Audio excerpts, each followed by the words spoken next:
Iltv on the Hour. We're live from Israel, bringing you the biggest headlines of the region. Currently, it's 7 a.m. in New York and 2 p.m. here in Israel. I'm India Naftali, and here is your roundup of the latest developments coming out of Israel.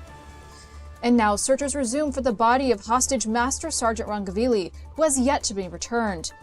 The searches are focusing in a neighborhood in the southern part of Gaza City.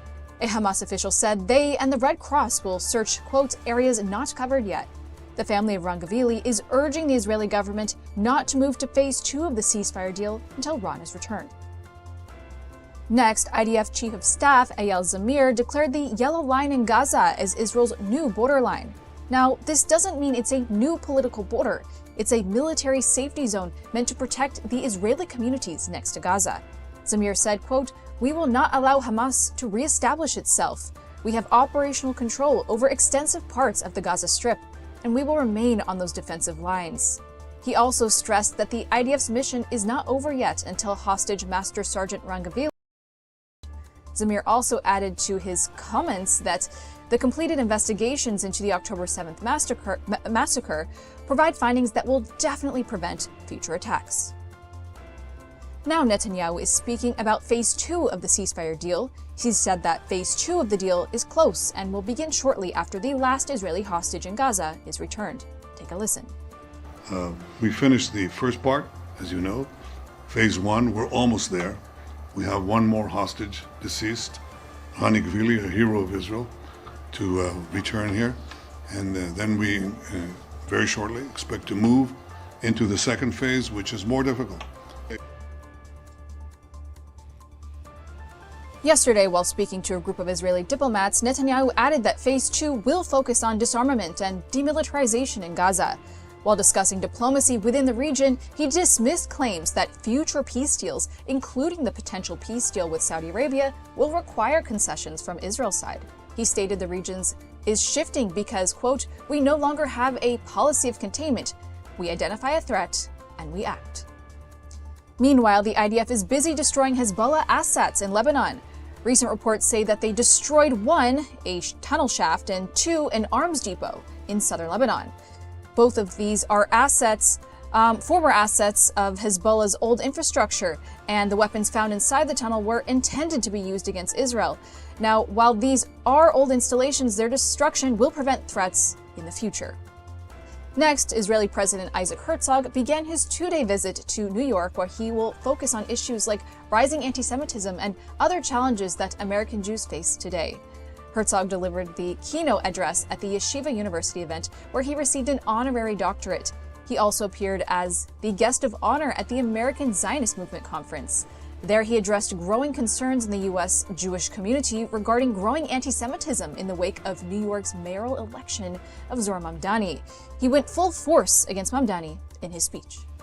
In New York, have raised a red flag. Here, we see the rise of a newer mayor-elect who makes no effort to conceal his contempt for the Jewish democratic state of Israel, the only nation-state of the Jewish people. Finally, the White House is prepared to hold a summit between Prime Minister Netanyahu and Egyptian President Abdel Fattah al-Sisi. The two haven't spoken since before the outbreak of the war, but for this meeting to happen, U.S. officials say that Israel must approve a strategic gas deal with Egypt, among other measures to make President Sisi want to meet him. The goal of this summit is to soften Israel's relations with Arab countries through economic cooperation. Netanyahu previously declined an invitation secured by President Trump to the Gaza Peace Summit held this past October in Sharm el-Sheikh, Egypt. It was a decision that did not sit well with President Sisi. This possible summit in Washington could very well be a turning point for Israel-Egypt relations, if it succeeds.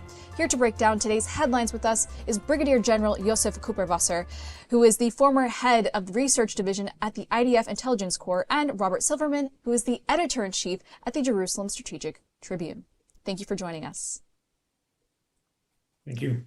Yosef, starting off with phase 2 of the ceasefire deal, Netanyahu said phase 2 will be more difficult. From a military standpoint, what does more difficult mean? Is he talking about eliminating weapons or governance over Gaza?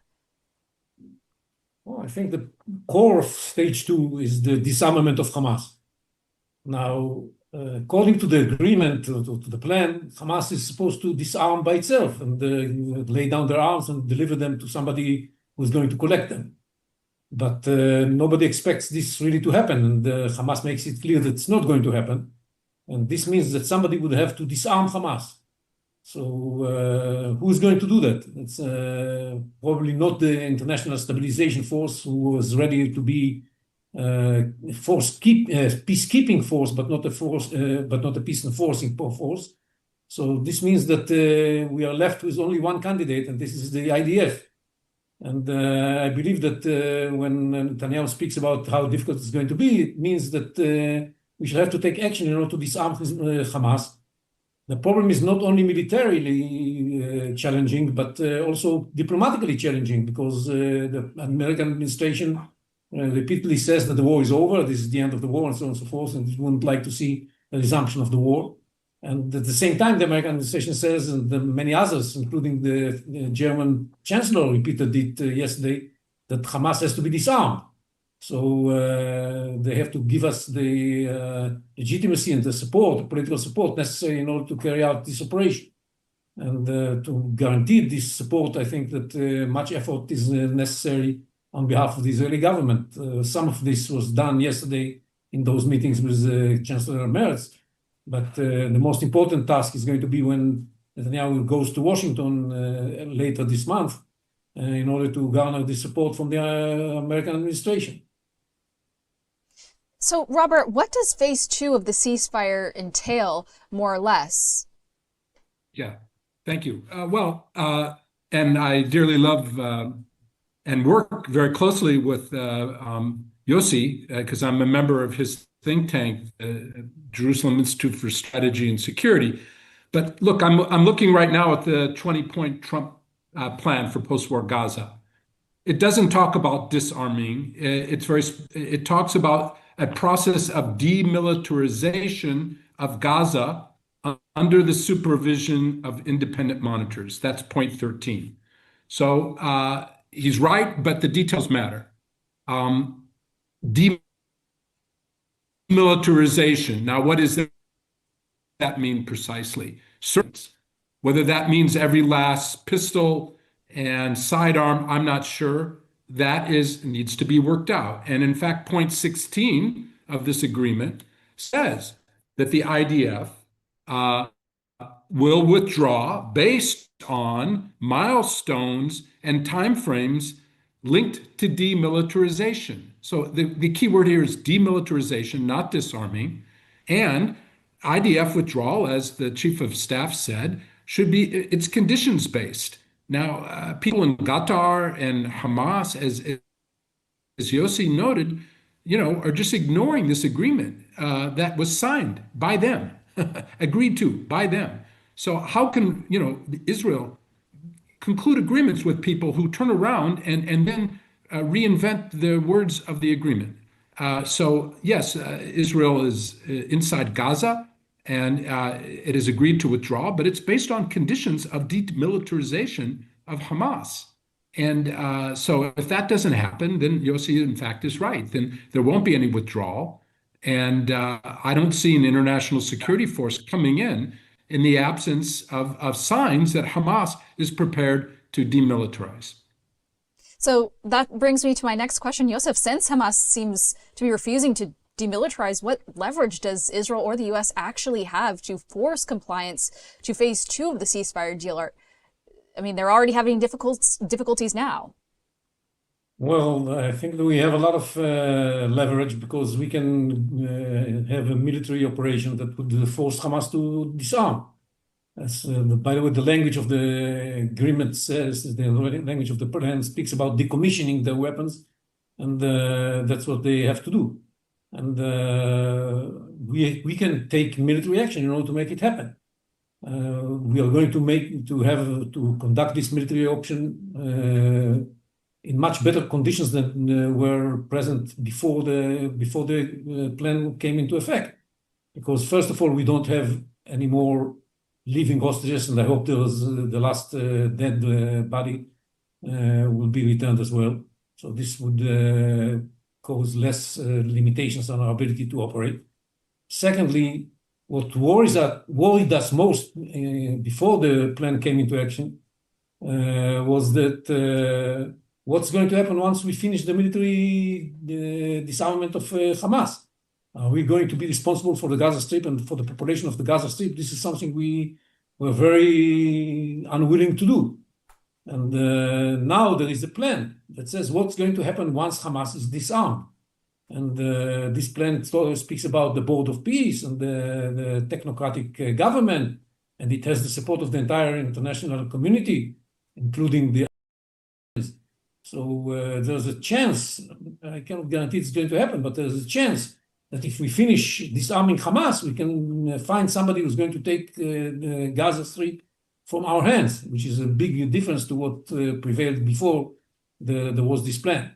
So this is another reason why we can move forward. And of course, if we are going to do that with international support, let's remind ourselves of the international attitude to what was happening in the Gaza Strip before the plan came into effect. There was a lot of criticism of Israel, of the damage done to the civilians and so on and so forth. But this time it's going to be clearly understood that we are doing what we're doing because we just don't have any other option. And I hope that the international community will have a different attitude to what's going to happen. Definitely we need American support for that. And any European support will be appreciated as well. So it's a totally different situation. And I hope that we shall not need to use this military option, and that somehow there's going to be a solution that somebody is going to convince Hamas to disarm. But since the chances this is going to be the case are very small, I'm afraid that we shall have to use the military option. The other alternative, by the way, just one more word. The other alternative is also treated in the plan. The other alternative is that we leave Hamas armed in the 47% of the territory that it controls. And in the 53% of the territory that we control, we shall start withdrawing from it in order to enable the international security forces assume responsibility and start rehabilitation and reconstruction of Gaza in those areas. There's talk about building a town for the Palestinians in the area of Rafah, which is under Israeli control beyond the yellow line. And this is another option. I think this is a dangerous option because it means this interim situation, this temporary situation will become into a permanent one. And this will mean that Hamas did not lose the war. And we have to make sure that Palestinians understand that Hamas lost the war. Robert, now I want to talk about Qatar. How much power does Qatar have to disrupt or move forward with phase two? Hamas, Qatar has done a good job, a very smart job of using the leverage that it has to follow its national interests. And I feel that Israel could learn from using the variety of tools. So Hamas's main leverage is that they have a lot of wealth and they're prepared to invest and also just give money to causes like Gaza's humanitarian resupply, for instance. But they are smart about combining their key asset, their wealth, with diplomatic campaigns. Israel's main asset is its military, as Yossi mentioned.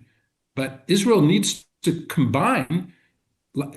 learn from Qatar how to combine its key asset with, outreach, diplomatic outreach to expand its influence in the world. And it can do so, but it needs to be smarter about it. And I'm glad you talked about Yitzhak Herzog's visit to New York, because that should be part of an Israeli campaign to spread its influence in the world. If we just rely only on our military, our ability to affect things will be more limited.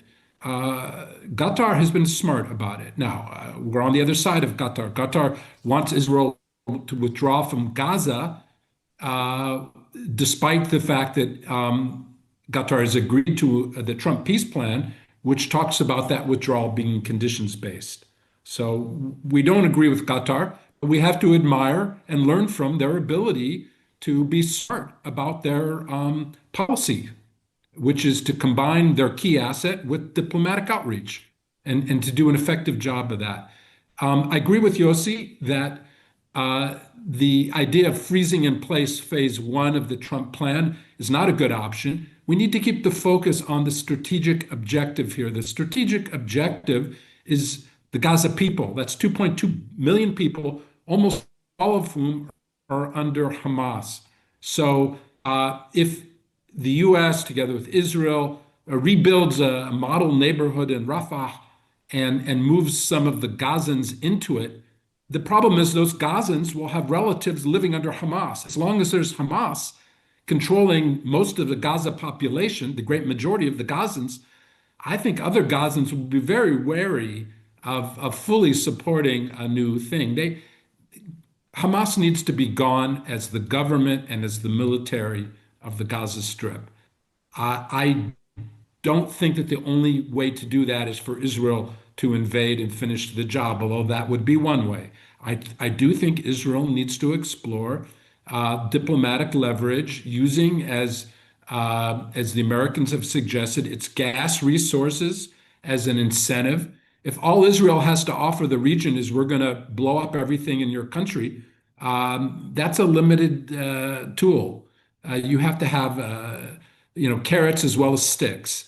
Israel has carrots, but needs to learn how to use them, needs a better quality diplomacy, needs a better quality people in the leadership to use those diplomatic tools. And Yosef, some critics warn that a multinational force could limit Israel's freedom of action in Gaza. Is this concern justified at all? Of course, it is justified. It's a very problematic situation that we were ready to accept because we don't want to rule Gaza ourselves. It's not because we are in favor of having international forces there. But we have to be in a position where we can have influence on who is going to participate in this international force. We have to make sure that no Qataris and no Turks are part of this force because they support Hamas. So it's not a good idea to bring them in.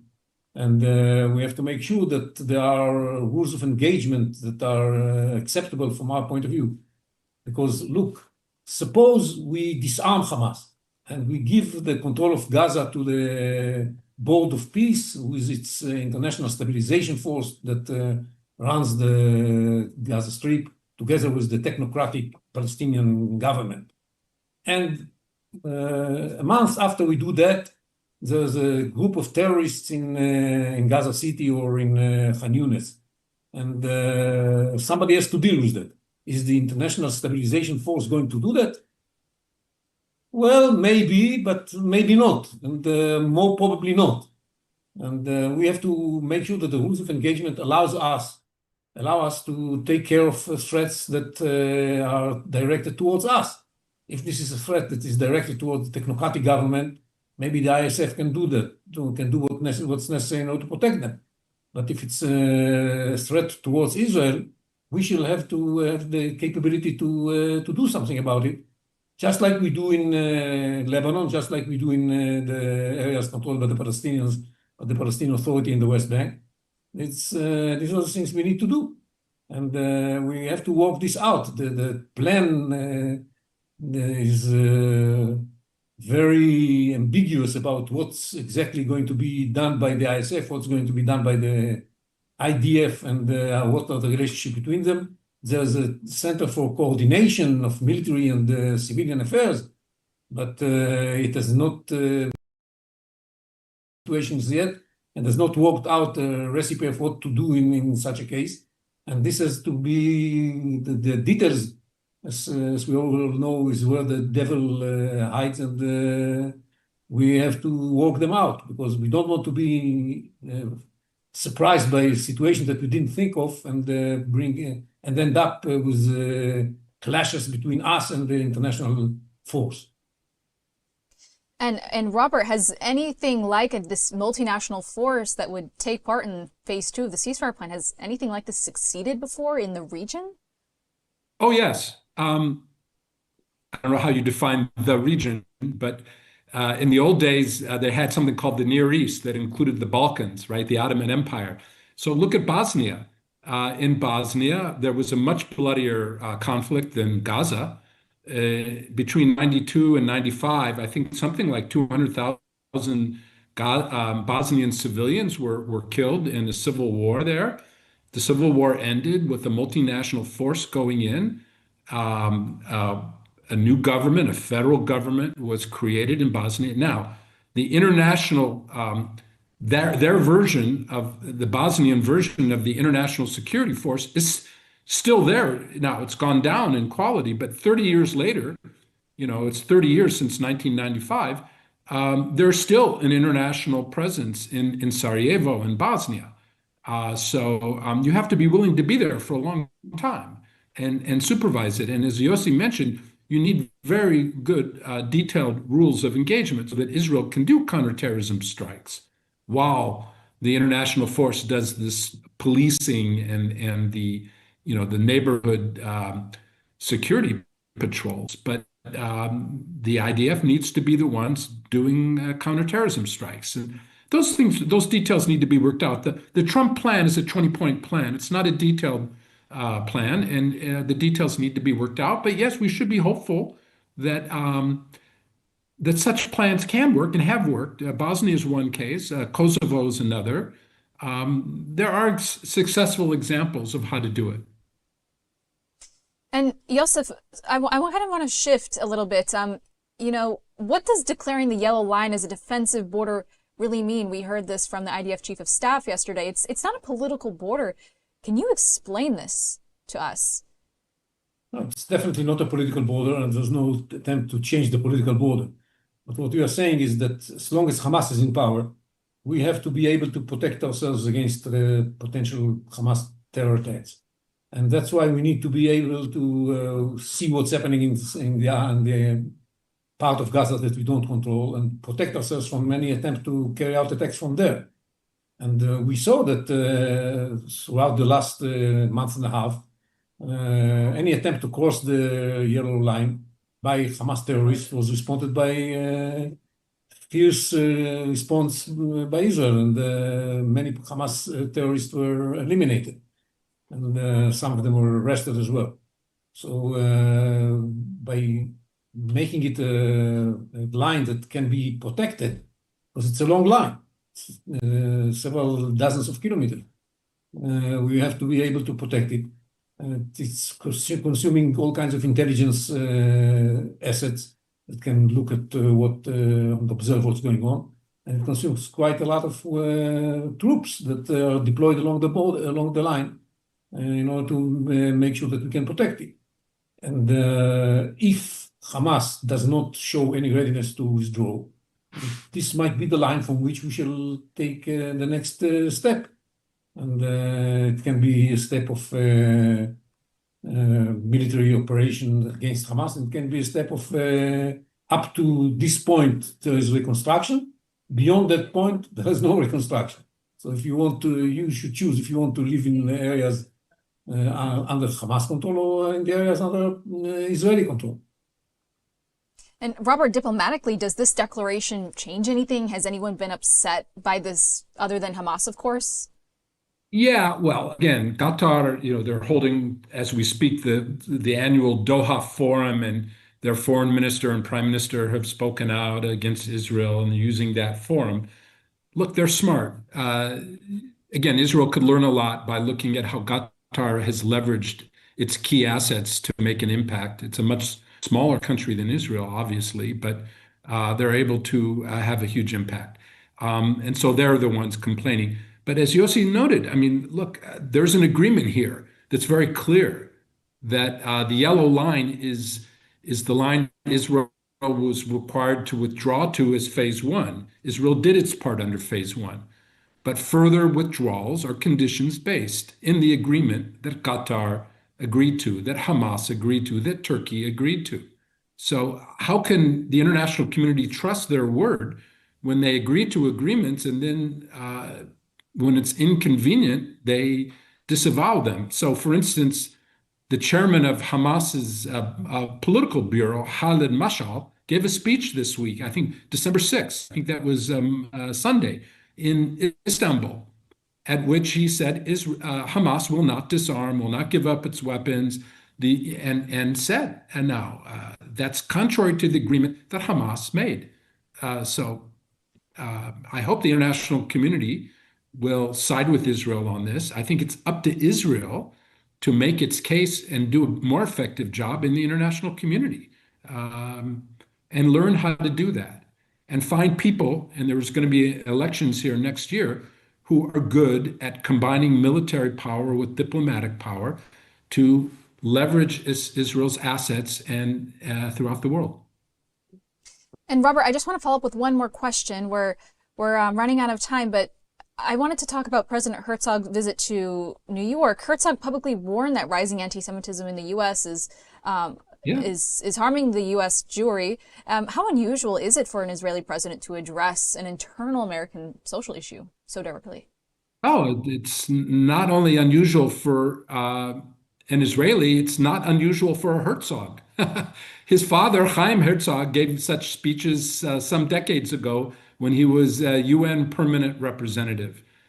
Now, I respect President Herzog, but he may not be as effective as his father or even his uncle-in-law, Abba Eben. But we have to use the leaders we have. He is the appointed president of Israel, and he is doing the right thing. But Israel needs a new leadership here. I'm not going to go into who that should be. I don't know who that should be.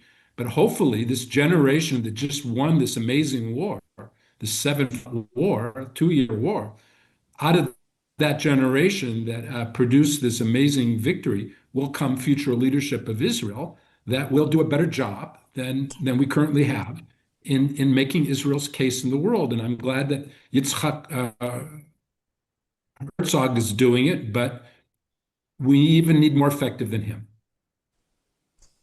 Well, thank you so much, Yosef and Robert, for joining us today and for your fascinating insights as always. We look forward to having you back.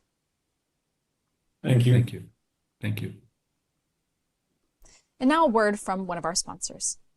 Your dream apartment in the holiest city in the world is just a click away.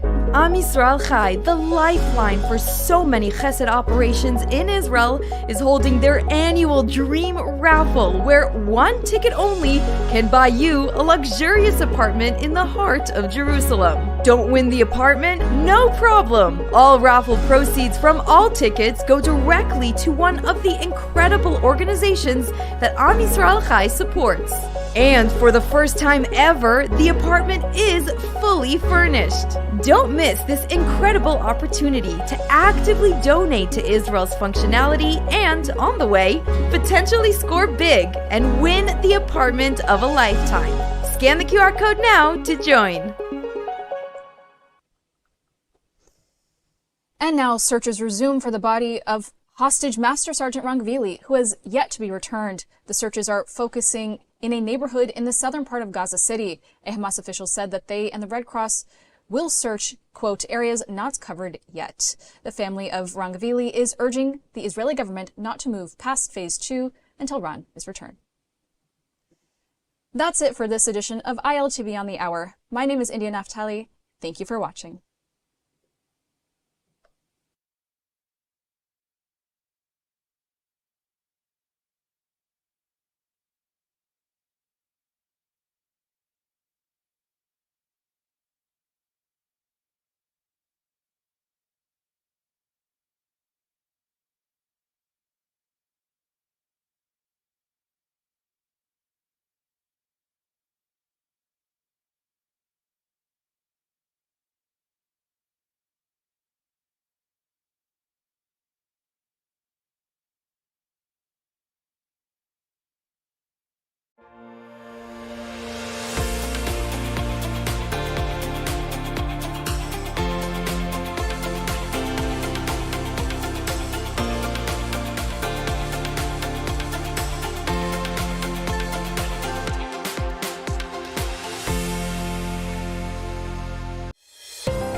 Welcome to Iltv Security Brief. I'm Caleb Ben David.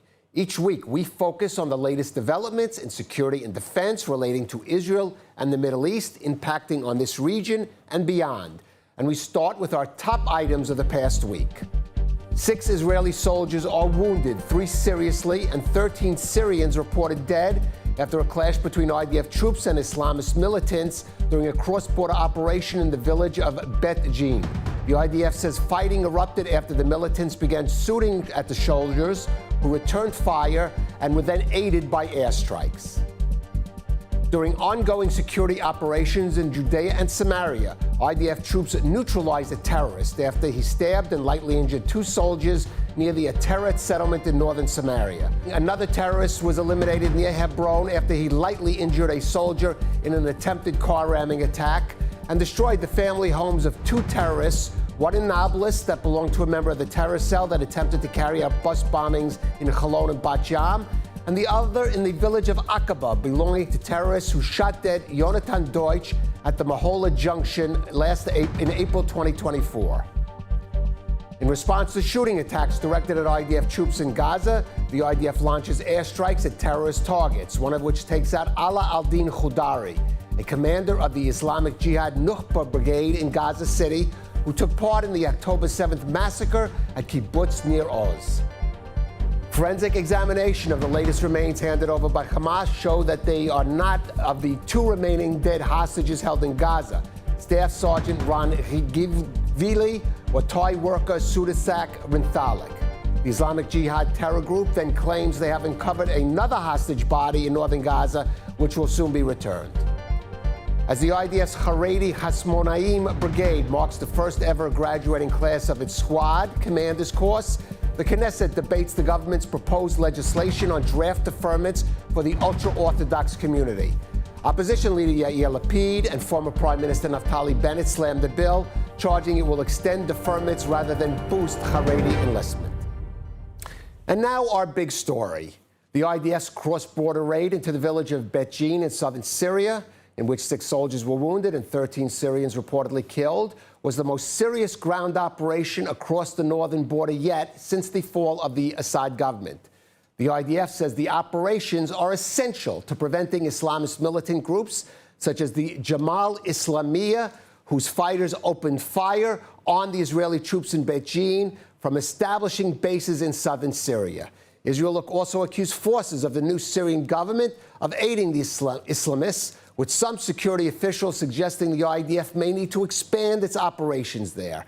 But that view differs from the Trump administration, which has lifted sanctions and established relations with the Damascus regime, with President Trump even warmly welcoming the Syrian president, Ahmed al-Shara, into the White House. Now, after the most recent clash, Trump released a message saying it is important that Israel maintain a strong and true dialogue with Israel, and that nothing takes place that will interfere with Syria's evolution into a strong and prosperous state.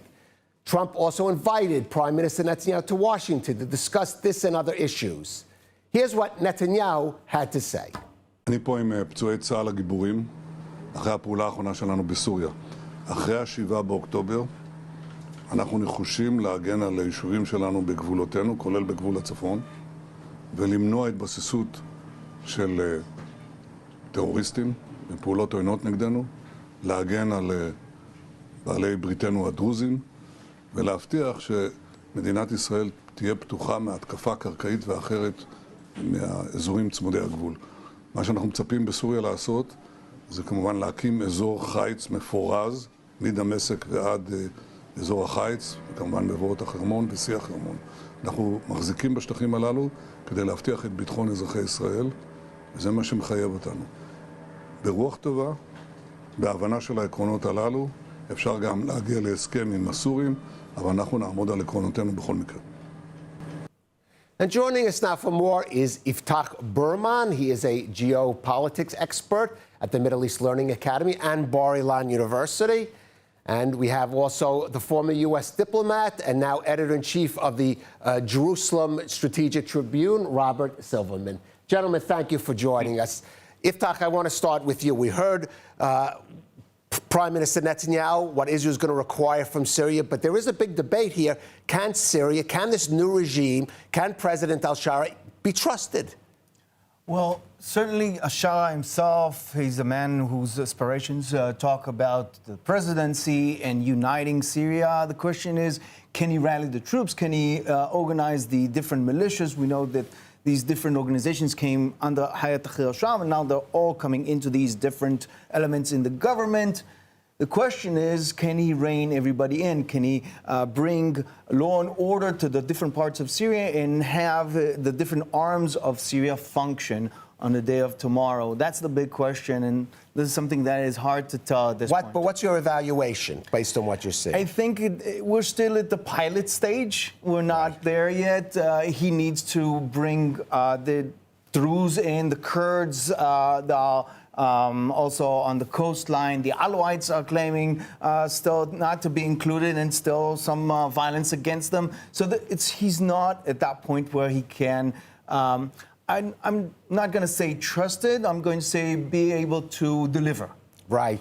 And Robert, the Trump administration seems more optimistic about the prospects of the new regime being able to deliver on some of these conditions Israel's made. Is there a basis for that? And how much do you think President Trump is likely to pressure Prime Minister Netanyahu to make some kind of concessions there with Syria? Well, I am more optimistic. We all should be.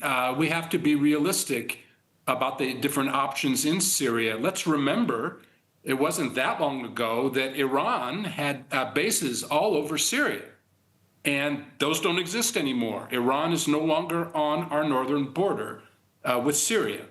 That's a huge plus. So, of course, we should all be optimistic. That's just a fact. Now, I mean, that doesn't mean you trust the new regime, but you should try to work with it.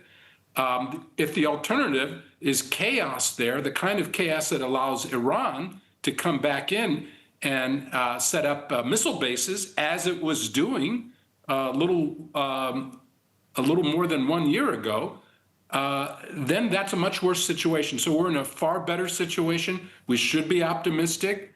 In addition to all the military steps that Israel is taking, which I think we should all support security on our northern border, obviously, we should also have a strong diplomatic outreach.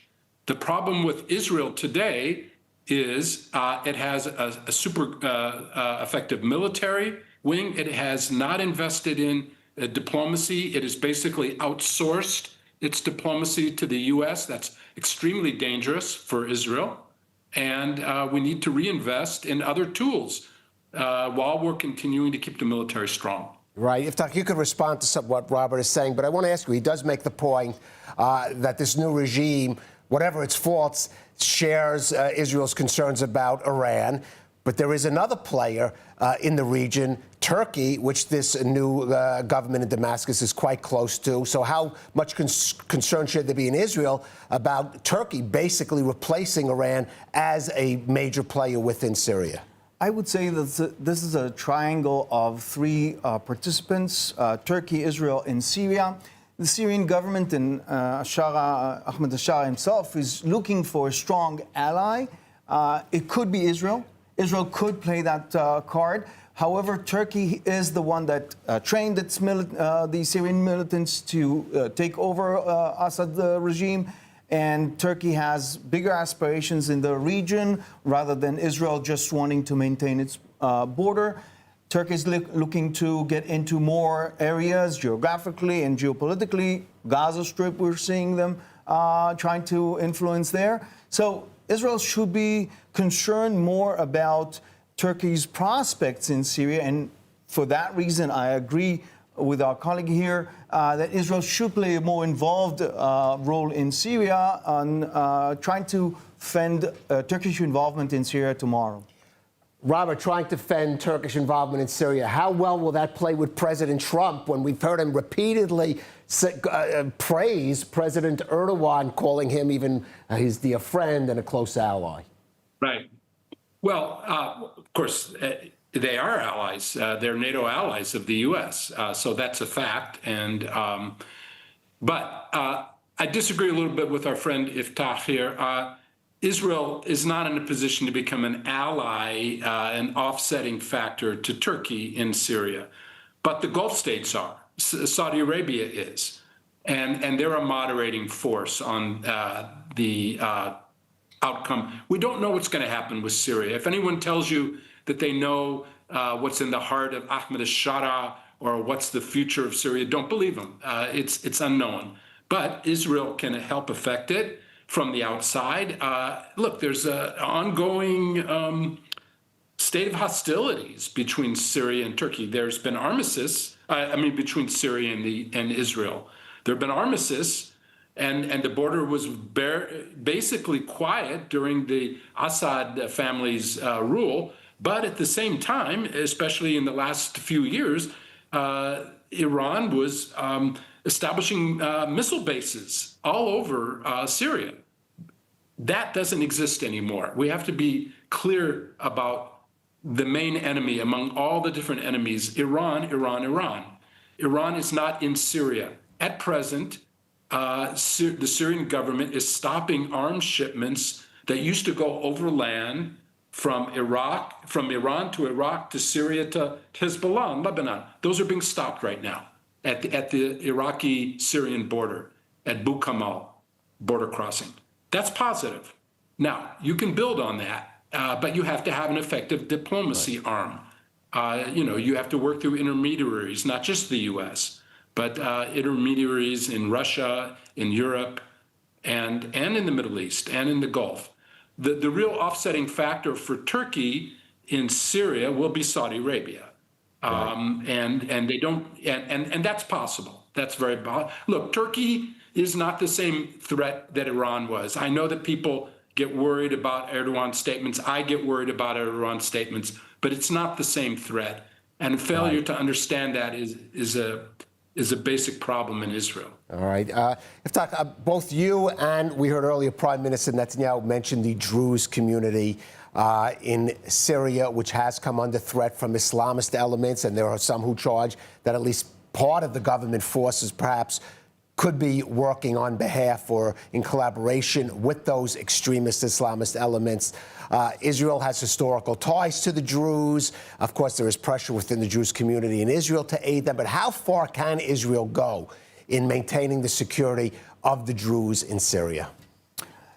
The Druze situation is much more elaborate, much more complicated than just saying either Israel is for the Druze or against it. We have a war that's going on much longer than this current iteration between the Druze and the Bedouin community in Syria.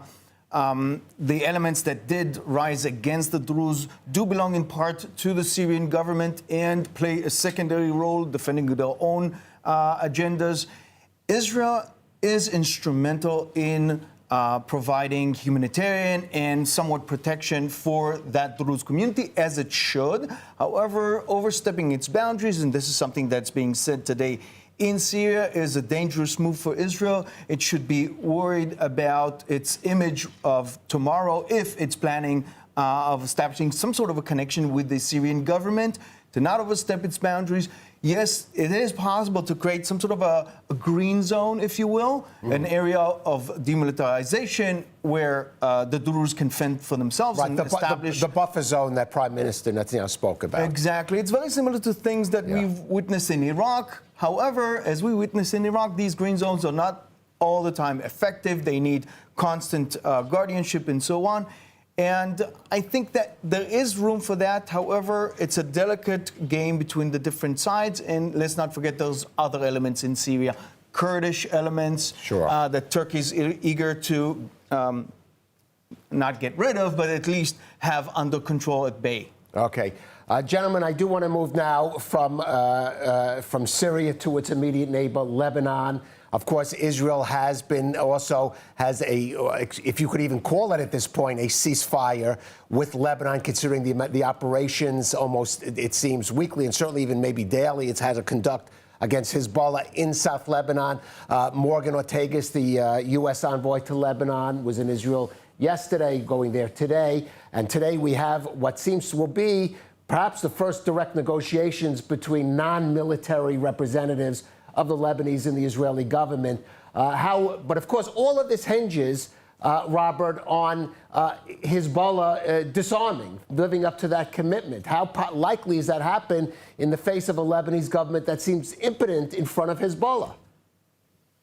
Right. We have a core problem there. This is not new, of course. The Second Lebanon War ended with a UN Security Council resolution in August of 2006, so nearly 20 years ago, in which the Lebanese government committed itself to disarming militias, primarily Hezbollah. Well, that hasn't happened. And again, the ceasefire a year ago between Israel and Lebanon included, a new commitment to disarm Hezbollah in the south, and it hasn't happened. The Lebanese army has tried a little bit. They entered some bunkers, Hezbollah bunkers, that were booby-trapped, and when several Lebanese soldiers were killed, they stopped. So Hezbollah has deterred them from continuing that. Look, Lebanon is a failed state. We know that. Hezbollah controls it. What I could never understand, frankly, is the prior Israeli government under Yair Lapid signed a maritime agreement giving them a gas field without actually doing anything directly with Lebanon. It was all through the U.S. because the Lebanese government at that time, fearful of Hezbollah's reactions, refused to even meet with Israel. So Israel gave them whatever they wanted without any direct interaction. So the step at Nakura, where they're meeting face to face, is a positive, minor, small positive step. At least now they're meeting. Why the Lebanese government, after Israel has so severely deteriorated Hezbollah's military capacity, why it is refusing to exercise its own sovereignty and do what it's required under international agreements? I'm not a psychiatrist or psychologist. I don't know. What I do know is Israel has to have more than just a military option. Yes, Israel can continue to batter Hezbollah and maybe should, including in Beirut. But if the U.S. says no to that, and the U.S. has its own interests, let's remember, there's a very large and significant Lebanese American community that cares a lot about Lebanon, okay? Let's just remember that. So, and that's part of the equation in the U.S. So, nevertheless, Israel needs more than a military option. It needs to be able to pressure the Lebanese government through diplomatic efforts, through coalitions that Israel develops with other countries that are relevant to Lebanon. But we don't do that. We don't have that capacity. We don't have the personnel to do that. So we're relying on the U.S. to do that for us. Well, let me ask you, Yiftach, because Robert says Israel needs more than a military option. But if you talk to security officials here time and again, even in the studio, I have heard it is inevitable, or certainly almost inevitable, that there is going to be another round of fighting between Israel and Hezbollah. Do you also see it in that way? And are there other options to be pursued? Well, I'll take us back just before October 7. We were conducting the Mabam, the campaign between the wars against Hezbollah in Syria and on a rare occasion in Lebanon. I think this is what we're expecting in the near future, unless the Lebanese government is strong enough to implement any serious steps against Hezbollah. And by that, the Lebanese government will have aid from the international organizations, from the U.S. We already see a worldwide campaign against Hezbollah's money in South America, potentially in Venezuela. This is something that the Americans are conducting right now.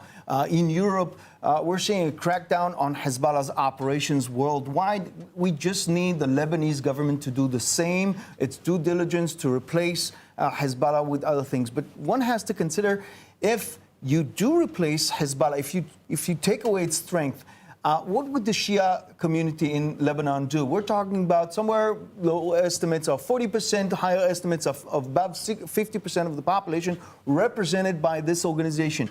Who will replace Hezbollah? Will Hezbollah take the IRA model that they take the political route and abandon weapons? I don't see that happening because the Shiites themselves have threatened Hezbollah that if they give up their arms, they'll finish them. In their own words, that's what they're saying. So I don't see that happening. And Hezbollah has taken care of the Shiite community's welfare, jobs, medical care. We've just seen the scouts of Hezbollah, al-Mahdi, demonstrate their power in the stadium. Who will go into that vacuum? This is something that Hezbollah is there for more than 40 years. So taking out Hezbollah just militarily is just not going to do enough. All right. Not enough. But then let me ask you, just very briefly, what could come in place of Hezbollah? What would we be looking at? Well, the end of confessionalism is not in the horizon in Lebanon. It is sectarian representation. But you do have independent Shiite representatives in the parliament of Lebanon. Amal is weakened. Nabih Berri is corrupt, but there is representation there. Potentially, we could see taking over the mechanism, the security mechanism of Hezbollah and working it into the army of Lebanon, the internal security forces of Lebanon. Right. But the state has to come into the medical organizations, the NGOs, and all that. The state of Lebanon. The state of Lebanon has to assert itself. Iftach Berman, Robert Silverman, thank you so much for joining us on Iltv Security Brief. And now a final word.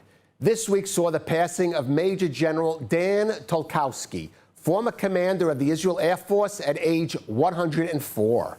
Tolkowski was an ace fighter pilot who flew with the British Air Force over Europe during World War II, battled Egyptian planes during Israel's War of Independence, and led the IAF during the 1956 Sinai War. But his greatest contribution to Israel's security was perhaps in the field of technology. Tolkowski oversaw the modernization of the Air Force, including the introduction of its first jet fighters. And later, in civilian life, he played a key role in establishing Israel's tech sector as the CEO of Discount Investments, and then the founder of the country's first venture capital fund, Athena, helping to create such defense firms as Elbit. Now, another former Air Force commander also made news this week. Amir Eshel, speaking at the Defense Tech Week conference at Tel Aviv University, issued a stark warning.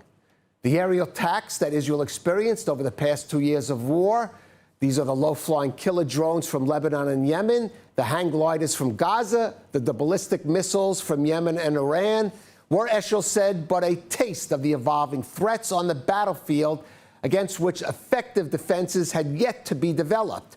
He cautioned that the next wars will present Israel with challenges of far greater magnitude, and that the private defense sector will not on its own be sufficient in creating and providing affordable technologies to counter those threats.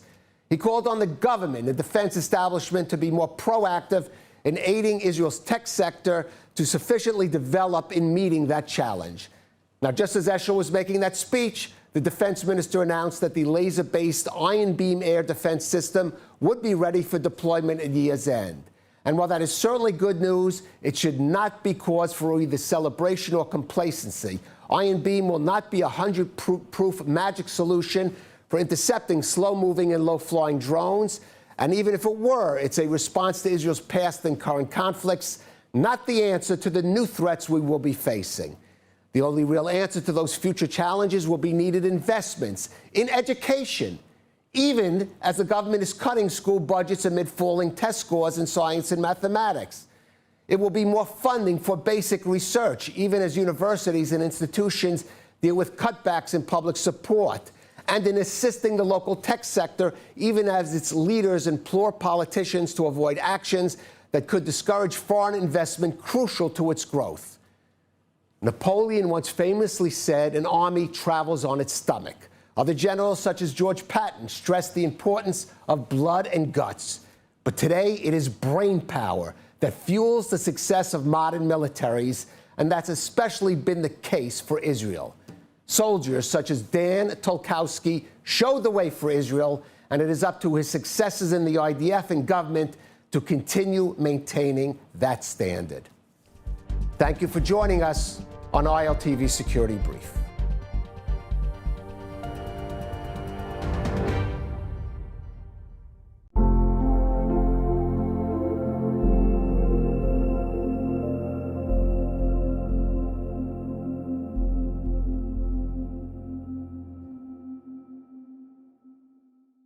Americans for Ben Gurion University brought resilience, hope, and humor to New York City Benefit. We are supporting a fabulous university that serves southern Israel, supporting their students, supporting their people.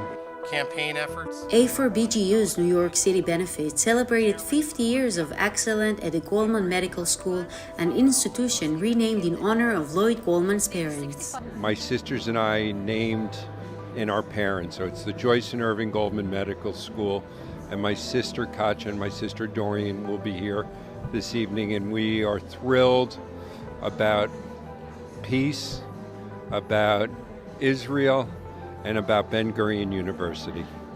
The Joyce and Arvi Goldman Family Foundation announced a $2 million matching grant to support the future of medicine, investing in BGU curriculum, students, and faculty. One of the universities that was hit hard was Ben Gurion University. Hundreds of students found themselves returning to wear uniforms. The university itself lost about 110 of its members and families on the 7th of October. And a number of our students and graduates were taken hostage by the Hamas, mainly from the Nova Music Festival. Over 6,000 of our students have been on reserve military duty. Some have been killed killed and wounded. It's been a difficult time, but we are resilient. We're going to move forward and make Israel better and stronger. We heard the testimony of Sasha Trufanov, a Ben Gurion University alumnus and hostage survivor who suffered 498 days in Hamas captivity. Started hearing shootings coming closer and closer, voices of speaking, shouting. We thought we had a discussion between me and my fiancée, Sapir. She said it's Arabic. I said that no, it's Hebrew. I wanted to believe, like there are soldiers. And a testimony of Noah Shuker, a fourth-year medical student and casualty officer in the IDF, that shared what the importance of A4BGU. They make sure that we have everything we need. I can say, as a student who also been in reserve service for over 400 days, they made sure that I could really just stay on top of my studies, not miss any test. I didn't miss any lecture. I had everything that I need in terms of marathons and tutoring and psychological support. They really made sure that we would see social workers, and we had talks with regular talks with psychologists, making sure really that the university is doing everything they can to protect us and to keep us on top of our studies and in good shape. You could feel the sense of mission and goodwill among those who came to support the people of Israel and Ben Gurion University. The evening concluded with a powerful message to the people of Israel. For me, the most important thing for Jews around the world is to go to Israel and share the love. The United States is in lockstep, and there is a large part of the United States that loves Israel and will be behind them, whatever it is.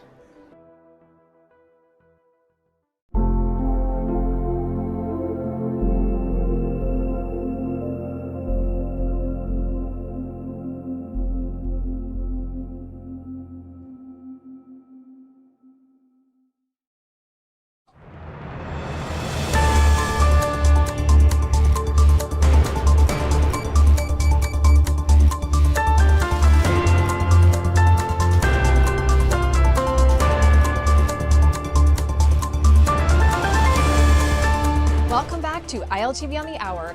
We're live from Israel, bringing you the biggest headlines of the region. I'm India Naftali, and here is your roundup of the latest developments coming out of Israel. And now, searches resume for the body of hostage Master Sergeant Rangavili, who has yet to be returned. The searches are now focusing in a neighborhood in the southern part of Gaza City. A Hamas official said that they and the Red Cross will search, quote, areas not covered yet.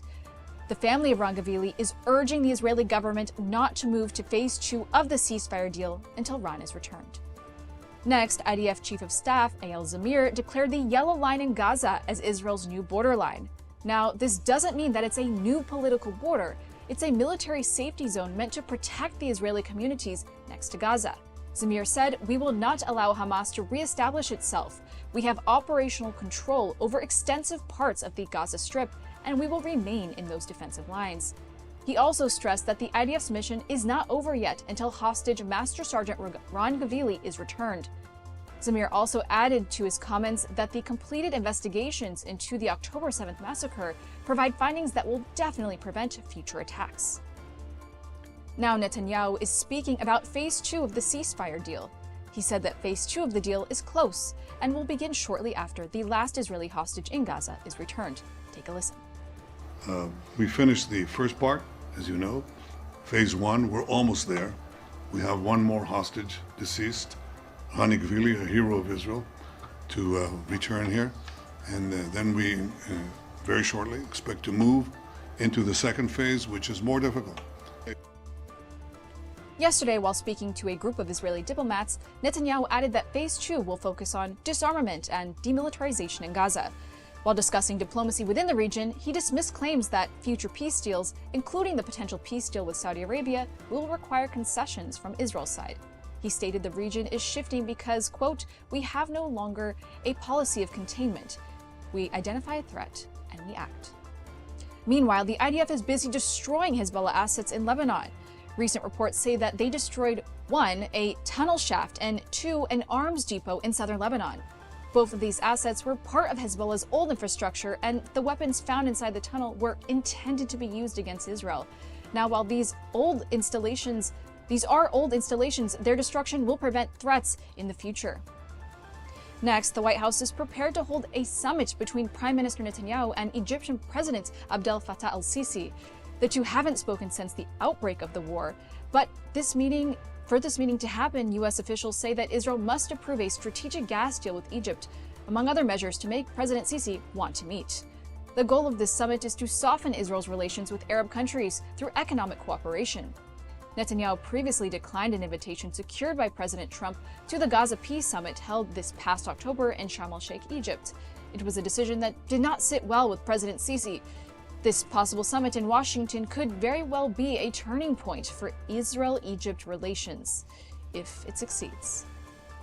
Finally, Israeli President Isaac Herzog began his 2-day visit to New York, where he will focus on issues like rising anti-Semitism and other challenges that American Jews face today.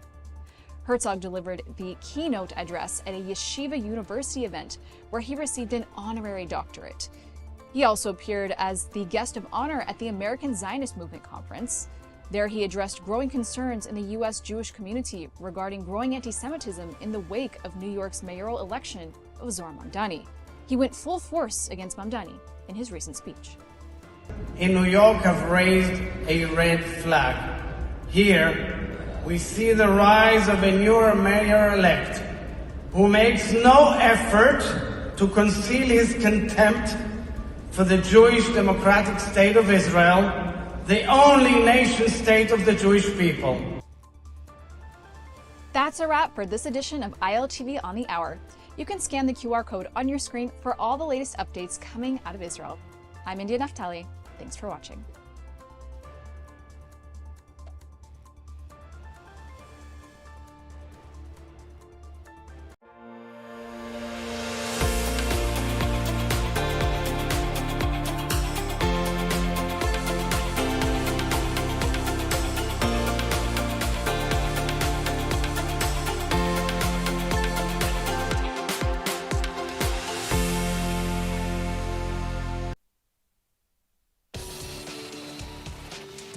Welcome to ILTV's Israel Daily. I'm Emily Schrader, and coming up in today's newscast. Despite talks, IDF strikes Hezbollah targets in Lebanon as the terror group rebuilds. Not all hostages are home, but pressure is already mounting for phase 2 of the Gaza ceasefire deal. The Islamic Republic prepares for war with major drills in the region.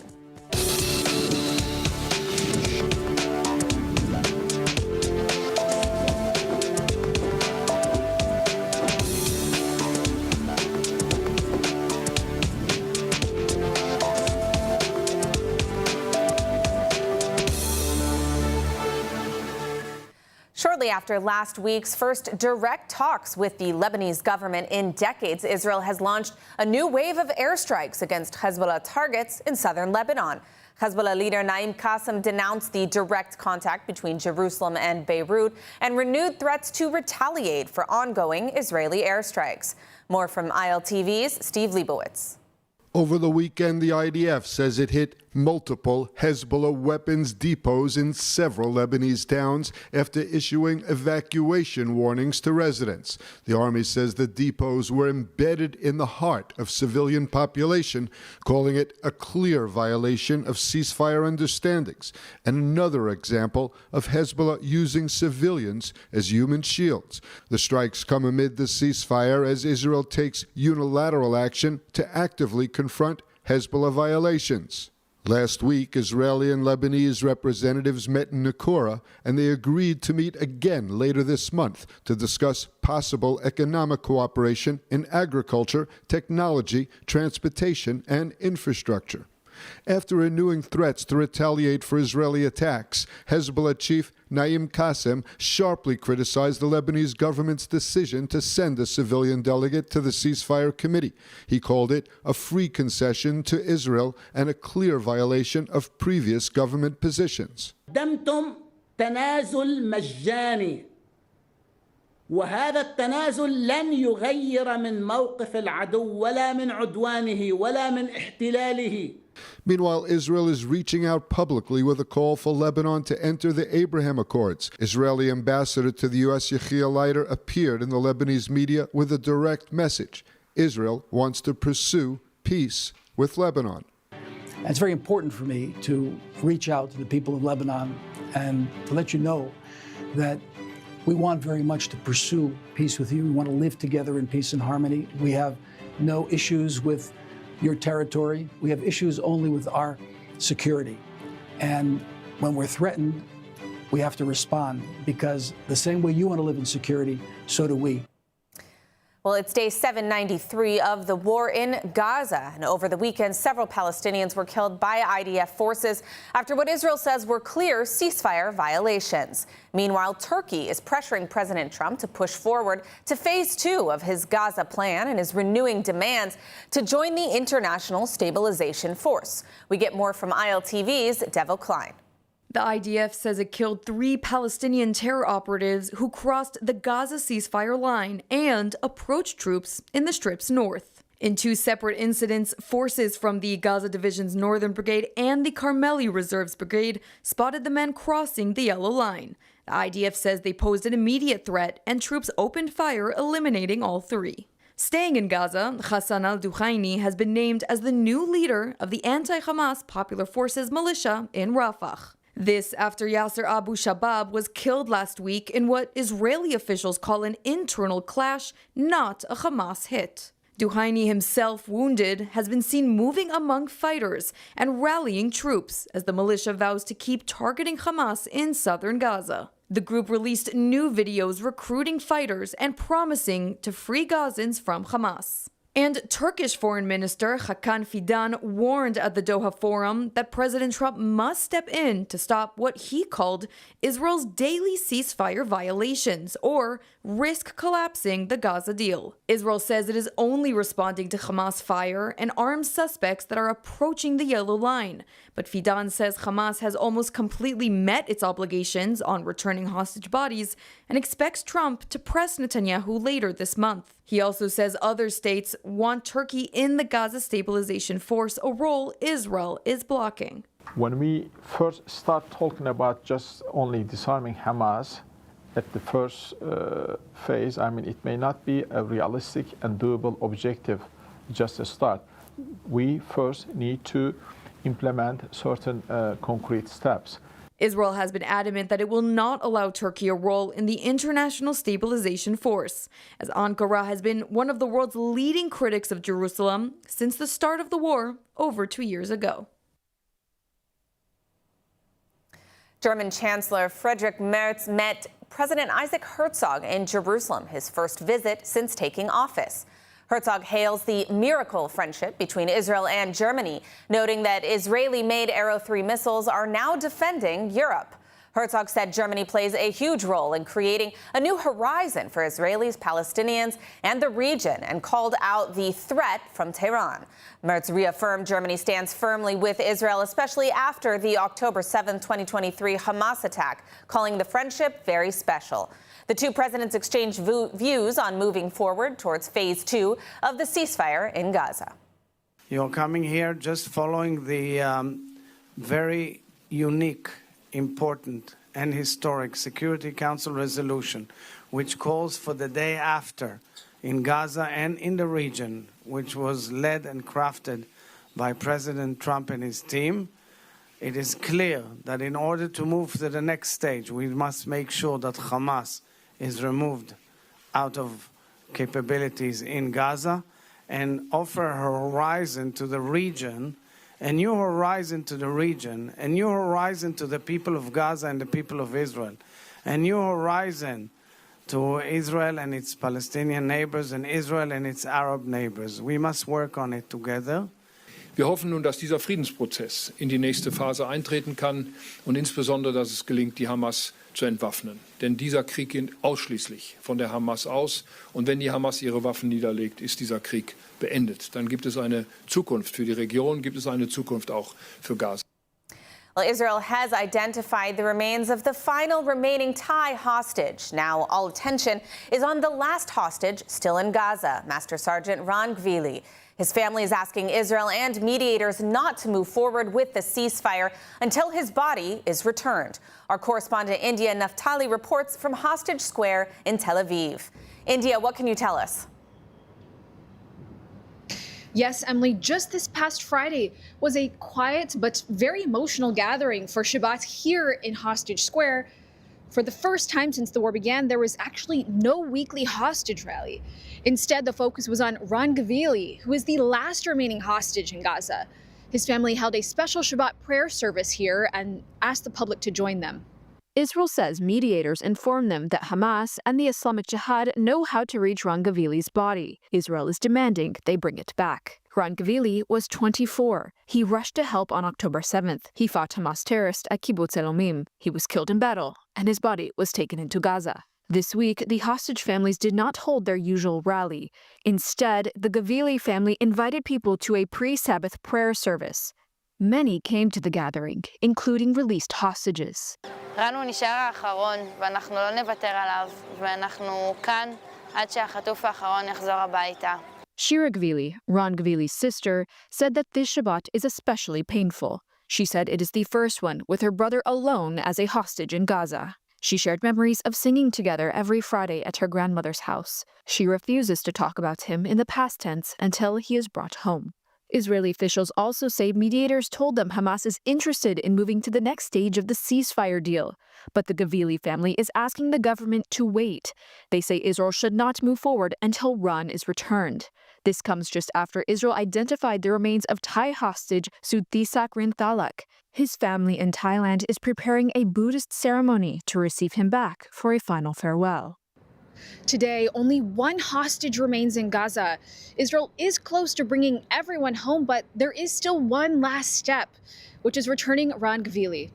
Back to you, Emily. All right, thank you, India, for that update. And now joining us to discuss the progress towards phase 2 of this Gaza deal is the director of AJC Israel, as well as the former IDF spokesperson, Lieutenant Colonel Avital Leibovich. Avital, thanks so much for joining us today. Pleasure to have you here on Iltv. To start, what are your thoughts on this most recent push to move to phase 2 without the return, essentially, of the final hostage? So, as far as I know, there are a lot of actors here in the scene working at full power in order to try and facilitate and build the mechanism that will be here in Gaza in what we call the day after. But the day after, as you know, Emily, is not really a day. It's not a week. It's not a month. It's not a year. We're looking at a long period of time. On the other hand, Israel has zero motivation to deal with sewage, electricity, water, education, health for the people of Gaza. And in some ways, it will be more convenient to have some sort of a force which will manage the Gaza Strip. The question is, what force will it be? Because I don't see a situation right now that countries, Arab or others, will send security forces to be on the ground in Gaza when Hamas is still there. So I'm not sure we're that close to phase 2 as some of the media outlets actually hint that we are. I want to talk a little bit about this international peacekeeping force or whatever you want to call it. Who is going to actually be a part of this, and how should Israel respond to Turkey's demand that we most recently saw to effectively have some kind of troops effectively on Israel's border?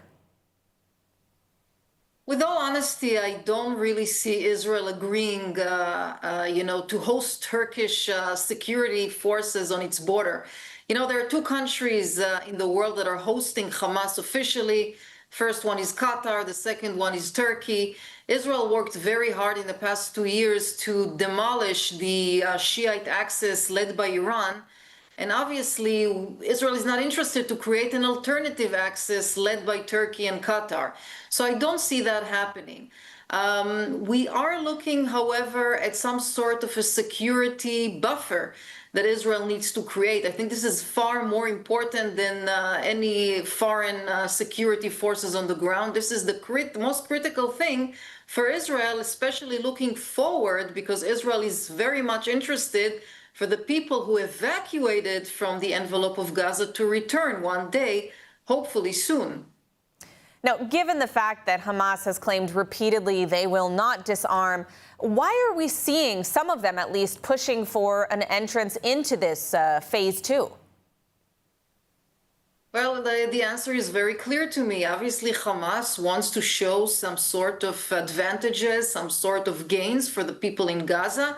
And in phase 2, after disarming Hamas, there will be some sort of the beginning of renovating of Gaza. And obviously, Hamas is keen to enter that phase. However, we need to, again, keep in mind that the day after is not really a day after. By the way, I'm an optimist, and I do think that education is critical to change the hearts and minds of the people who live in Gaza. But this kind of education will take at least 1 to 2 generations, and Israel needs the moderate Arab countries to be a part of this future, as part of this stabilization. We are not there, we are not close yet, we are still waiting for the last hostage. Now, what are Israel's options in terms of defense? We see tremendous international pressure on Israel in regards to this ceasefire. Already accusations flying left, right, and sideways, even when Israel is exercising self-defense. So when it comes to the disarming or removal of power of Hamas, can Israel really do anything given the international spotlight? So the question is how much time Israel really has from the perspective of the international community. Are we talking about weeks? Are we talking about months? Israel's main concern is the security, and it will not move anywhere until we are assured, Israel is assured, that the border is safe and sound and that there will not be any additional rockets flying towards Israel. I'll remind the viewers that the first rocket, and maybe I'll remind the international community at the same time, that the first rocket that has been fired at Israel from Gaza was in 2001, namely 24 years ago. And obviously, this is not a situation that any country could agree to, and there is no motivation to return to that place. So I don't see really an option of Israel giving up its security for a second phase at this point of time. All right, well, we'll follow that closely, and hopefully we're both wrong on that front. I want to thank you for joining us, Lieutenant Colonel Avital Leibovich. Thank you. When you buy from Blessed by Israel, you're not just shopping, you're standing with the families of Israel's heartland. Every bottle of delicious olive oil, handcrafted necklace, or jar of honey carries the spirit of Judea and Samaria. These, along with many more products, are the tastes, scents, and stories of the Promised Land, made by people rebuilding our biblical homeland every day. Shop now at blessedbyisrael.com and use ILTV's special code BLESSISRAEL for 10% off on your first order. Well, is Iran on the brink of another war? Yesterday, the Islamic Republic of Iran's Navy fired dozens of ballistic and cruise missiles into the Gulf as part of a large-scale war game. The regime says its Revolutionary Guard's Navy launched cruise missiles identified as Qadr 110, Qadr 380, and Qadr 360, along with some 303 ballistic missiles at simulated targets in the Gulf of Oman and near the Strait of Hormuz.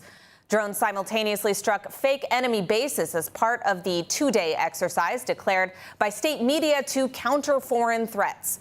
Regime officials stressed the unwavering spirit and resistance of their sailors and highlighted the use of AI in coordinating the attacks, a show of force designed to warn off any adversary. Western governments view the missile capabilities as a serious threat to regional stability and fear they could be used to even deliver nuclear weapons if Tehran develops them. The exercises come amid tense regional dynamics, including the June war with Israel, that also involved U.S. strikes on Iranian nuclear facilities. While experts speculate over next steps, there is no question that the effort by the Islamic regime in Iran to eliminate Israel isn't going away anytime soon. 3 million Israelis are dealing with trauma since October 7th. To help Israelis heal, Hadassah is there, with the largest rehabilitation center in Jerusalem, world-renowned medical centers, and youth villages. It's said, saving a life saves the world. Imagine helping millions. This is Hadassah, a life-changing force in Israel and the world. Well, the cabinet approved the 2026 state budget totaling 662 billion shekels, about $205 billion. The draft still needs 3 readings in the Knesset. The defense budget will be 112 billion shekels, funding an average of 40,000 IDF reservists and major security upgrades in Judea and Samaria, including armored transport, new roads, bypass routes, and IDF bases. The budget also includes tax cuts, economic reforms, and investments in northern and southern communities hit by the war. Failure to pass the budget by March 31st, 2026 would trigger snap elections, which Prime Minister Netanyahu rejects, insisting his coalition will complete its term. Analysts say Israel's 2026 budget is a tightrope between security and economic recovery, with a massive but expected defense allocation signaling that deterrence still dominates national priorities. Politically, the budget is seen as a major survival test for Netanyahu's coalition, which must stay unified for it to pass before that March deadline and avoid early elections. Despite tax cuts, economists warn that the cost of living pressures will likely persist, with heavy defense spending limiting civilian relief and risking growing public frustration if prices don't ease. Your dream apartment in the holiest city in the world is just a click away. Am Yisrael Chai, the lifeline for so many chesed operations in Israel, is holding their annual Dream Raffle, where one ticket only can buy you a luxurious apartment in the heart of Jerusalem. Don't win the apartment? No problem! All raffle proceeds from all tickets go directly to one of the incredible organizations that Am Yisrael Chai supports. And for the first time ever, the apartment is fully furnished. Don't miss this incredible opportunity to actively donate to Israel's functionality and, on the way, potentially score big and win the apartment of a lifetime. Scan the QR code now to join. Israeli Eurovision fans are celebrating after the European Broadcasting Union cleared Israel to compete in the 2026 contest, despite weeks of pressure to ban the country over the Gaza war.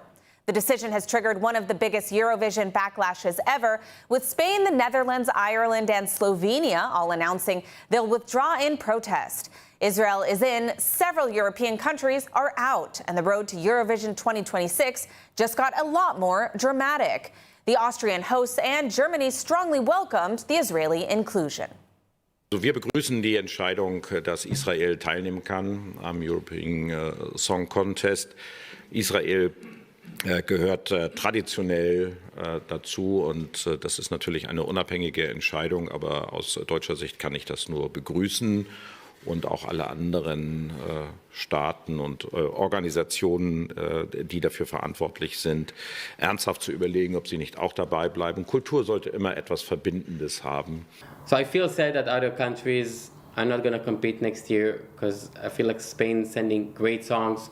Slovenia brings their own kind of identity, into the songs. I have to say that Netherlands song last year was my first place, so I am sad about it. But on the other hand, I'm happy that my country is competing and that Europe supporting. Although, as Yuri said, they're supporting the new roles in Eurovision. But I'm happy that my country can compete in Eurovision. Tonight, a look at an organization that has been caring for Israel's most vulnerable for more than 2 centuries. In Jerusalem, one of the nation's oldest communities of residents relies on a daily lifeline of food, support, and human connection. Our story takes you inside Kollel Chabad, Israel's oldest continuously operating charity. A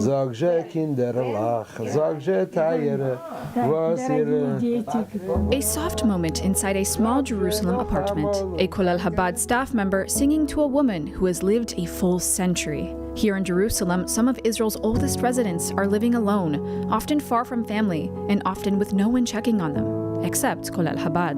Founded in 1788, Kollel Chabad is Israel's oldest charity, and today its mission remains the same: help anyone in need with dignity, respect, and a human touch. Each day, hot, freshly cooked meals are prepared and delivered to thousands across the country. But here in Jerusalem, the work is deeply personal. Volunteers don't just drop the food at the door. They step inside, they say hello, they check on how people are doing. For many recipients, this is the only visit they receive all day. Each of these doors, behind it, there's another resident with a fascinating story. Each one has an amazing life story. But the last apartment, all the way on the top floor, the final corner, the last apartment, 479, there's a woman that lives here. Deni Avdia has officially become Israel's all-time leading NBA scorer, and at just 24 years old. He's now being called one of the best basketball players in the world. The Portland Trail Blazers forward surpassed Omri Caspi's career total on Friday night, scoring 35 points against Detroit to reach a 4,648 career points, a record he achieved far faster than any Israeli before him. This season, Avdia has transformed from a reliable starter into a full-fledged NBA star. He's Portland's #1 scoring option, primary ball handler, and top perimeter defender, a role that has him averaging an incredible 26.2 points per game, putting him in the same statistical company with top NBA superstars. Known as Turbo, Avdia leads the entire NBA in drives per game and continues to be a force on both ends of the floor. The kibbutz-born former Maccabi Tel Aviv star entered the NBA in 2020 and was traded to Portland last summer, a move that's unleashed his full potential. If he maintains this pace, Avdia is on track to become Israel's first ever NBA All-Star. And now let's take a look at that weather forecast. Cloudy skies are expected around most of the country tonight, with temperatures reaching lows of 12 degrees Celsius or 54 degrees Fahrenheit. Then tomorrow we'll see cloudy skies and rainfall in northern Israel alongside steady temperatures, seeing highs of 20 degrees Celsius and 68 degrees Fahrenheit. That's a wrap for today's news. For the latest updates from Israel on all your devices, be sure to follow our ILTV channels and our live channel. You can also catch us on Screen IL with 24/7 live coverage. Stay informed with the latest news straight from the heart of Israel. I'm Emily Schrader. Be well, and thank you for watching.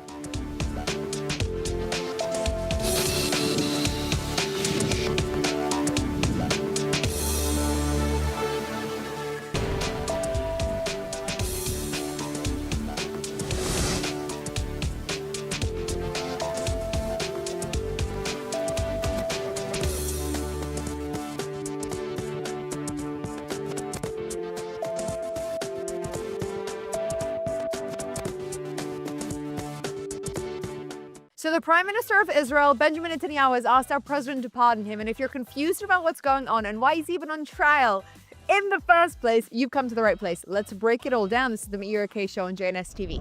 Bibi has got to be one of the most controversial figures in the entire world. A dictator by some, a king by others, and always in the news. This man is so hard to figure out. Is he the ultimate leader?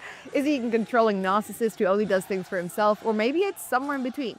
If you're to ask the left in Israel, there is nothing more evil than Bibi Netanyahu. If you were to ask the right, you'd hear an entirely different picture. Now, this isn't by accident. We know that the media we consume shapes our worldviews, and the left-leaning media in Israel has made it their mission to turn Bibi into enemy number one. Confused why I'm talking about the media instead of the pardon? Patience, my friends. It will all make sense in a moment. Let's rewind. Bibi, that's his nickname, is currently on trial for 3 different cases. Investigations into the specific cases started about 10 years ago, but he was only officially indicted in 2019. If you read the news, you probably heard something like Netanyahu was indicted on charges of bribery and fraud and breach of trust. Bribery? Fraud? Breach of trust? How terrible! What a corrupt politician! That's what most people think when they hear those terms. But thank God you're not most people. There is way more to the story than this, and we're about to figure it out. So 2019 was, of course, the start of COVID, and the trials since then have been postponed and dragged on. It's actually only recently that Netanyahu started testifying, because first they had to call upon all the different state witnesses, otherwise known as a million different people loosely connected to everything. We'll get into that in a second. So what is he actually on trial for? Well, there's 3 different cases. Case 1000, the champagne and cigar case. You probably heard about this one. Netanyahu and his wife Sarah allegedly received expensive gifts over the years from wealthy businessmen. The givers are apparently Arnon Milchan, who's a Hollywood producer, and James Packer, this Australian billionaire who owns lots of media companies. What kinds of gifts? Well, boxes of cigar and champagne, which allegedly, and I say allegedly carefully, altogether are worth hundreds of thousands of shekels. What is the prosecution claiming? Well, that these gifts weren't just friendship, but were rather given in exchange for political favors such as help with visas, tax matters, and business interests from Milchan. Charges against Netanyahu are fraud and breach of trust. But eagle-eyed people might notice that there is not a charge of bribery. In fact, the Attorney General had to remove the bribery charge in this case because there was no evidence of bribery. Netanyahu's defense is that the gifts were between friends, like normal friends will smoke a cigar or drink a glass of champagne together, and nothing was given in return. Again, the most important point here is that this is not a bribery case. Even those who drum up as much evidence as possible couldn't justify calling it bribery. Remember the Attorney General? Okay. Case 2000, the Yediot Achronot newspaper deal. This is an entire case based on a conversation between Netanyahu and Arnon Moses, who's the owner of Yediot Achronot. What was discussed? Moses allegedly offered more favorable news coverage of Netanyahu in exchange for Netanyahu considering hurting Yediot Achronot's rival Israel Hayom by limiting its circulation through legislation. Was the deal ever carried out? Not even close. It was a discussion, and it was never ever executed, if it was even a discussion. The charges against Netanyahu are again fraud and breach of trust. Moses is the one charged with bribery. Netanyahu is not. The Attorney General once again needed to downgrade the charge, and Netanyahu's defense, he says he was just handling Moses and had no intention of actually acting upon it. It's important to remember for this case that Moses and Netanyahu are big, big rivalries. There was not a lot of favorable coverage of Netanyahu in general behind the scenes in these newspapers. Okay, case 4000, the Bezek Walla affair. And this is the most serious one and considered the central and severe case. This is the big fish, despite the fact that we don't have any real evidence. Netanyahu allegedly offered major regulatory benefits to a man called Shaul Elovich, who controlled Bezek, which is Israel's largest telecom company, and Walla News. What Netanyahu allegedly gave Elovich is regulatory decisions worth hundreds of millions of shekels, especially involving Bezek's merger with Yes. What the prosecution claims is that Elovich gave in return favorable coverage on Walla, which is a joke because Walla hates Netanyahu, softening negative stories, highlighting positive ones, responding to hundreds of requests from Netanyahu's aides, removing unflattering articles, yada, yada, yada. And the charges are bribery. This is the only case where Netanyahu might potentially be charged with bribery, also fraud or breach of trust. Why this case is the core? Well, the prosecution argues that there was a clear give and take with massive financial value and lots of evidence, text, email, testimonies, and Netanyahu's defenses. There was regulatory decisions were professional and approved by others, meaning at the time of this entire thing, there was a change happening in Israel's government to allow for media companies and bezek companies to shift around, and it was all part of that, and that there actually isn't really any proof of Walla coverage being positive for Netanyahu, which I think a lot of us could agree. And he claims that obviously, once again, all this is politically motivated. That's Netanyahu's statement in general, that there have been hundreds of cases that they've tried to create against me. They've spent millions in resources to try and bring me down politically. None of these actually have any sort of real basis in reality. Those are the 3 cases. But the cases themselves are honestly just not really as interesting as everything surrounding them, because we already know that the deep state here is hard at work. Now that his testimony has begun, the trial is running 4 days a week. Let me repeat, he is required to show up to court 3 days a week as a sitting prime minister. The 4th day is for other witnesses. This is unprecedented for anyone, not just a sitting prime minister, to be forced into so many appearances for such a prolonged amount of time. And why are they doing it? Because one of the 3 judges is supposed to retire in 2028, and they want to finish the saga before then. Madness. 2028. That's how long they think this thing is going to be drawn out for. Since Bibi came into power all of those years ago, attempts to paint him as a criminal have been made dozens and dozens and dozens of times. This is the first time, however, despite insane resources being used to find proof. I'm talking about hundreds of government employees whose entire job is to just look into how they can bring down Netanyahu. This is only time that anything actually stuck, and even the things that stuck, the evidence is very, very, very bad. And how did they spend so long on this? How did they get away with that? Because it's the strategy of the left to stay in power from the shadows. What do I mean by that? If you don't want people to notice that you are corrupt, the best way is to divert their attention. This has long been a deep state strategy. Use the media and legal system, like the Attorney General, the Supreme Court, to make politicians look corrupt so no one sees who's actually corrupt. When people hear law, they assume truth, honesty, and justice. Unfortunately, that's wrong. And this facade has worked for the left for years. Let me clarify. I'm not saying our politicians are not corrupt. Far from it. But the strategy works because they truly believe Bibi is the world's most corrupt human. The media has fed so many lies in that direction that it has almost become a fact, despite the fact having no evidence behind it. The more I've looked into this, the more disgusted I've become. There is a systemized strategy in place to try and bring Bibi down politically. Because this is not about trying to put him in prison. This is about trying to somehow remove him from political power. So many of the people who worked with Bibi were eventually called in for interrogations. Some of the most central testifiers in this case were people who worked very closely with him and were pulled out for interrogations for other reasons. And then through the evidence that was found during these interrogations, like on their computer, they built these cases. It's not because they did anything wrong, but in the hope that during these borderline illegal interrogations, they say something useful to bring Bibi down. Yes, I know it sounds like a conspiracy theory. The truth is, I would have dismissed it as well if I weren't now seeing proof of this strategy, intimidation through legal and media pressure, in many cases unrelated to Netanyahu. We saw it with Zini, coordinated media attacks, legal excuses to prevent him from becoming head of the Shin Bet, left, right, and center, intimidation of his family, like illegally detaining his father, etc., all in hopes that he would withdraw from the position. We're seeing it now with the soldiers in the prison who allegedly raped a terrorist, coordinated media attacks, exaggerated legal charges with no base, simply to protect the Attorney General and her allies. Just in Bibi's case alone, so many strange things have happened. We've had witnesses claiming that they were coerced by the police. Police saying that they exceeded their jurisdiction and they went way above and beyond what they're allowed to do to find evidence. Total inconsistency in the evidence and in the numbers being presented. Judges asking prosecutors if they want to drop the bribery charges due to lack of evidence. Look, I debated a lot about this, but I'm not here to decide whether Bibi has ever been corrupt. The truth is, I don't know.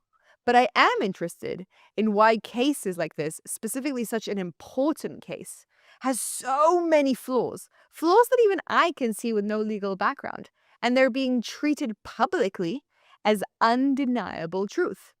Bibi is a criminal because he's on trial, despite the fact that he hasn't been tried.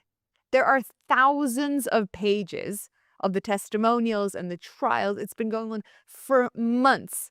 And they count on you not having the time or the energy to dig through it all and to see the crazy holes in the work that they did to provide the evidence. To them, they've already won. Even if the court acquits him, they've branded Bibi as a criminal in the eyes of the world. Also, have you noticed how none of this trial is live streamed? In high-profile cases, live streaming is common. In fact, more than that, Bibi's team has requested it multiple times. However, they refuse.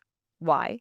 Because they know their case is so flimsy that anybody watching would immediately side with Netanyahu.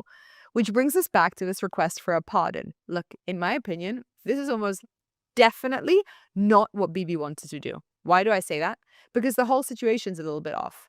Bibi is a winner. He loves proving the whole world wrong. He's willing to sit through terrible rumors and hate and then turn around and show everyone he was right. Remember Iran, remember the hostages. His strategy in this case has been exactly that. During his testimonies, we've watched the deep state unravel publicly, and Bibi's gloating. The absurdity of him doing this during a war is obvious, and if you're following the testimonies, the case has truly become a joke. All Bibi needs to do is stand there and testify, and everybody can see that the reality is that he's actually okay, and they're just trying to hate on him and trump up cases against him. Domestically, Bibi is gaining immensely from testifying. It's exposing how corrupt the legal system is, and once again shows that Bibi is at the forefront of fighting it. It's exactly where Bibi wants to be. However, internationally, there is a complete different story. Here's where Trump enters into the story. Most of the world does not understand the deep state in Israel. They just see Netanyahu is on trial, and that looks bad. Trump does not enjoy being seen as close to someone that the world thinks is a criminal, but that's not the real issue here. Truthfully, it's Saudi Arabia. They don't want a peace deal with somebody who might end up actually being corrupt. And according to rumors, they have a serious problem with Bibi being on trial, which means Trump's peace plan has a problem in it. Trump, understanding that all of this trial is political theater, has had enough. The peace deal is being prolonged and postponed because Netanyahu is on trial. And until this problem stops, he's not going to get the plan that he wants. On the day of the hostage release, one of the biggest days in our history, he told Herzog in front of the entire Knesset and the world to pardon him. Not as a joke, but part of a really thought out plan. A few weeks later, he then publicly sends a letter urging the pardon. And according to my sources, he pressured Bibi hard to finally submit his own request. Apparently, even berating him on the phone for taking too long. And now the ball is in Herzog's court. Let me be very clear. Bibi Netanyahu, in my opinion, did not want this. Most people see that him asking for a pardon just doesn't look right. It was Trump that put the pressure on Bibi to make this happen for his own needs. And now, the person who's actually ending up paying the price for this is Herzog, because he is in a lose-lose situation. Herzog wants to return to politics. The irony of the fact that in 2015, when all this stuff started, Herzog and Bibi were competing for prime minister is not missed on anybody. He's left-leaning, and his voter base is deeply, deeply anti-Bibi. If he pardons him, they will come after him. And if he doesn't, he risks derailing Trump and Bibi's diplomatic plans, including the Saudi deal. We've already heard that Bibi and Herzog have had private conversations in which Bibi has explained to him the reasons for the pardoning. And so we can expect that Herzog is in the know about some bigger military plans. So what happens now? Well, Herzog will get legal advice from many people, like the Attorney General, blah, blah, blah, but ultimately it's going to be his call. As of now, it seems likely that he will pardon him. And that, by the way, is also a legal anomaly. Pardons are meant for criminals, and Bibi hasn't been convicted. So what's the legal justification? Well, first off, the way it works is that a president in a country is allowed to pardon any criminal that they want based on reasons that they think are right. Now, what's interesting about this is that the precedent was set by the Supreme Court back when Herzog's own grandfather, Chaim Herzog, pardoned a bunch of Shin Bet officials before they were tried, setting the precedent that you can even be pardoned without a conviction. Okay, what am I talking about? Well, the law is very simple. It says a president can convict a criminal. The problem is that Netanyahu is not a criminal because he's on trial. He hasn't been convicted. And so how is he going to pardon Netanyahu if Netanyahu isn't a criminal, if the law is so clear? Well, once again, the Supreme Court had decided back then that it was fine to just pardon anyone because this is what they do. Even though the law clearly says a president can only pardon a criminal, the Supreme Court once again took liberties at deciding what the law is and allowed for Chaim Herzog to do just that, which means that legally Herzog can pardon Netanyahu, and any attempts to try and prove differently are not going to work. This is why the claim that Bibi must admit guilt to be pardoned is simply false, and why he doesn't include any admission of guilt in the document he submitted to Herzog.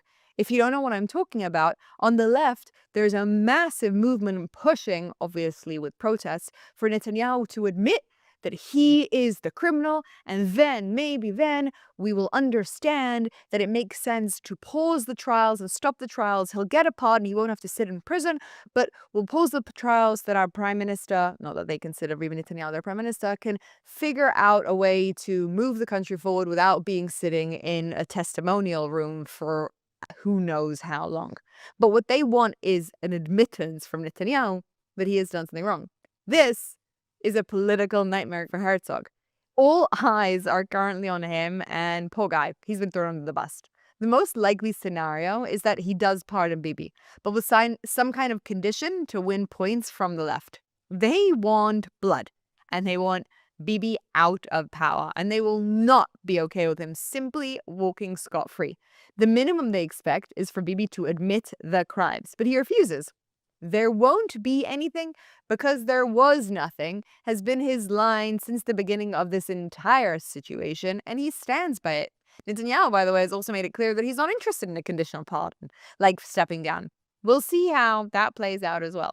If Herzog does pardon him, it may end up going to the Supreme Court, but it's unlikely they'll be able to overturn it. They may try to find loopholes to block him from running in elections, but we already know that Netanyahu's lawyers are making sure that that doesn't happen. If you were one of those nerdy people who read Netanyahu's request, you'll notice he does not argue it's crazy to run a war while testifying. And that's intentional. Over the years, people have petitioned the Supreme Court claiming a prime minister cannot be a criminal defendant, meaning he can't be a prime minister at the same time that he's on trial. The court rejected these claims because the law doesn't demand a prime minister step down, and because Netanyahu formally promises the courts he could perform both roles without conflict. Remember, innocent until proven guilty.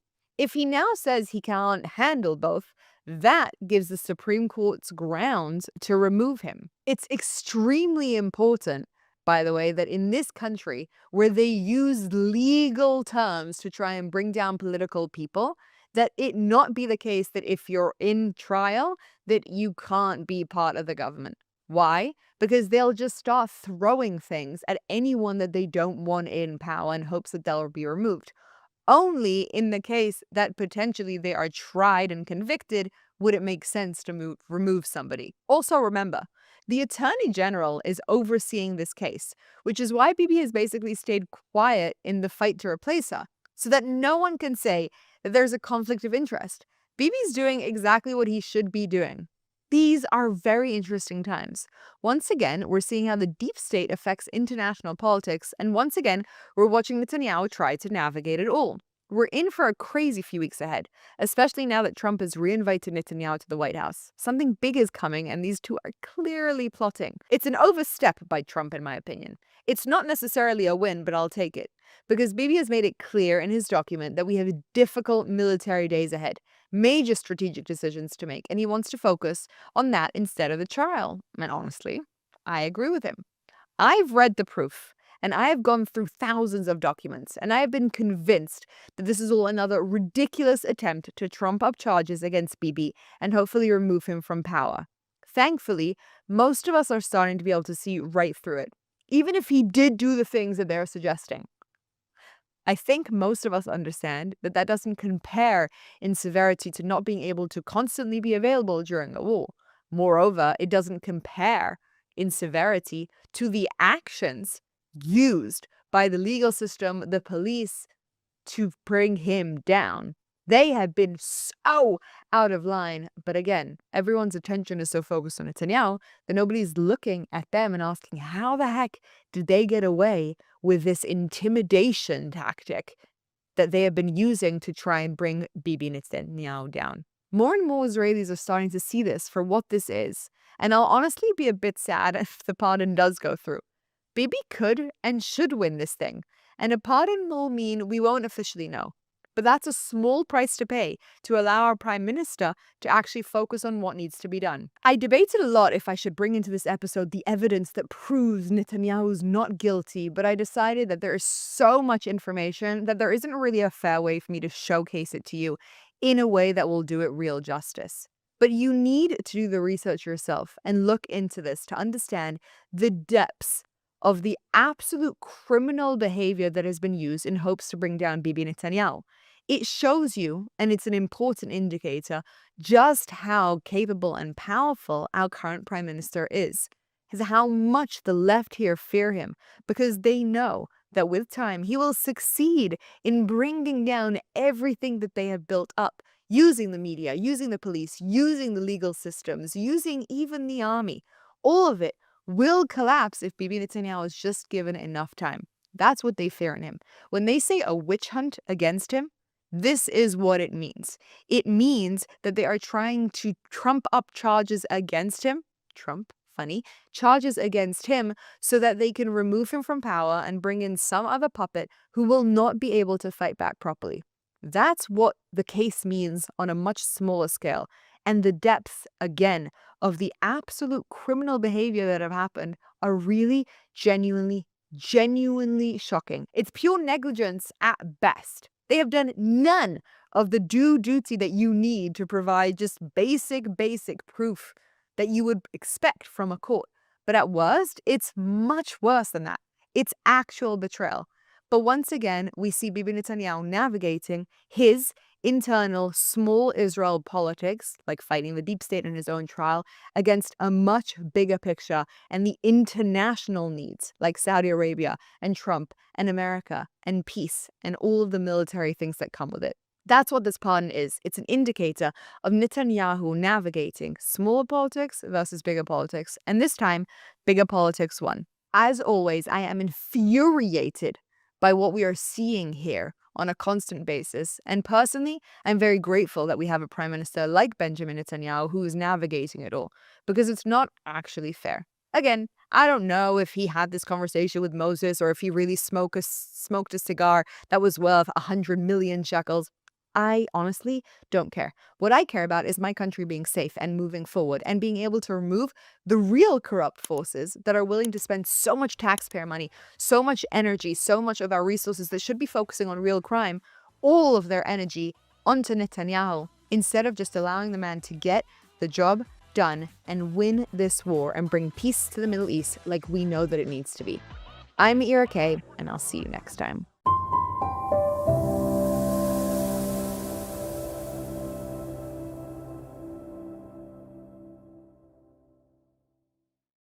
Emunah's Rishonot program is transforming the landscape of religious women's leadership in Israel, giving participants the tools, confidence, and sisterhood they need to shape the country's future. Our Mayan Hoffman sat down with journalist and social entrepreneur Avital Indig, a participant in the program and a World Emunah delegate at the recent World Zionist Congress in Jerusalem, in order to understand its impact.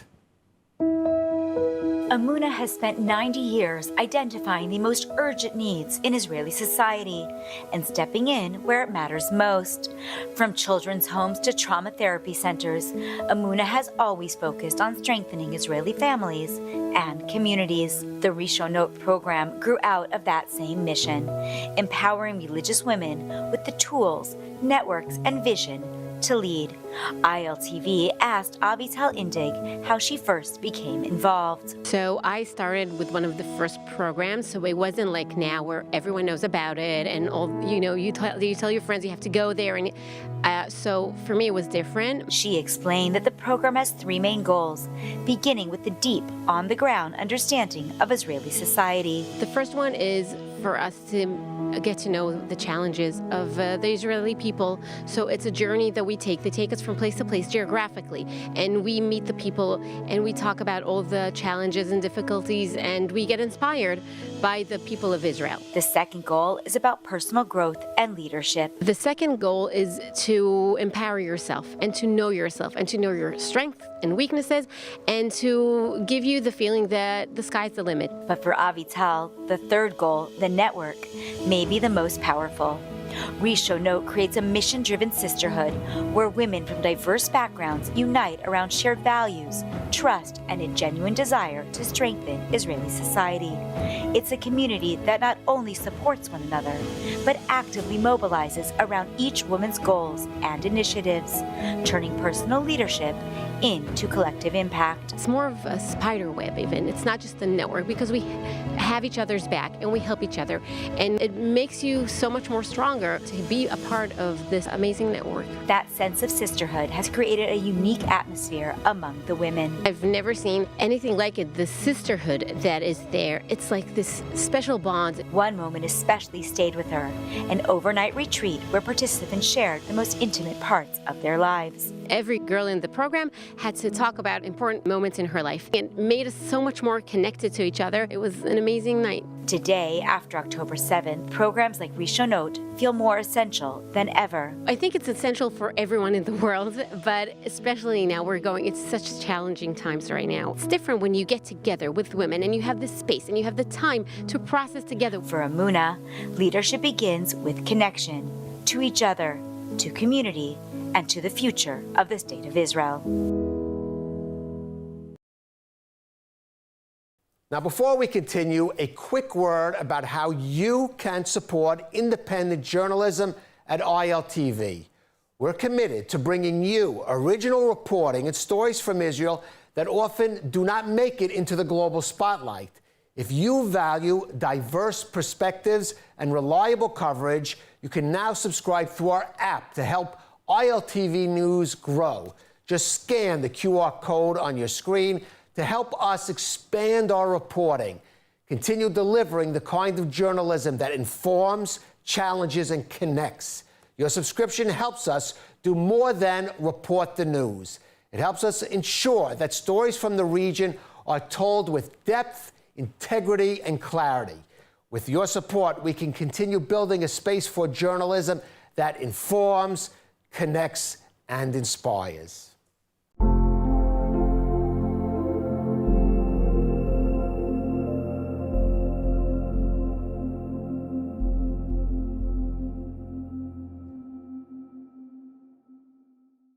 When you buy from Blessed by Israel, you're not just shopping, you're standing with the families of Israel's heartland. Every bottle of delicious olive oil, handcrafted necklace, or jar of honey carries the spirit of Judea and Samaria. These, along with many more products, are the tastes, scents, and stories of the Promised Land, made by people rebuilding our biblical homeland every day. Shop now at blessedbyisrael.com and use ILTV's special code BLESSISRAEL for 10% off on your first order. ILTV News, your source for Israel in English. Reporting from the ground where it happens, as it happens. An authentic, trusted voice in daily Israel news. Airing on 11 international TV channels and now launching a 24/7 Israeli news channel. Reaching millions every month across all social platforms. Independent, real, powered by truth. We don't just report, we connect. Thanks to a worldwide community that stands for truth. This is ILTV, your source for Israel in English. Israel's only English news channel, bringing you the headlines that matter every hour, straight from the center of where it's all unfolding.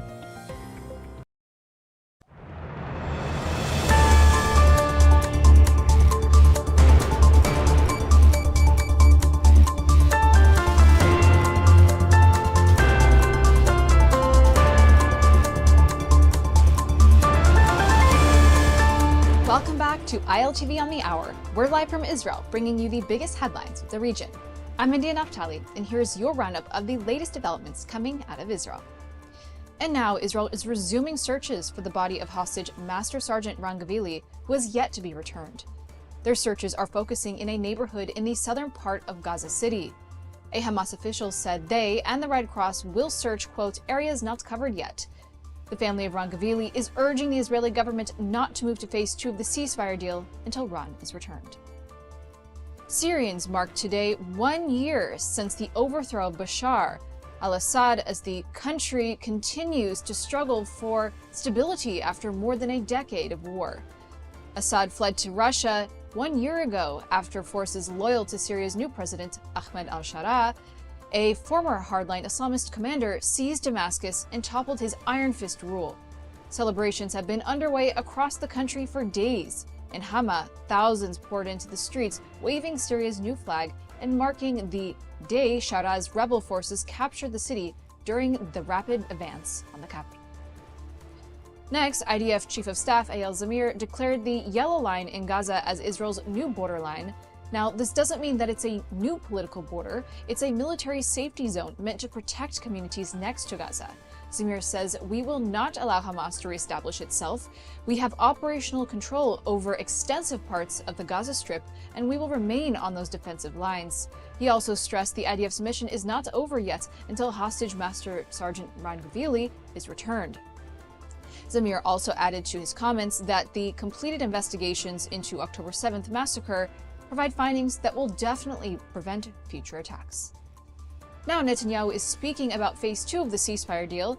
He said that phase 2 of the deal is close and will begin shortly after the last Israeli hostage in Gaza is returned. Take a listen. We finished the first part, as you know. Phase 1, we're almost there. We have one more hostage deceased, Hani Gavili, a hero of Israel, to return here. And then we very shortly expect to move into the second phase, which is more difficult. Yesterday, while speaking to a group of Israeli diplomats, Netanyahu added that phase 2 will focus on disarmament and demilitarization in Gaza. While discussing diplomacy within the region, he dismissed claims that future peace deals, including the potential peace deal with Saudi Arabia, will not require concessions from Israel's side. He stated the region is shifting because, quote, we have no longer a policy of containment. We identify a threat and we act.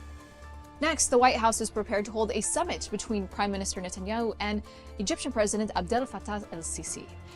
The two haven't spoken since before the outbreak of the war, but for this meeting to happen, U.S. officials say that Israel must approve a strategic gas deal with Egypt, among other measures to make sure President Sisi wants to meet.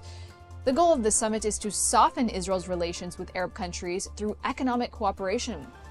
This possible summit in Washington could very well be a turning point for Israel-Egypt relations if it succeeds. Finally, Israeli President Isaac Herzog began his 2-day visit to New York, where he will focus on issues like rising anti-Semitism and other challenges that American Jews face today. Herzog delivered the keynote address at the Yeshiva University event, where he received an honorary doctorate. He will also appear as a guest of honor at the American Zionist Movement Conference. His office says he will address growing concerns in the U.S. Jewish community regarding growing anti-Semitism in the wake of New York's mayoral election of Zohar Mamdani. He went full force against Mamdani in his speech. In New York have raised a red flag. Here, we see the rise of a new mayor-elect who makes no effort to conceal his contempt for the Jewish democratic state of Israel, the only nation-state of the Jewish people. President Herzog certainly didn't hold back, and it shows just how much the Jewish state has an interest in speaking out against anti-Semitism globally, particularly in the United States, where the majority of the U.S., which has the largest U.S. population outside of Israel. That's it for this edition of Iltv on the Hour. My name is India Naftali. Thank you for watching.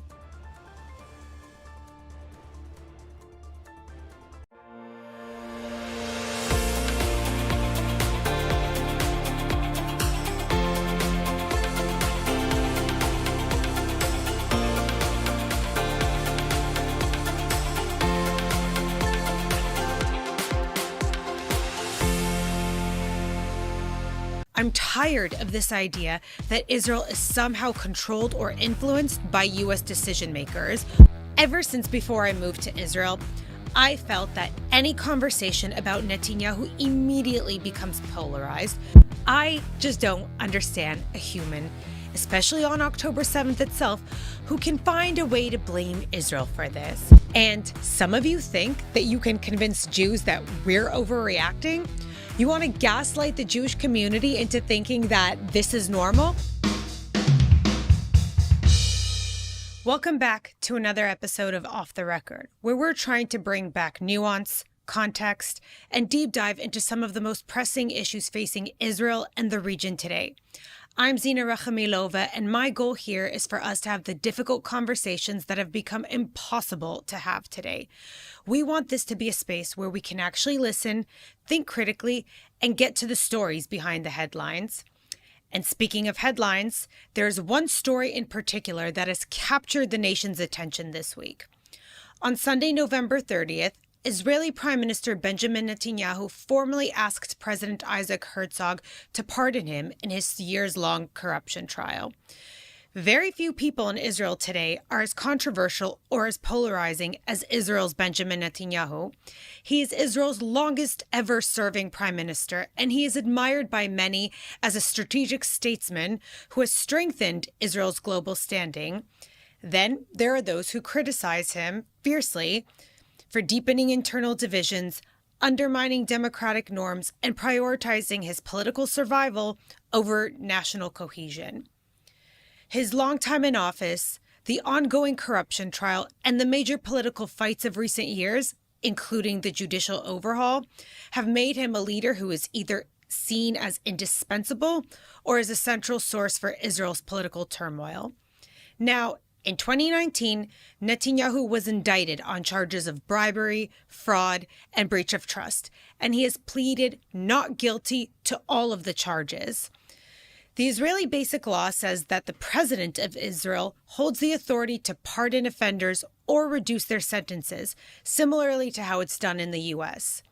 There could easily be an entire episode dedicated to unpacking the allegations against Netanyahu, and plenty of journalists have already done a far better job explaining them than I ever could.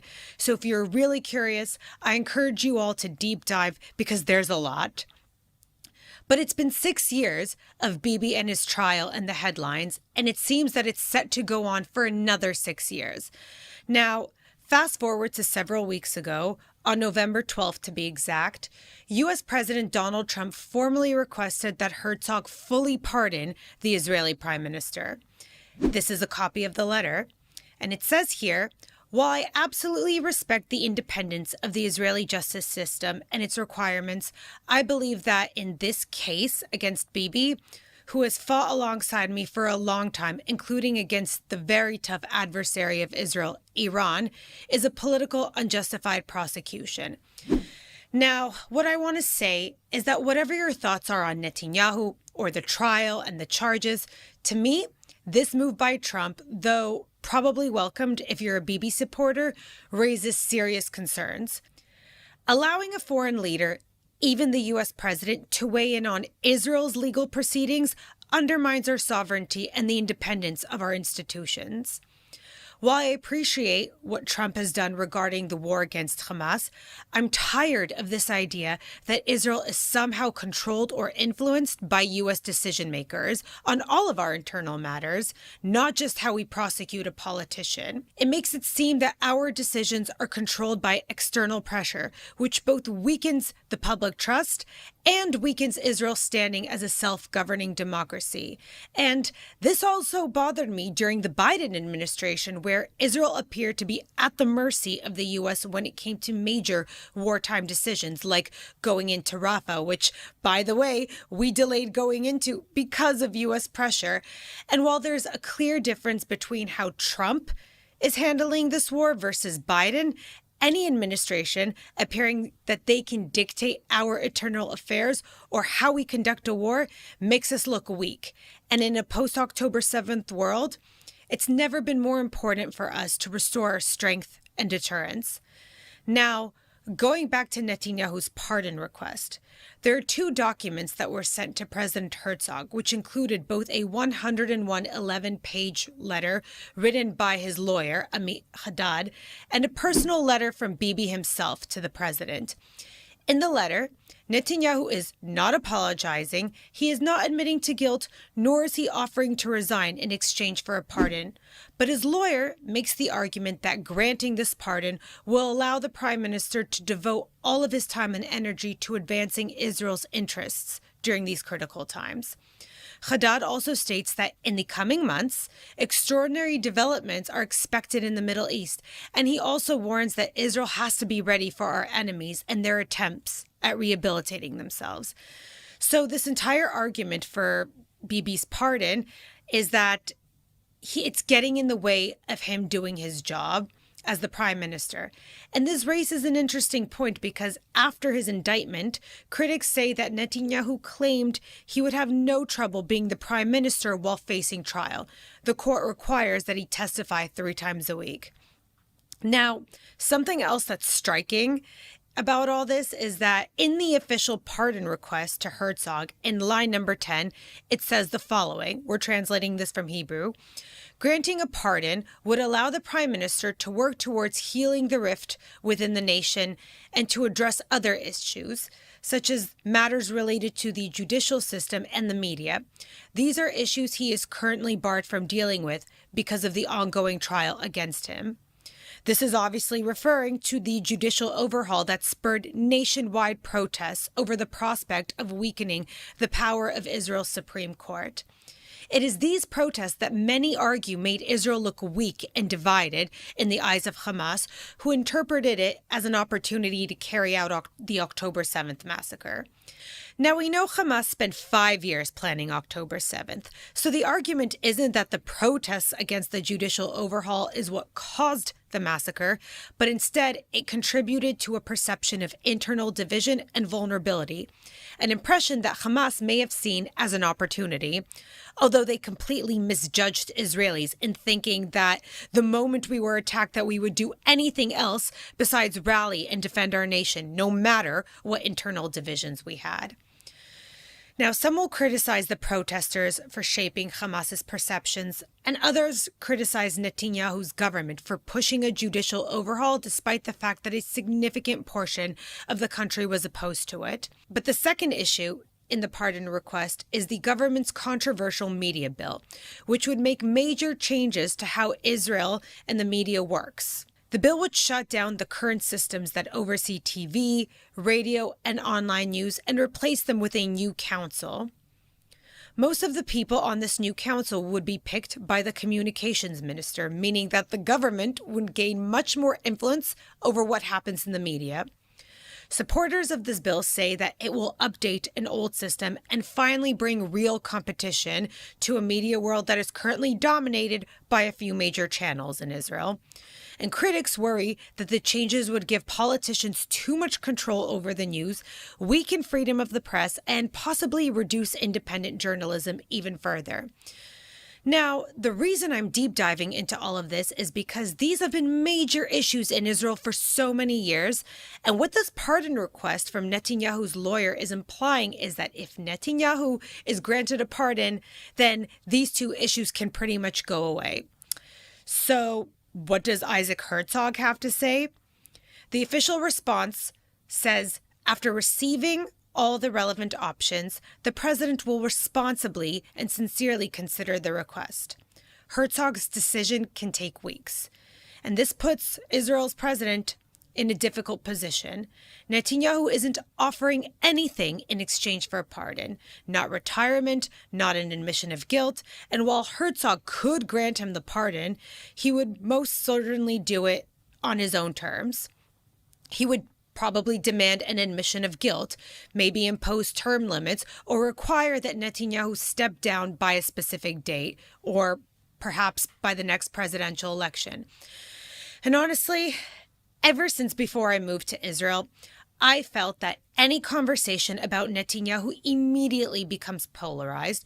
You're either talking to people with Netanyahu derangement syndrome or to these diehard Bibi loyalists called Bibistim. It's exhausting. Everything in our politics seems to revolve around whether you love or hate Bibi. Israelis are tired of it. Many of us feel that people who are obsessed with this endless Bibi versus anti-Bibi fight, the politicians, judges, and public figures, have made life here harder and even contributed to the security failures that we all live through. It feels like these leaders are prioritizing their battles over our actual needs, our security, our economy, and our day-to-day lives. So I genuinely don't care what the right decision is. I believe in Israel's strong judicial system, but I also can't take this nonstop Bibi drama anymore. I think most of us are simply over it. Whatever brings this saga to an end, whether he's found guilty or not, we just want to move forward with a government that prioritizes our future, our success, and our security. And speaking of leadership and the challenges that come with it, let's leave Jerusalem for a moment and jump all the way across the Atlantic to New York City. Obviously, the biggest talk right now in New York is new Mayor-elect Zohran Mamdani, who has been quite a hard pill to swallow for many Jewish New Yorkers about what the future of Jewish life will look like. Since the beginning of his campaign, Mamdani has faced ongoing accusations of anti-Semitism from different Jewish organizations, political opponents, and public figures. Let's go through some of them. Mamdani is a vocal supporter of the BDS movement, so he's actively hoping to sever any academic relationships between New York and Israeli universities and institutions. While he was a student at Bowdoin College, he co-founded the school's Students for Justice in Palestine chapter. To this day, Mamdani misrepresents Israel's war against Hamas and their goal of bringing the hostages home who were held in inhumane conditions in the dungeons of Gaza. While he did condemn Hamas's October 7th attacks, he was asked in detail about the role Hamas should play in the future of Gaza on Fox News. Let's take a look at his response. Do you believe that Hamas should lay down their weapons and leave the leadership in Gaza?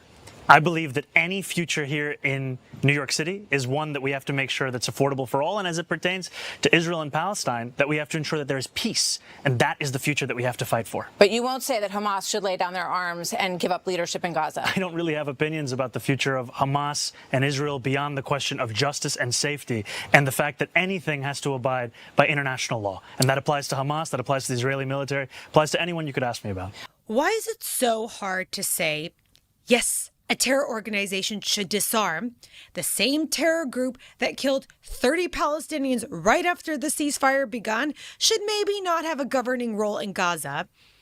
Now, Mamdani has also stated that he doesn't support Israel's right to exist as a Jewish state, stating that he wouldn't recognize any state's right to exist with a system of hierarchy on the basis of race or religion, another misrepresentation of the reality here in Israel. During his campaign, Mamdani did condemn anti-Semitism multiple times and stated that he wants to work to combat hate crimes across New York City. It seems, however, that it's only the expressions of anti-Semitism that don't get in the way of his politics or his views. Now, one of the biggest talking points used against those trying to whitewash Mamdani's anti-Semitism is using the fact that a significant portion of Jewish New Yorkers voted for him. They'll claim that he cannot possibly be an anti-Semite when 30% of Jewish New Yorkers supported Mamdani, and all the allegations against him are simply over his Israel stance. And I wanted to address that because I'm hearing all of these numbers being thrown around. We have this one CNN exit poll that found that 31% of Jewish New Yorkers supported Mamdani, while 65% voted for independent candidate Andrew Cuomo, and 3% backed Republican Curtis Sliwa. The poll was based on a Jewish sample of roughly 710 respondents, but something to note is that New York doesn't release data on voters' religion or ethnicity, and CNN didn't disclose the poll's margin of error or the full methodology. Then there was the Quinnipiac University poll released on October 29th, which found that only 16% of Jews supported Mamdani, and it also showed that 75% of Jews held an unfavorable view towards him. I personally don't know what the real number is because these exit polling numbers don't make any sense. But sampling 710 Jews in a city where they make up 12% of the population, I'd be highly skeptical of these numbers. Now, I'm not from New York, and so while I have my views and I was following the mayoral election very closely, it was important for me not to speak over Jewish New Yorkers who now have to live with a mayor who cannot condemn phrases like globalize the Intifada, claiming that his role isn't to police language, or who cannot properly call out a violent mob outside of a synagogue and labels it as a violation of international law simply because Nefesh B'Nefesh was the one hosting the event. But when I found out some of the people who will now be on Mamdani's transition team, it struck a nerve. Among the 400 people appointed to his administration, it includes prominent members of the Democratic Socialists of America, lawyers, retired police officers, and activists, and to nobody's surprise, many of them are known for their anti-Israel stance and their alleged history of anti-Semitism. Let's take a short look at who is on this list. First, we've got Walid Shahid, who will be serving on Mamdani's Committee on Community Organizing. On October 7th, when Israelis were still being slaughtered in cold blood, Walid wrote on his Twitter, Hamas targeting Israeli civilians with violence is horrifying and unacceptable. Similar to the violent militias in Ireland, South Africa, and many places around the world, Hamas is also a byproduct of Israel's violent policies of occupation and second-class status of Palestinians. I just don't understand a human, especially on October 7th itself, who can find a way to blame Israel for this. How on earth do you watch the barbaric footage of women, young men, children, babies, and the elderly being slaughtered and kidnapped by armed terrorists, or watching the dead bodies of people being paraded on the streets of Gaza by these monsters while the crowd of civilians were cheering, and find some way to blame it on Israel? It says a lot about who you are as a human. Next, we have Jenna Hamad, who will serve on the Committee on Arts and Culture. Jenna Hamad is a Palestinian-American curator and bookmaker. On October 13th, 2023, she posted, I will commend, support, reaffirm my people for all measures taken towards life and liberation. If you believe in a free Palestine, you believe in a free Gaza. When you say free Palestine, it means you support the obliteration of all borders. This is referencing how Hamas broke through the barrier with Israel, invaded it, and then went on their slaughter rampage. It also implies that she doesn't believe in any borders with Israel, meaning she would be happy with the eradication of Israel. There are several problematic people on this list, but one that really got me furious was Tamika Mallory, a name that I haven't heard in years. For those who don't know, Mallory was one of the former leaders of the Women's March, alongside Linda Sarsour, also a Mamdani supporter, Carmen Perez, and Bob Bland. Now, Tamika Mallory in particular stepped down from the board of the Women's March in 2019 amid allegations of anti-Semitism. Specifically, Mallory had glorified the anti-Semitic Nation of Islam leader Louis Farrakhan and refused to condemn his discrimination against Jews. She also reportedly said that Jews were responsible for the oppression of people of color.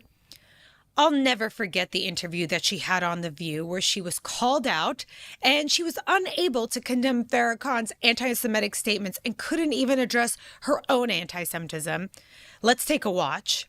Well, there has been some controversy surrounding the Women's March organization. And Tamika, you came under some fire for your relationship with Louis Farrakhan and the Nation of Islam. Now, he's known for being anti-Semitic.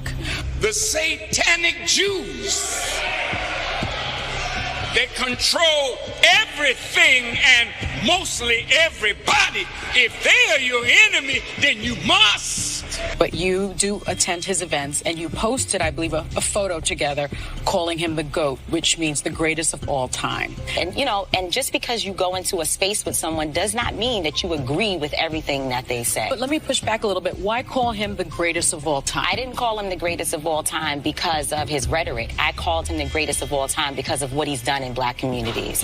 And I think that, Let me just interject really quickly. I would never be comfortable supporting someone who called, I'm not anti-Semite and I'm anti-termite. It's the wicked Jews, the false Jews that are promoting lesbianism, homosexuality. I actually spoke with the journalist from Tablet magazine who released an investigation report on your organization. And in part, they alleged that there is a lot of anti-Semitism surrounding this march. Specifically, the report alleged that you, Tamika, and co-founder Carmen Perez asserted that, quote, Jewish people had a history of exploiting Black people and were proven to be leaders of the American slave trade. This is who Mamdani appointed to his Committee on Community Safety. And some of you think that you can convince Jews that we're overreacting? You want to gaslight the Jewish community into thinking that this is normal? Tamika Mallory couldn't even respond to this. If you, Mamdani, are appointing someone with this record to a community safety committee, then stop pretending like you care about Jews. Also, Meghan McCain is an absolute queen in how she called her out. So no, I don't think pogroms are going to start tomorrow or anything, but the concerns of the Jewish New Yorkers cannot be ignored or minimized. We cannot allow silence in the face of anti-Semitism to become the norm, and we must continue to speak out. And on that note, that's a wrap for our second episode of Off the Record. I'm Zina Rachamilova. Thank you so much for listening, and thank you for joining me and tackling the conversations that matter, even when they're difficult. See you next week.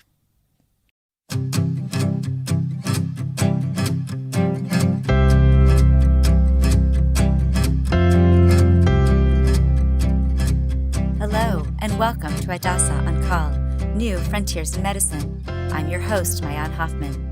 As parents, we constantly worry about our children, from their first steps to their first day of school and beyond.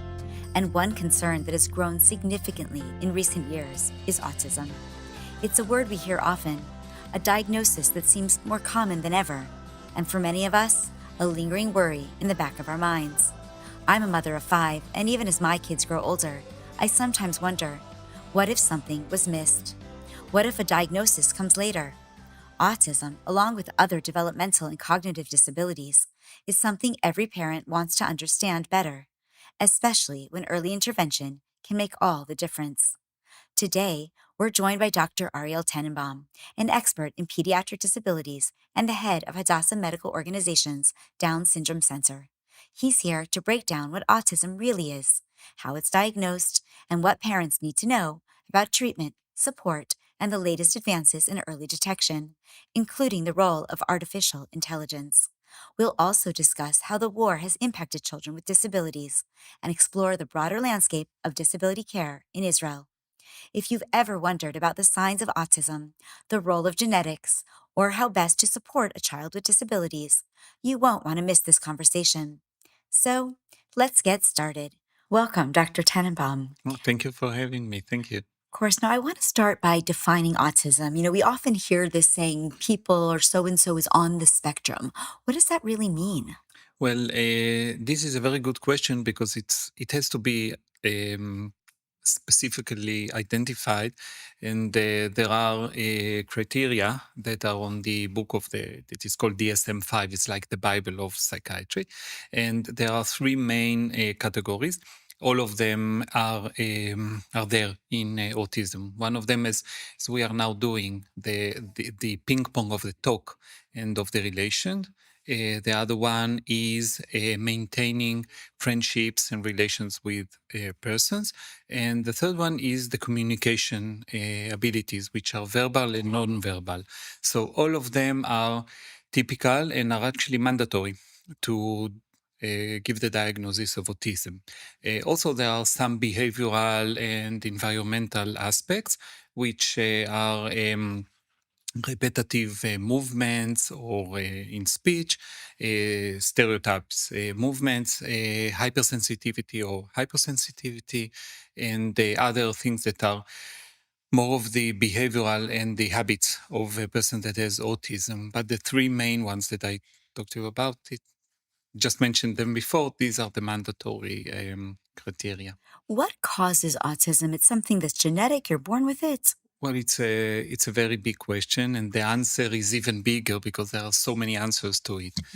Well, there is a part of the genetic, and there are some rare syndromes that autism is more frequent in them, and some people do have autism because of a specific genetic anomaly. But the environment is very important in autism, and we know that even I think that the classic example is identical twins, in which you can identify autism in one of them, and the other one does not have autism, and obviously they have the same genetics, and they live in the same house, so they are exposed to the same environment, and still we see differences. So there are many questions still ahead of us to understand the full, the answer to your question. Sure. And I guess the next follow-up question to that would be regarding the diagnosis. How do we diagnose somebody with autism? I've heard there's some new work with artificial intelligence, perhaps, that can help us to get a better understanding. Yes, especially in the early signs of autism. The average age of diagnosing autism in Israel and in other countries is about 3 years old. But when you go back to the history of the child, you see that the difficulties appeared much earlier. So there are some signs that you can see even when the baby is a few weeks old and months old. If I give you an example that is actually bothering, if a child, like the mother or the father, go to the cradle and look at the child in the middle of the night, and child is awake and he does not cry, and he doesn't seem to be bothered with the fact that there's no light and he's alone and nothing bothers him. So this is one of the phenomena that we see in retrospect, that the mother or the father can tell us about the child, even though he was diagnosed when he is 3 or 4 years old. About AI, this is actually something that Hadassah is involved in. There is a very nice startup that was, there is a clinical study that I'm involved in, and we are working on it in Hadassah. The company is called LittleOne.care.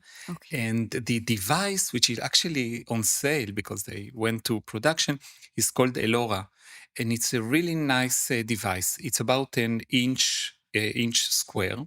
It's not heavy. You attach it to the whatever the baby is wearing. It doesn't radiate anything, and it gets every sound that the output and the input of sound, movement, and everything that you can even think about what's happening to the baby. So you get a lot of data. Okay. And when you get a lot of data, you can try to analyze the data.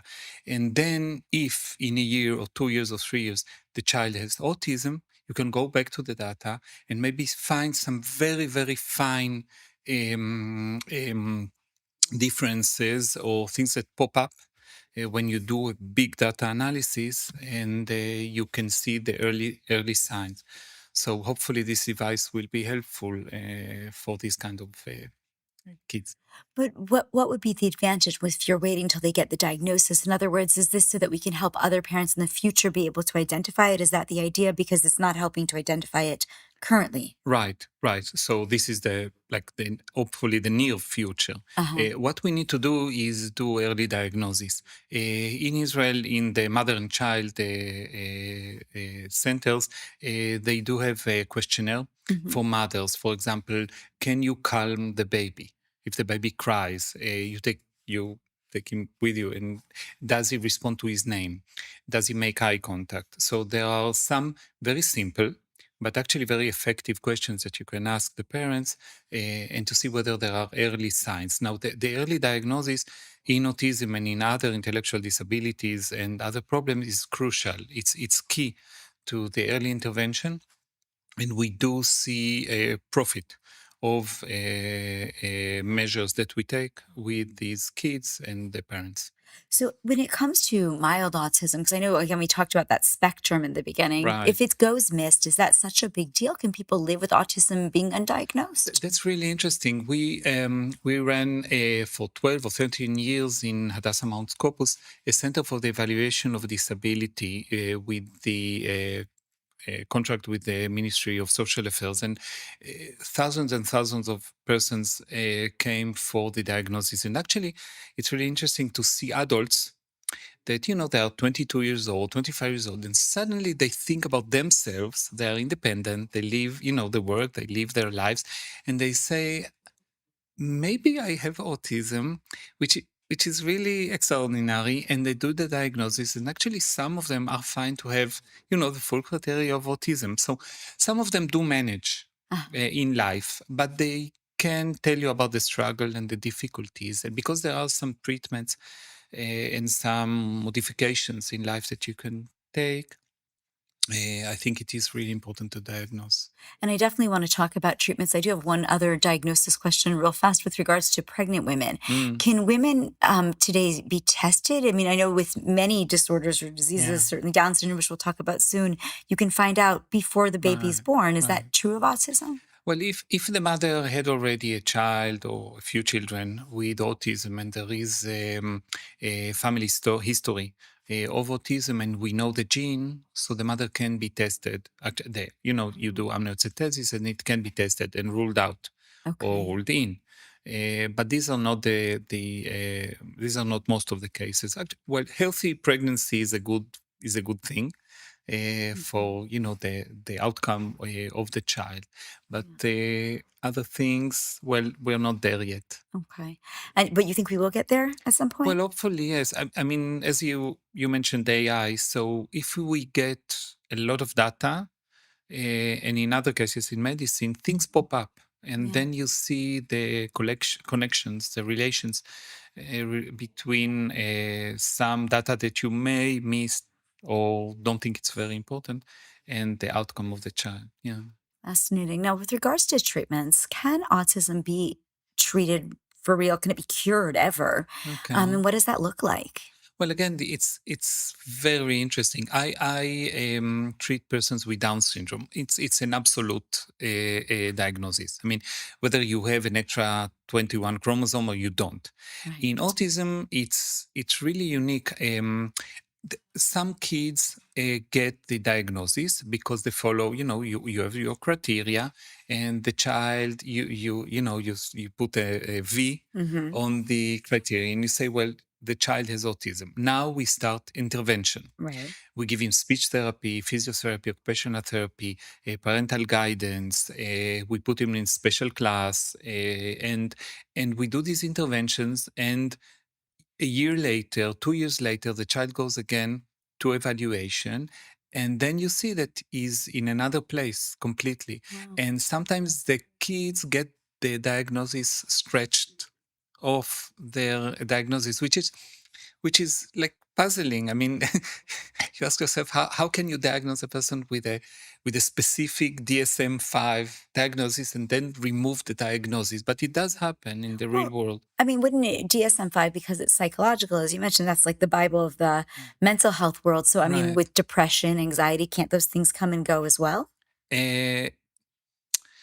I'm not a psychiatrist, but I did read a very nice article about people that are treated for depression for example, with one of the SSRIs medications like Prozac, Seroxat, maybe Cipralex, maybe you know these medications. And sometimes you go to the psychiatrist and get your treatment when you're in the bottom of the situation, of your situation. And then you start the medication, but when you, after a period of time, after the trauma, after the bereavement or whatever the person is going through, there is some relief, and the person can go through a process of healing, and there is the environment and support. So sometimes the diagnosis is made when the person is in the worst of the worst situation that he was, but you can re-diagnose and reevaluate the situation and actually get off the medication if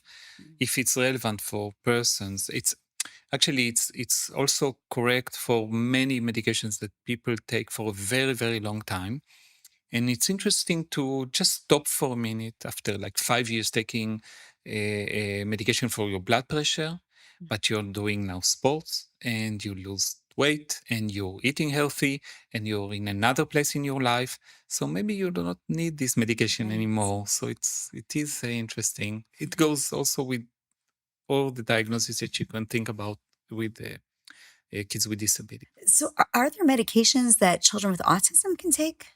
So kids with autism do take medication, some of them, but they are specifically for the symptoms that they show.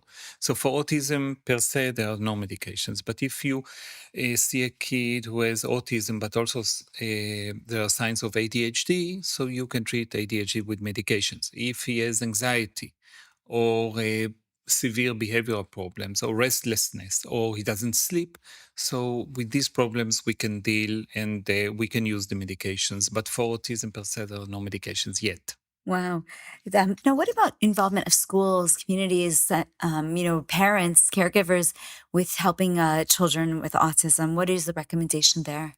So first, the diagnosis of autism is on the rise. I mean, you can see it in all the Western countries and also in Israel. We are talking now about 1 in 40, 1 in 50 kids. So it's really a lot. I'm sorry to interrupt you. Is that because we are now more aware of what autism is, or is that because more people actually have autism? Well, both.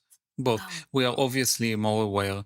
I mean, there are persons that should have be given the diagnosis, and there are older people and like the missed cases of 20, 30, and 40 years ago.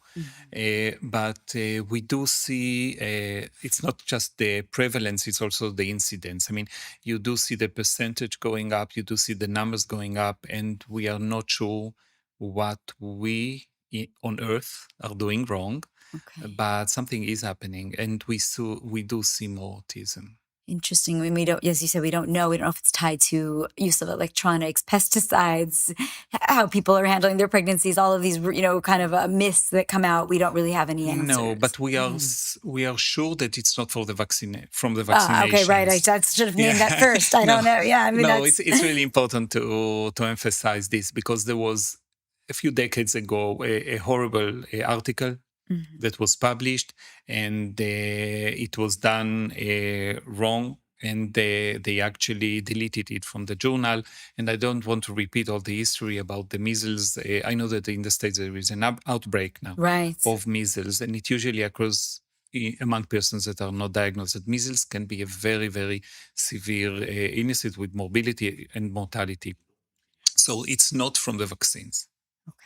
Now, what about the difference between autism in children and adults? I mean, you mentioned that sometimes adults get diagnosed with autism later in life. Is there a difference between how you would handle adults or late onset autism, if that's even a thing, versus childhood autism?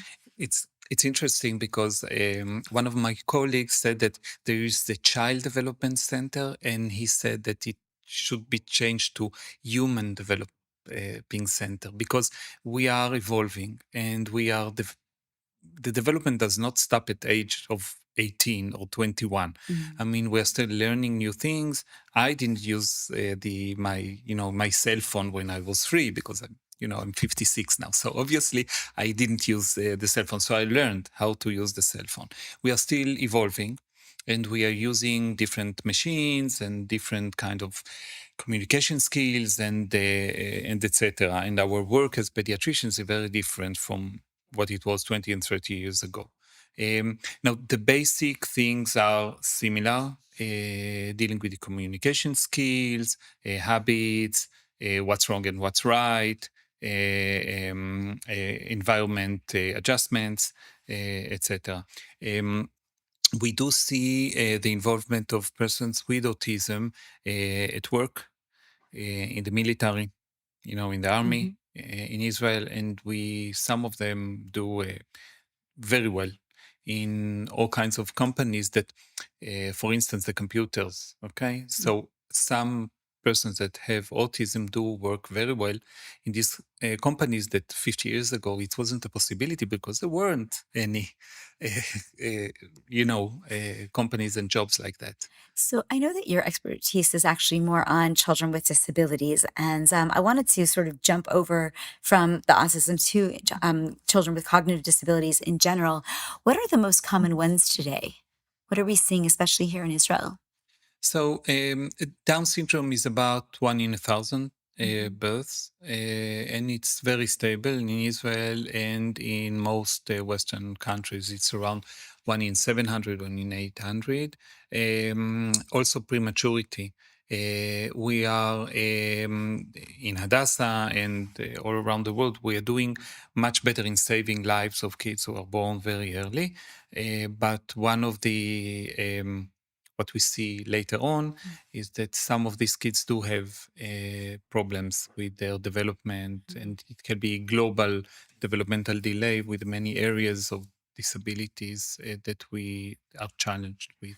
Yeah. So what should parents be watching for to indicate if maybe their child does have a cognitive disability? Okay, so if we detect early signs or early risk factors, for example, prematurity or a family history and so on. So we do encourage patients to consult with their gynecologist and with the family doctor.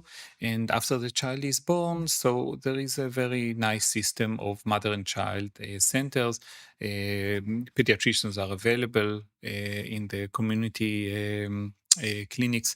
And I think that's about it. And also in kindergartens, in schools, there are surveys and there are persons that come and detect kids with problems, and they send them for evaluation. Now, this might be a little controversial where I'm going to take this next, but regarding, testing when a mother is pregnant, I mean, you mentioned before being able to do the amniocentesis and other, disabilities or disorders we can find Yeah. in advance. Are there ever times that you certainly would recommend to terminate a pregnancy? Is that something that we do here in Israel? And what are the factors that go into making that decision? Okay, so the decision is the mother decides. This is what I believe in. But I do think that the mother is. I think that my job here is to get the information as clearly as possible to the mother and to a partner, and just to make sure that when they decide, they do it with a clear understanding of what's going on. Some parents did come in different stages of pregnancy. For example, with a child that is, when he will be born, he will have Down syndrome. And they ask questions. We see it and we discuss it. And I don't give a specific recommendation because I think that it's in the mother's hands to decide. In Israel, there are the mother sits with the professionals, and she asks for termination of pregnancy if that's what she wants, and with all kinds of disabilities, physical or mental or cognitive disabilities, these requests are usually approved, and yeah. It must be very sensitive. Of course. Since October 7th, I'm going to assume that more children are struggling with mental, behavioral, and other disorders, not disabilities, but disorders, challenges that are resulting in, and even, I guess, physical disabilities for the children that were unfortunately attacked on the 7th down south. And we know how much rehabilitation is going on. Talk to me a little bit about what you're seeing here at Hadassah, the kind of patients, obviously anonymously, that you're treating since October 7th. Well, some of them, the impact. It's like the how do you call it, the waves when you throw a stone, and Yeah. so the waves are still very strong and hitting all of us. Some have mild symptoms like bedwetting. They were, they were dry for a year, and now they're again bedwetting. Just being very alarmed in the middle of the night because of sound of an ambulance passing by, thinking maybe it's a rocket this time. Learning problems, all kinds of anxieties, both the parents and the child. So we see more of that, obviously. Our child psychiatry ward is very busy Wow. with many outpatient clinics, patients that come to the outpatient clinics. It's not only that, this generation just recovered from the coronavirus. Right. So it's, they are challenged. Um, yeah. Yeah, hopefully it won't have long-term effects. I'm thinking of my own daughter. I have an 8-year-old, and she, we have so few rockets in Jerusalem, and just from that first day, from October 7th, every time afterwards, she asked me. She, for almost a year, actually more than a year, slept in our bed as a result of the rockets. Just she didn't want to go to sleep, and now she's back in her bed. But she'd slept in her own bed for a couple of years already. But she kept asking me, "Well, will there be rockets tonight, Mommy? Can you tell me if there'll be rockets?" And that's not a disorder, but it's amazing, the impact that these things have on No, of on course. everyone. I have 5 kids. Well, Oh, me too. There you go. Yeah. the younger is in the army, so there are no kids anymore. But I do have 3 grandchildren. Okay. And the older one was 3.5. We went abroad to Cyprus just for a holiday. And we went into the hotel and he asked, where is the safe room?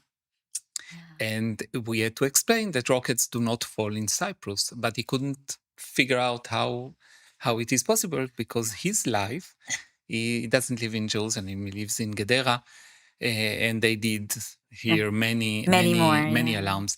And they know that in the kindergarten, when the alarm sounds, they have to run to the room. And he couldn't understand how the hotel doesn't have a safe room. So it's a challenge. Yes, Definitely it's a struggle. challenge for sure. So you think that there's going to be any changes that result in how we treat, children with depression, anxiety, or even cognitive disabilities as a result of the war? Is there new research coming out, anything like that? There is a very nice article, very nice. There is a well-written article about children in war in the Nelson's pediatric textbook, which was written by 3 professors from our department in Hadassah. It appears in the text, the international textbook, and you see what happens with kids at war. So kids are at risk, and kids should never be involved at war. So I am, the notion, the perception, the understanding of what happens with kids that are under stress is documented, and we do see them. Actually, there is. Talking about stress, there are 3 kinds of stress. Okay. One of them is the acute, usually mild stress, like you are running late to somewhere. That's like me every day. So I guess I'm always stressed. Okay, so you're running late, or you have an exam tomorrow, or this typical stress that we deal with them every day, which is fine. And actually, in some cases, you overcome the challenge and you're fine. You did well on the test. You had many patients to see, but you saw them all and they are doing nicely. That's one. The other one is the more severe and more, but it is still tolerable. When you lose someone who is very dear to you, but he was old and he passed, in old age. So it's very sad. And it can be traumatic, but eventually it's difficult to say, but you just get over it. And sometimes you grow from it. You understand life, and you have some notions and understanding of the circle of life, or you move to another country, which can be actually very stressful. Yes, but in the end of the sometimes a very long time. I'm also an Ole Hadash. I came from Argentina many years ago. Okay. Yes, You didn't know that. but eventually you understand the positive effects of it. But there is a toxic stress. This kind of stress is always bad. I mean, if a child is abused, there's no nothing good will come out of it. If the child is at war, if the child loses a parent or a sister or a brother. So these are toxic stress, especially if it goes on and on and on, like kids who are bullied at school, or kids who live in a household that like one of the parents has a very severe mental issue. So these are stresses that kids, we do see biologically, that some of them do not recover. And we can show biological markers of the stress. Like brain biomarkers? Brain biomarkers, but also like they are more at risk of cancer when they are older, more at risk of having hypertension, staying shorter. I mean, growing less than expected. So the effects are, I mean, the impact is very strong. So we need kids to be happy. It's actually so fascinating thinking about, October 7th and the last year and a half of war. We really don't understand then the long-term impacts. I mean, things, we had a discussion just the other day about the impact on cancer. We're seeing more cancer patients, but from what I'm hearing from you, this is something that we might see in 10 years or in 20 years as a result of October 7th. Yes, the war is, war is definitely a toxic stress, Wow.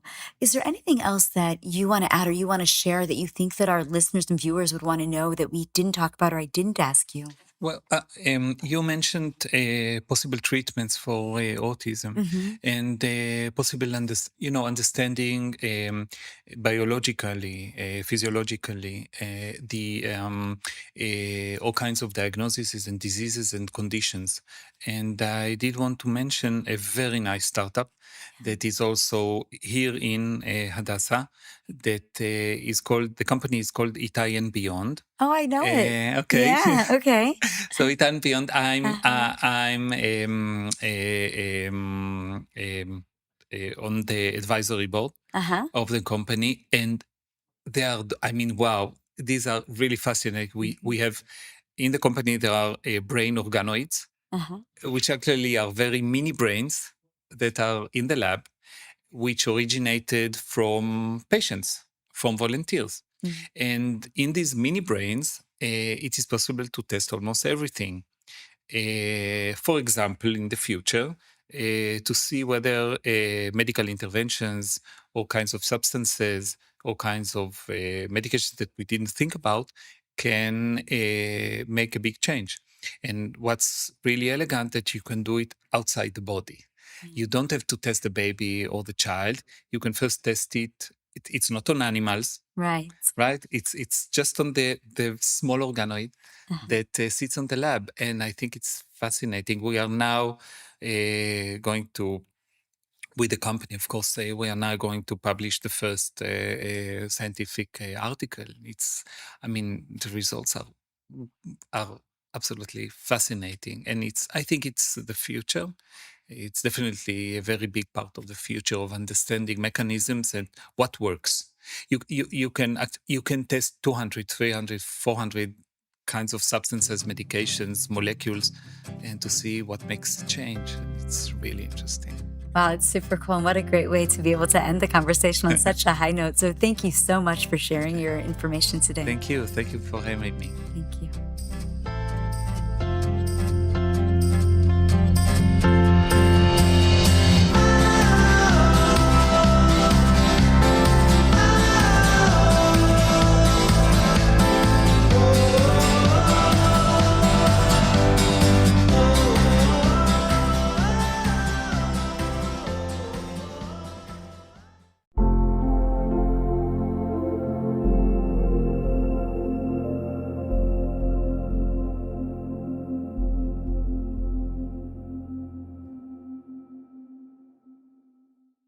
Well, thanks to Germany lifting its embargo on Israel, arms trade has now resumed. As a result, Germany has deployed Arrow 3 batteries across the country, becoming the first ever European nation to do so.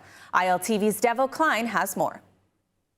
On Wednesday morning at an airbase in Schönewalde, Germany, the first of its kind ceremony was taking place. Germany became the very first European nation to deploy the Arrow 3 air defense system, engineered, built, and delivered by the State of Israel. The Arrow 3 is geared to intercept ballistic missiles as a counter to Moscow's growing threat. The Arrow 3 is one of Israel's most impressive air defense systems, operating at altitudes above 100 kilometers, which is well outside of Earth's atmosphere, and with a range of 2,400 kilometers, the stationary aero system stands out and overshadows shorter-range air systems. Marked with the Israel Aerospace Industries emblem, the sale of the Aero 3 highlights the incredibly healthy arms trade between Israel and Germany despite a previously placed embargo, which the Israeli Director General of the Defense Ministry pointed out. According to the Israel Aerospace Industries, a number of countries have already expressed interest in purchasing the technology,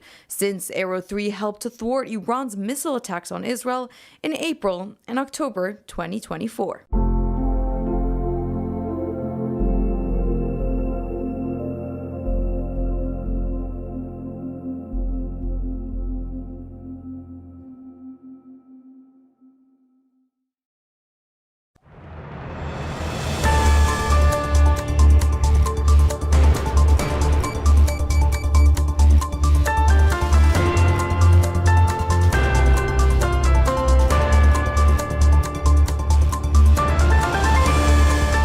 Welcome back to Iltv on the Hour. We're live from Israel, bringing you the biggest headlines of the region.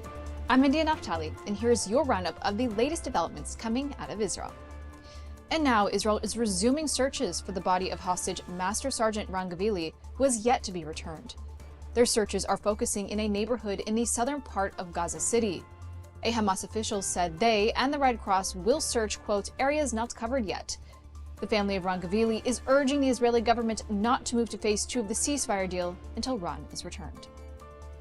Syrians marked today 1 year since the overthrow of Bashar al-Assad as the country continues to struggle for stability after more than a decade of war. Assad fled to Russia 1 year ago after forces loyal to Syria's new president, Ahmed al-Sharaa, a former hardline Islamist commander, seized Damascus and toppled his iron fist rule. Celebrations have been underway across the country for days. In Hama, thousands poured into the streets, waving Syria's new flag and marking the day Sharaa's rebel forces captured the city during the rapid advance on the capital. Next, IDF Chief of Staff Eyal Zamir declared the yellow line in Gaza as Israel's new borderline. Now, this doesn't mean that it's a new political border. It's a military safety zone meant to protect communities next to Gaza. Zamir says, "We will not allow Hamas to reestablish itself. We have operational control over extensive parts of the Gaza Strip, and we will remain on those defensive lines." He also stressed the IDF's mission is not over yet until hostage Master Sergeant Ran Gavili is returned. Zamir also added to his comments that the completed investigations into October 7th massacre provide findings that will definitely prevent future attacks. Now Netanyahu is speaking about phase 2 of the ceasefire deal. He said that phase 2 of the deal is close and will begin shortly after the last Israeli hostage in Gaza is returned. Take a listen. We finished the first part, as you know. Phase 1, we're almost there. We have one more hostage deceased, Ran Gavili, a hero of Israel, to return here. And then we very shortly expect to move into the second phase, which is more difficult. Yesterday, while speaking to a group of Israeli diplomats, Netanyahu added that phase 2 will focus on disarmament and demilitarization in Gaza. While discussing diplomacy within the region, he dismissed claims that future peace deals, including the potential peace deal with Saudi Arabia, will not require concessions from Israel's side. He stated the region is shifting because, quote, "We have no longer a policy of containment. We identify a threat and we act." Next, the White House is prepared to hold a summit between Prime Minister Netanyahu and Egyptian President Abdel Fattah el-Sisi. The two haven't spoken since before the outbreak of the war, but for this meeting to happen, U.S. officials say that Israel must approve a strategic gas deal with Egypt, among other measures to make sure President Sisi wants to meet. The goal of the summit is to soften Israel's relations with Arab countries through economic cooperation. This possible summit in Washington could very well be a turning point for Israel-Egypt relations if it succeeds. Finally, Israeli President Isaac Herzog began his 2-day visit to New York, where he will focus on issues like rising anti-Semitism and other challenges that American Jews face today. Herzog delivered the keynote address at the Yeshiva University event, where he received an honorary doctorate. He will also appear as a guest of honor at the American Zionist Movement Conference. His office says he will address growing concerns in the U.S. Jewish community regarding growing anti-Semitism in the wake of New York's mayoral election of Zohar Mamdani. He went full force against Mamdani in his speech. In New York have raised a red flag. Here, we see the rise of a newer mayor-elect who makes no effort to conceal his contempt for the Jewish democratic state of Israel, the only nation state of the Jewish people. President Herzog certainly didn't hold back, and it shows just how much the Jewish state has an interest in speaking out against anti-Semitism globally, particularly in the United States, where the majority of the U.S., which has the largest U.S. population outside of Israel. That's it for this edition of Iltv on the Hour. My name is India Naftali. Thank you for watching.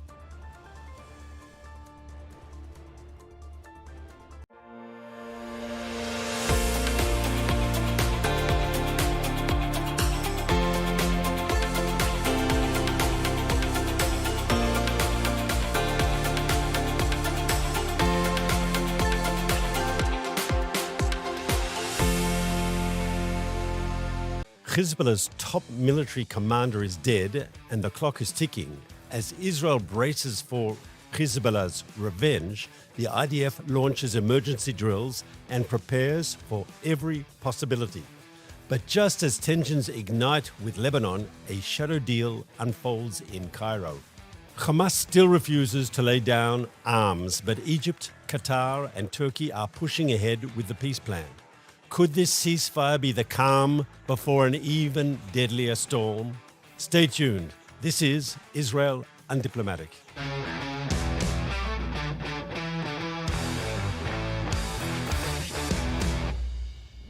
Shalom. Welcome to another episode of Israel Undiplomatic. I'm Mark Regev here in Jerusalem, and I'm speaking to my co-host, Ruthie Bloom, who, as she was last week, is in New York City. Hi, Ruthie. How are you?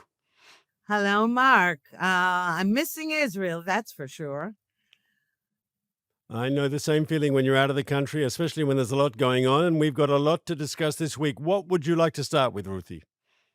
Well, let's talk about the Hezbollah commander, a military commander that Israel took out on Sunday. He was a very high up in Hezbollah.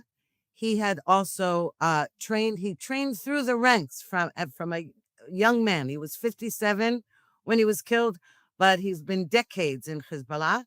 And he was instrumental in forming the Radwan force that are the really evil guys in Lebanon, in Hezbollah. He also trained Hezbollah forces in Syria. Anyway, so he's out, but because of that, the Israeli army had to really heighten alert in northern Israel and conducted a huge drill to make sure it was prepared for any scenario and warned the troops in the north about being prepared for that, for perhaps a retaliatory attack. And I don't know about the residents of the north. I have a feeling they're a little nervous as well. So I'd say the following. First of all, let's be more precise about who we killed. His name was, and it's difficult to pronounce. I'm afraid my Arabic isn't as good as yours, Ruthie, but his name was Tabtabai, and he was the head of military operations in Hezbollah. Even in Hebrew, they called him like their army chief of staff when they talked about this guy being killed. And not only was he a vicious enemy of Israel, as you said, he was responsible for the creation of their shock troops, their strike force on the border, which on D-Day, in the Hezbollah perspective, would have stormed across the frontier into northern Israel and done an October 7th type massacre, right? And so this guy was a formidable and worthy person to be targeted by the IDF. I think it's also important to tell our viewers and listeners that there was a $5 million bounty on him from the U.S. government, because not only was he involved in killing Israelis, he also had a few American lives on his belt, so to speak. And once again, I don't think the Israeli army will ask the Americans for the money, but there was a $5 million bounty on his head put out by the US government. Now, what does all this mean? Look, we're theoretically, for more than a year now, we've had a ceasefire in Lebanon. But the good thing about the ceasefire in Lebanon is in the understandings reached. If Hezbollah breaks the understandings, Israel can act and is free to act. And one of the understandings is Hezbollah is not allowed to rearm. Of course, it must also disarm, but it definitely can't rearm. And it can't, it can't sharpen its sword. And this man, as the head of the military wing of Hezbollah, as its senior military commander, he was very much ahead of the curve in trying to get Hezbollah to sharpen its sword, so to speak, to rebuild its military capability after Israel gave it such a beating last year. And so we were right, and I don't think anybody serious condemned us for taking him out. I know the Lebanese government did. We can speak more about that later. But he was a good target, and it just shows that though the ceasefire with Lebanon is shaky, Israel is insisting on the following overall policy, which is if Hezbollah is acting, even if they're not shooting at us, but if they're acting to rebuild their military machine, their terror machine, we're not going to allow quiet just to leave them alone. No. From our point of view, the mere act of Hezbollah trying to rearm is a provocation that will be answered. And that's a huge difference between the Israel of today and the Israel of before October 7th, 2023. That's absolutely right. And you know something, excuse me for using the vernacular, but Lebanon has a nerve. The Lebanese government, part of this deal, the main part of the deal, was that the Lebanese army would disarm Hezbollah. It has done nothing, as usual. Now, Israel, for the entire year since the ceasefire was signed, Hezbollah has been rebuilding, has been even building tunnels, has recruited terrorists, Israel has seen terrorists moving, transferring weapons, etc., and also working to build up Hezbollah in Syria again. So now Israel, what it did, the whole idea was that the ceasefire that Israel was relevant to southern Lebanon along the Israeli border, but Israel posted 5 points higher in north of southern Lebanon to make sure it was at the ready for Hezbollah activities. And for the entire year, Hezbollah has violated that ceasefire. But the Lebanese government has a nerve in criticizing Israel for defending itself against Hezbollah actions. It's totally useless, that government. So the question is it useless? Or is it purposely looking the other way so as not to anger Hezbollah? Which, whatever the case is, Israel cannot allow it, as you pointed out. Hezbollah is perfectly ready and able to commit another October 7th massacre the way Hamas did. Interestingly, it didn't join on October 8th. It did join by firing missiles, but not by invading the northern border the way Hamas invaded the southern border. So look, you talk about the government of Lebanon and you say correctly that they're not fulfilling their responsibilities under the ceasefire, which is to disarm Hezbollah. Now, this new president of Lebanon, I think, would genuinely like to disarm Hezbollah. He's spoken, he's only been there for a short period of time. He wants to try to change the trajectory of Lebanon's development. He wants Lebanon to reestablish its sovereignty. He doesn't like the idea that this is Iranian-controlled militia inside his country, which is more powerful than any other military force in the country, including, unfortunately, the Lebanese army. And so he wants, actually, I think, to see Hezbollah disarmed.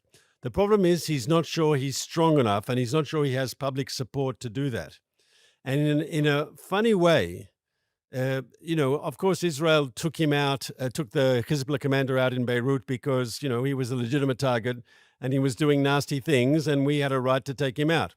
But in attacking a target in Beirut, right in the Lebanese capital, to take out this Hezbollah leader, it's also a way of putting pressure on the Lebanese government.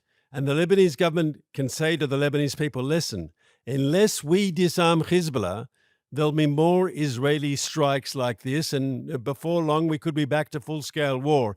In other words, I'm hopeful that not only did we take out a senior Hezbollah person who deserved to die, but at the same time, in parallel, these sort of strikes, especially because it was in the Lebanese capital, it wasn't in southern Lebanon, in some, remote village away from the capital. It was in the heart of the Lebanese capital. I think that's pressure that the Lebanese government wants on itself to give itself domestic legitimacy to take on Hezbollah and finally do what it promised to do in the ceasefire agreement. Well, I'll believe it when I see it. I mean, we have had this issue with subsequent Lebanese governments. First of all, Hezbollah was prominent in the Lebanese parliament. And for years, from the first Lebanon war and the second Lebanon war, Israel constantly says, we have no beef with the people of Lebanon. On the contrary, we would love Lebanon to resume being the Paris of the Middle East. I mean, Beirut was always called the Paris of the Middle East, And the trouble is that rather than helping Israel do that, the Lebanese government then criticize Israel for doing it. So as you know, you and I are often arguing about this because my point is, if they're afraid of their own people, then what chance is there for any kind of peaceful relations? Until they're not afraid that their people will go against them for being against the terrorists, there's no hope for that. And I do believe the Lebanese people, most of them, I don't know, I'm saying, from what I read and from what I hear, that mostly the Lebanese people hate Hezbollah and they would like to eliminate it. So then I don't understand what the problem is with the government and the army. So I have long experience in Lebanon. I was a soldier in the aftermath of the first Lebanon War, which was in 1982. I missed the major fighting, but I came in immediately after it. I was government spokesperson, foreign ministry spokesman during the second Lebanon War. What's that? That's now 10 years ago. And I've been following these events very, very closely. And I think there is a chance for Lebanon to move in the right direction. I met Lebanese in track 2 diplomacies where Israelis unofficially meet Lebanese, yes? And I heard from Lebanese people saying things. One person said to me, you have to tell Netanyahu, thank you for taking down Hezbollah. And I said, we did it for us, not for you. And he said, I know that, but it still helped us because in Lebanon, you had Hezbollah up top and everyone else, all the other communities and the other political parties down the bottom, and Hezbollah dominated the society. And what Israel did in taking out Hezbollah is we pushed them down to size, and the other groups in Lebanon finally felt empowered, that they had some control over the destiny of their country. And I think most Lebanese want to see that process continue. And Israel's strike, as I said, not only took out a bad guy, but maybe helps empower the current Lebanese president and the current Lebanese government to do the right thing and follow through. Look, it's difficult for them. Hezbollah are ruthless fighters, and for the Lebanese army to go against Hezbollah, it's a difficult decision. But by applying this sort of pressure, we're not only giving them legitimacy, we're saying unless you want another Lebanon war, right? You have to do this. You committed to do it. You promised France. You promised the United States. The Arab League supports this decision. It's a difficult decision for you, but you've got to take it, and now's the time. Right. But by the way, just one little correction. Do you realize that the Second Lebanon War was almost 20 years ago? Not 10. Sorry, my mistake. And- My mistake. No, You are correct. And but it just shows Yeah. how long these things are dragging out. That's the point. And I remember visiting my son on a base when he was taking part in the Second War in Lebanon, and he has since then been in Lebanon. He's been in Gaza several times.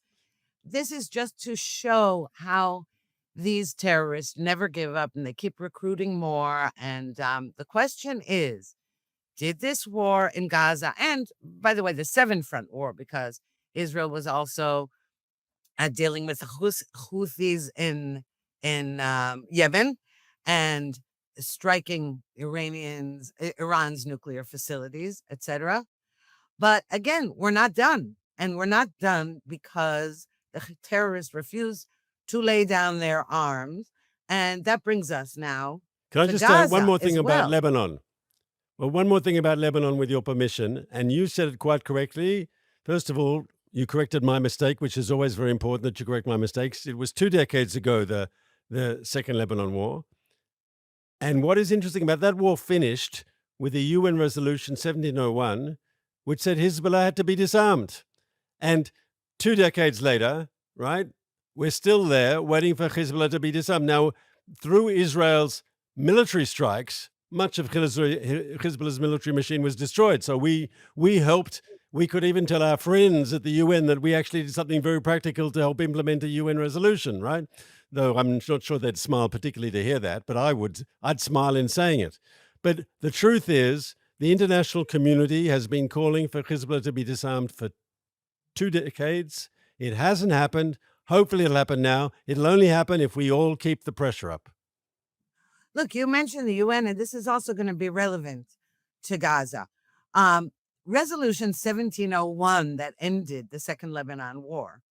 The joke is that the troops stationed in southern Lebanon, meant to monitor the ceasefire, were UNIFIL forces. And basically, they just sat there. When they didn't abscond, they just watched Hezbollah rearming, marching along back and forth, back and forth. That's how useless the UNIFIL troops were, and how they've always been. Now, that's why I want to talk about Gaza, because we're now talking about, again, the terrorists. No matter what happened, we supposedly have a ceasefire in Gaza, but the terrorists keep coming out of their little holes and firing on Israeli troops. They still haven't, though another body of a hostage was returned to Israel yesterday.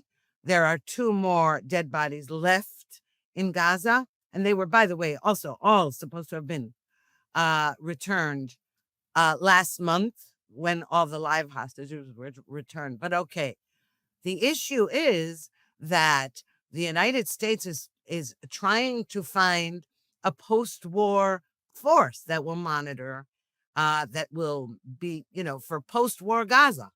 Now, the Arab countries don't want to do it because they don't want to be confronting Hezbollah. In the end, Israel will have to do that.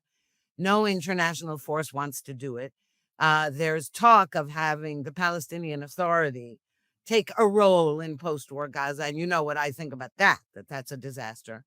But aside from everything else, there was a meeting held, well, reportedly anyway, in the Arab press, a meeting held in Cairo between, or is still going on maybe, the so-called mediators of this conflict, Egypt, Qatar, and Turkey.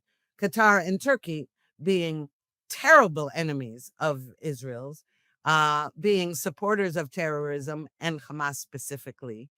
And Egypt being, well, let's put it this way, either turning a blind eye to Hamas or not being helpful, let's put it that way, in their so-called negotiations. And that's what's going on. They're talking about post-war Gaza when Hamas says, no, we're not going to disarm. And the second phase of Trump's 20-point plan only is supposed to begin when Hamas, when all the hostages were returned. And the second phase involves Hamas disarming, which A, it refuses to do, and B, that's why it's taking so long to return the remains of the last dead hostages. So you raise a number of important issues, Ruthie. Number one, when you talked about UNIFIL not doing anything to prevent Hamas from building up from preventing Hezbollah from building up in South Lebanon a formidable military machine, yes? So that has to be a lesson, as you say correctly, for what happens in Gaza. And there's all this talk about some sort of international force in Gaza. And the truth is, in the Israeli way of looking at it, and I think you said it, and I'll say it in my words, I don't think there's a difference of it, that the only force that will demilitarize Gaza, the only force that will take... refinery is Bazan. Bazan is in Haifa. And what does it mean to refine oil? What does it mean? It means you get crude oil, and then it undergoes a process of heat, and depends how much you heat it, you get different products. So it goes from products for the plastic industry. 80% almost of the plastic industry in Israel is dependent on products refined by Bazan. Mazout, which is basically paving the roads or even the air bases. Diesel for our tanks. Diesel for electricity plants. Jet fuel. And many other products that are being refined, and Israel is heavily dependent on its capability to refine the oil in order to get all these products to power the energy of Israel. On the 7th of October, we found ourselves surprised in a very big war, very complicated war, a multi-front war.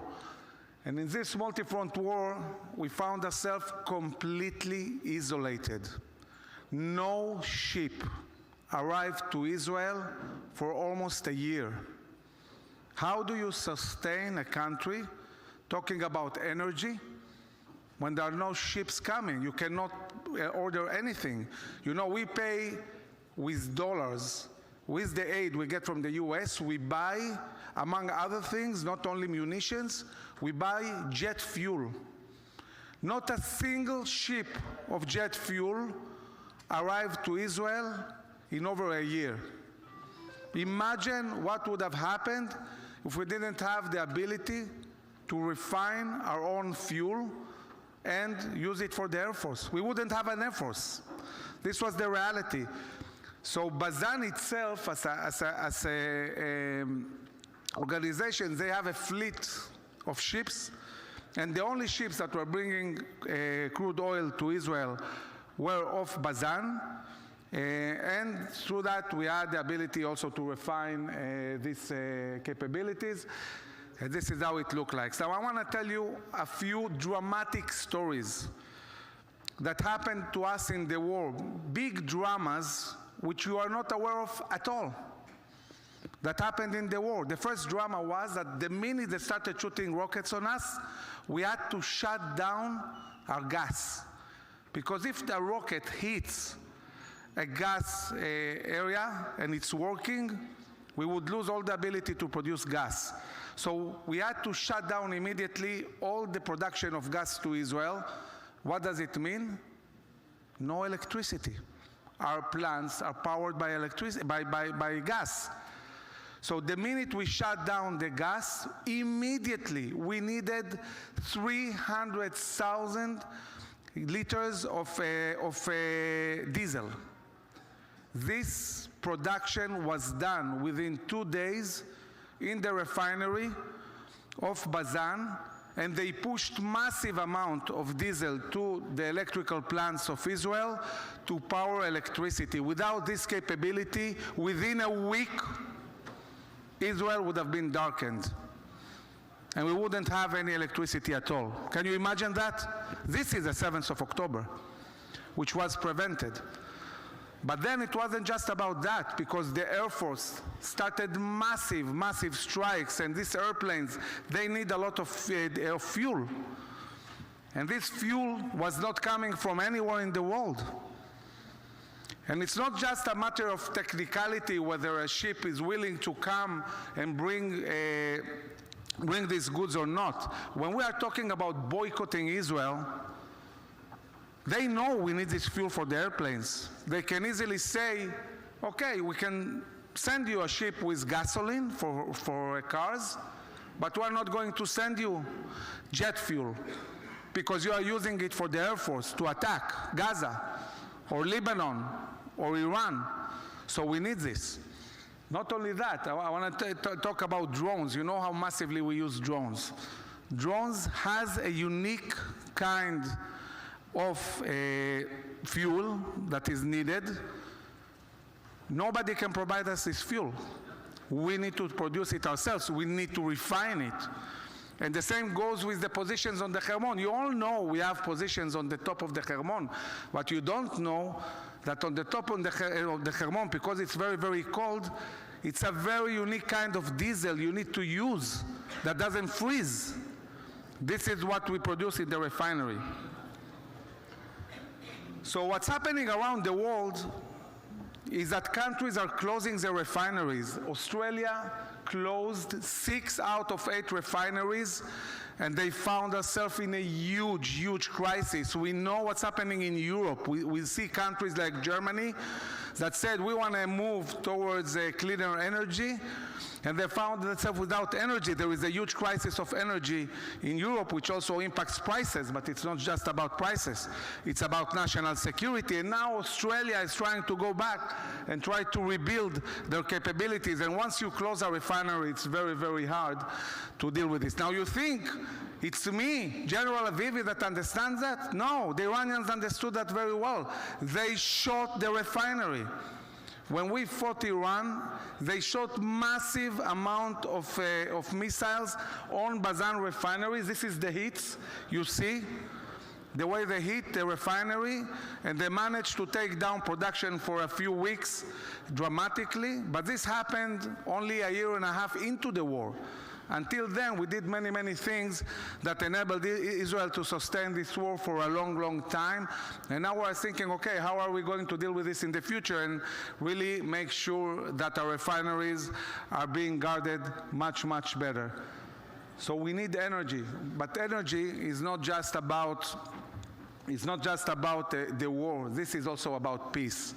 Because when we look at the vision of the Middle East, Israel is light to the nations, but also this idea of energy connects the region. I want to tell you that the biggest interest Saudi Arabia has, and the Emirates, putting aside for the moment the issue of security in Iran, is moving energy from the Persian Gulf with a pipe that exists that goes all the way to almost Eilat, and with this pipe they can move massive amount of crude oil directly to Eilat, and from Eilat to Ashkelon, and from Ashkelon to Europe. When we'll sign these peace agreements in the coming year, one of the most important aspects is going to be that Israel is going to become a global corridor of energy. All the oil of the Middle East is going to go through Israel from east to west, but also from west to east. And this corridor will run from Eilat to Ashkelon. This corridor will be also a corridor of communications that is going to connect internet and so on from east to west. This is going to ensure endless supply of oil for Israel that will go through our pipes, so we won't be so dependent on these ships that we need to bring each time to our ports, and especially talking about the challenges in a time of war. So I want to tell you something you didn't know. Another 7th of October has been prevented in this war, and this is an energy 7th of October. And the amazing thing, and why am I even standing talking about that, is because the previous government took an unbelievable decision. They decided to close the main refinery of Israel. And this decision might bring Israel on the verge of a huge crisis of energy in the next war, and will make Israel dependent. So we in IDSF today are working relentlessly with the government, with the Ministry of Defense. We stopped this decision now. We said to them, look, you took the decisions before the war. Everything changed. Now we know really what it means to be able to refine oil in Israel and why we need it for our independence. And now this process has been delayed, probably stopped, and we are calculating again what we need for the future to make sure that Israel will be energetic independence. So we are looking now at 3 main vectors: food independence, munitions independence, and air energy independence. Thank you very much.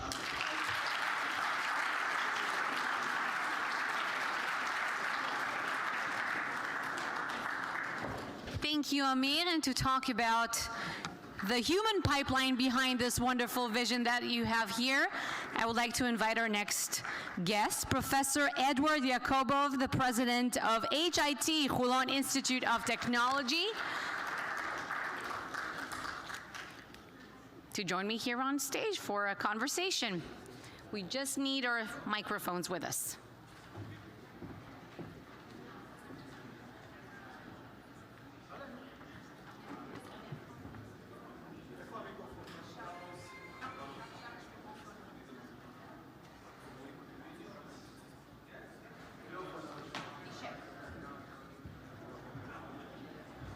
Hola, hola.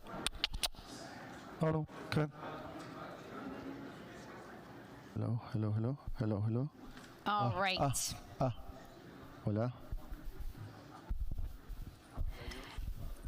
Great to have you here, Professor Yakubov. To start, tell us a bit about the core academic strengths of the Holon Institute of Technology and share your vision of where the Institute is heading. How will it evolve in the next few years?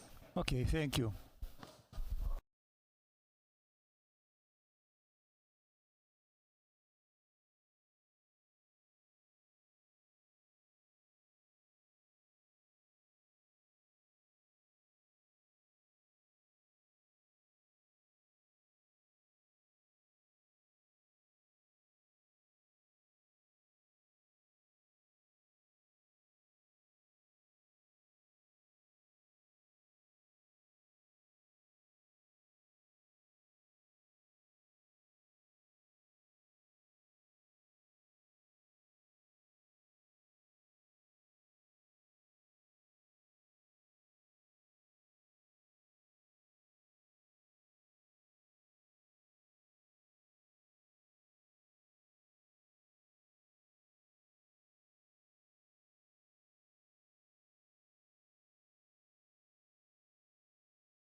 Institute of Technology. This is day one of my husband doing Tai Chi walking.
7th, when Hamas attacked, and the same time Hezbollah would have shot and went into the towns up north, while Iran is sending those ballistic missiles, at the same time Yemen is sending their missiles, thousands of terrorists coming in from Jordan, while in Judea and Samaria, terrorists are entering the communities in Judea and Samaria, Arabs in Jerusalem, in the Galilee, in the Negev, in Ramle and Lod, the same way, just in 21 they did, would have attacked in the same time.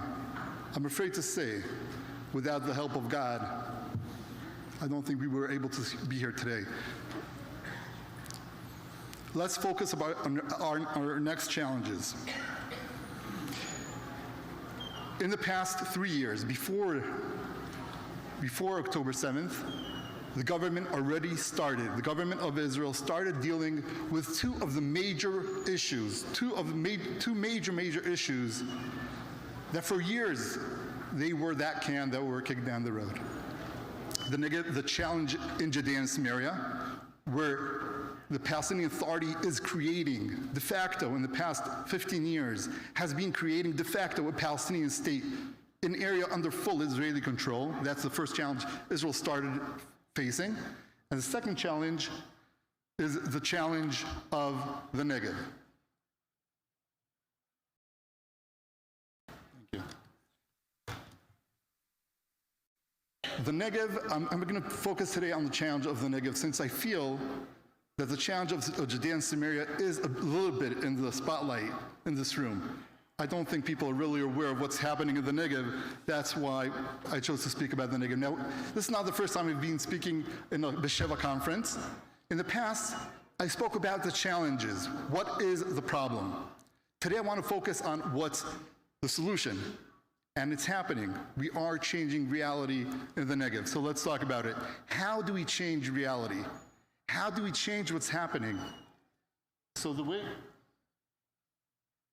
way we do it is, first of all, we collect the dots. Then we connect the dots. After that, we communicate the findings, and we present the necessary answers that the government has to take in order to solve these issues. What does it mean? How does that play out? What's connecting the dots? So let's look at the Negev, okay?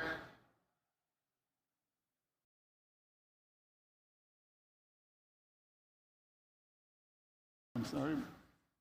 Naomi, can you be here? Okay. What you see here, the video that you just saw, many of you went on this road. That's the road connecting Besheva to Dimona. On the way down to Eilat, you go on that road. You see all these illegal structures on the side of the road, illegal accountments of Bedouins that took over land grabs. Now, but most of us don't really know how many structures are there. What is the issue? How is it possible for people just to build illegally without paying taxes, marrying multiple wives? How is it possible? How does that happen? So we have people down on the ground, down in the field, taking pictures, mapping out the situation. We use drones. We go into all the different issues, such as the water pollution, such as just what you see here on the mapping. That's a mapping, GIS mapping of the illegal drug greenhouses that are actually established within firing zones of the IDF in the Negev. What you see here, those are illegal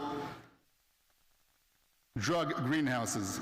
So we map all these things, and what we come up with is a final bigger picture of what's actually happening in the Negev. I'm sorry, the clicker is working very, very slow. All these different actions happening, illegal schools being built, illegal pavements being paved, right? Dumping just garbage out there in the open land. All these issues that we are dealing with, mapping them out and coming up with a bigger picture. Now this is the bigger picture, right? This is where we put the dots together. What you see here is Besheva, Arad, Dimona. And all these dots in the middle, all the red and yellow dots, those are illegal structures that were built in the Negev by the Bedouins. More than 100,000 illegal structures over an amount of land of 650,000 dunam. That's twice the Gaza Strip. A huge issue. So once we get the bigger picture, we understand the picture now, we create the documents, the reports, explaining what's happening on the ground, explaining how did that happen, what are the reasons for this to happen, and we come up with legislation of what is the right way, what's the right policy to solve this issue. Let's talk about Bedouin and the Negev. More precisely, about the land in the Negev and who does it belong to. Some say that the Bedouin have only 45 illegal villages that they're asking the state to recognize. Only 45? That doesn't sound so terrible. Let's take a closer look at these 45 villages. Is this a village? And what about this? And these? How about these? And these? And all of these? What you see isn't 45 villages. What you see is 2,300 clusters. And the area covered by these clusters is greater than Tel Aviv, Jerusalem, Haifa, and Besheva combined. Israel's government has created 18 settlements exclusively for the Bedouin of the Negev. In addition, because the Bedouin are citizens with full and equal rights, they can live anywhere in Israel. Bedouin tribes have taken control over hundreds of thousands of dunams of land in the Negev. We must stop this madness. It's time to bring the state back to the Negev.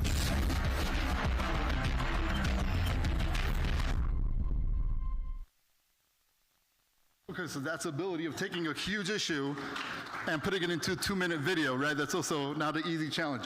Once we do that, once we have the policy, we try to bring members of Knesset, members of the government down to the Negev. Well, you see Amichai Shikli here. You see Amichai Shikli up over there as a member of Knesset. Now, what happened after that tour? After the tour of the Negev, when he saw such a huge issue and he got the documents from us, he said, when I become a minister, I'm going to ask to be in charge of this. He's not here right now, but I want to applaud to Amichai Shikli because he's the first minister in the history of Israel that asked to deal with this issue. The first minister in the history of Israel that asked to deal with this issue, and since he came into office 3 years ago, things are changing.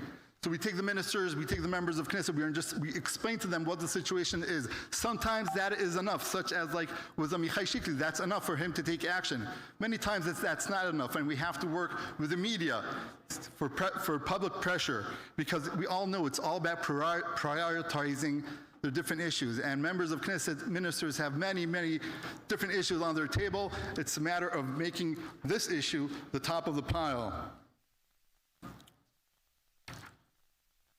We present the legislation, very, very detailed, how to solve this huge issue. And I'm not going to go into details because I don't have enough time for that.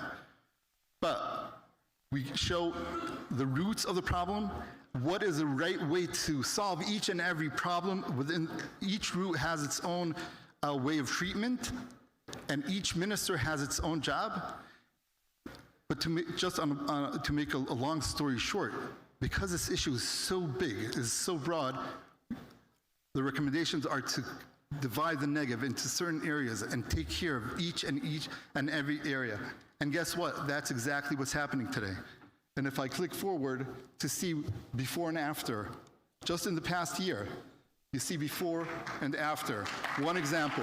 Another example, before and after. Another example, before and after. 80 encampments, illegal, that were evacuated by the government. And it's happening, it's changing. I want to, yishal koach, a big yishal koach to the government, to Amichai Shikli, to Ben Gvir, to the different ministers that are pushing this forward and changing reality, changing history. What you see here is a graph. We do every 2 years, we map out the whole situation in the Negev, such we do in Jerusalem, in Judea and Samaria. But what you see here is the historical change. You see the numbers that went up. The previous government, you see it started going back up again. the illegal structures. This is the graph of the illegal structures. You see it goes back up again to the previous government, and now you see it's gone down, and that's a change of reality. Reality is changing in Judea and Samaria. Reality is changing in the Negev. Reality is going to change also in Jerusalem and up in Galilee. I invite you to take part and be part of changing history. Thank you very much.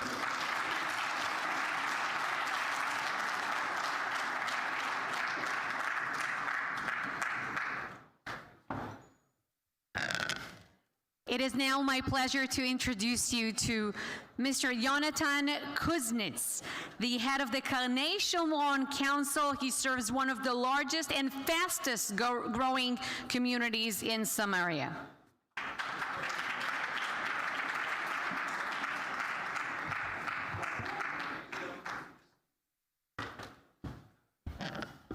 Hello everyone, and thank you for being here. בשנה האחרונה לא הפסקנו להזיע. כי בקרני שומרון עובדים בהילוך גבוה. בשנה האחרונה אנחנו עובדים כדי לממש את הפוטנציאל האדיר של קרני שומרון, להיות מרכז אזורי מוביל והלב הפועם של ההתיישבות בשומרון.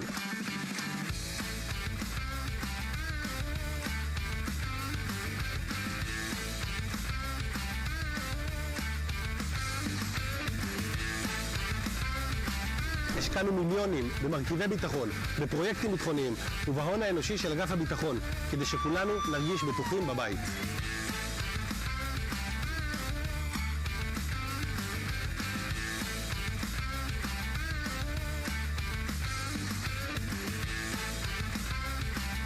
עשינו היסטוריה והקמנו כאן אולפנה חדשה וצומחת כדי שיהיו לנו מוסדות חינוך קרובים לבית.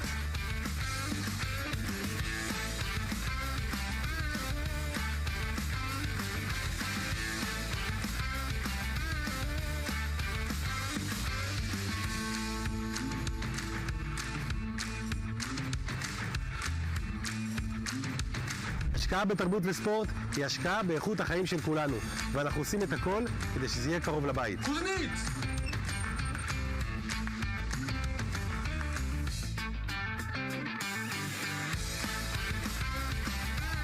היום כבר כולם מבינים שמשהו גדול קורה כאן, וקרני שומרון הפכה למוקד עלייה לרגל.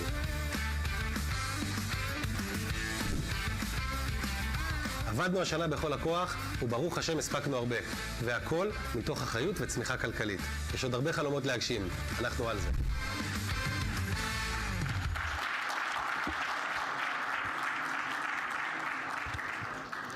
Thank you. So, my name is Yonatan Kuznets. I'm the mayor of Karnei Shomron, which is proud to be the second largest local municipality in Yehuda v'Shomron, Judea and Samaria. I'm the youngest person to have ever been elected to this public office, a fact that has far less to do with me and more to do within the changes happening in Israel as a result of October 7th. Now, many things came tumbling down together with the walls of Gaza the morning of the attack. In fact, I don't think anyone has truly begun to understand the effects October 7th will have on the years to come. But here is one of the effects that can already be noticed. The old world order, with all its policies and politics, came crashing down and made way for newly found faith, or perhaps even hope, in the younger generations. And I think that is the context for understanding my nomination. It wasn't because I promised to freeze rent or provide free public transportation, and it definitely wasn't because of my English. You see, I, like many, was called up that morning of Simchat Torah to my infantry unit of Golani graduates. After 3 months of combat service, I returned home from the war with a decision to leave my real estate job and dedicate myself to public office in my hometown, in the hometown I grew up in. Elections were coming up, and in a quick decision, I ran for mayorship together with the staff who are mostly Miluimnikim reservists. We ran for office with a drive to better our municipality and give back to the community from which we received our education, ideology, and sense of home. Neve Aliza of Karnei Shomron, the neighborhood I grew up in, is an ideological powerhouse of devotion. We lost 14 members of the community during the war, 9 soldiers, 3 young ladies at Nova Music Festival, and 2 more from terror attacks. 75 members were wounded, most of which I grew up with. It is hard for me to say if I cried more times from the tragedies that happened or from the overwhelming acts of chesed and gvura that the Yishuv members did throughout the war. How they embarrassed the families of the wounded and the casualties, supporting the wives of reservists who are at the war. And just a small example, since the war began on Simchat Torah, all the young men left that morning with all the Sukkot still up. So as winter was coming and the husbands weren't coming home, our youth movements went house by house of each of the reservist families and took apart the Sukkot for them. These last 2 years have been experiences that are simply hard to put into words, both as a warrior and equally as a mayor of such an incredible community. And now, the war has ended. But to quote the song of Melanie C., it's just the beginning, it's not the end. Things will never be the same again. For so many soldiers, the glorious victory of our national war after 2 years marks the beginning of their own personal, lifelong battle. According to the IDF, as of today, 6,400 soldiers were wounded during the war. As you can all imagine, these wounded are certainly glorified heroes, with articles and items about them in the news, surrounded by famous singers, actors, and politicians who come for photo ops in the hospital. But soon, very soon, the stardust will settle. The adrenaline rush will go away. The celebrities will move on. And those soldiers will be left alone with their prosthetics, their nightmares, and their struggle to rehabilitate. We can't and we won't let that happen. We will fight for them as they have fought for us. We will not let them carry these wounds and scars by themselves.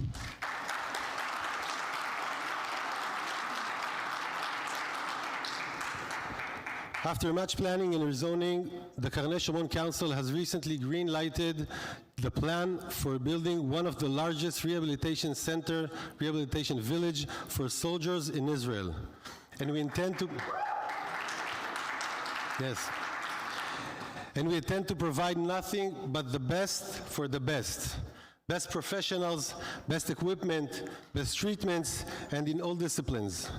The new city plans allocate 5,000 square meters, about 54,000 square feet, with the capacity to treat a few hundred soldiers in a given time. Overlooking the picturesque hills and valleys of the Shomron, the center will, God willing, become a healing home for our heroes.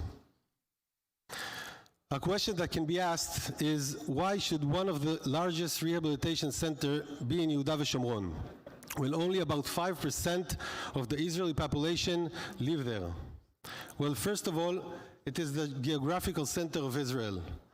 But more importantly, the number of warriors, of wounded, of casualties from Yehuda v'Shomron are far above 5% of the total sum and closer to 50%. I cannot give you a concrete number since the IDF sees this information as politically or socially sensitive. While the IDF may take such sensitive topics into consideration when caring for our soldiers, we cannot. We want to provide the best care and bring that care to them. And we want to provide easy and quick access for their support system, their families and friends. The Yehuda v'Shomron is proudly the capital of warriors. They deserve to have the best care at home. I would like to end with the beginning.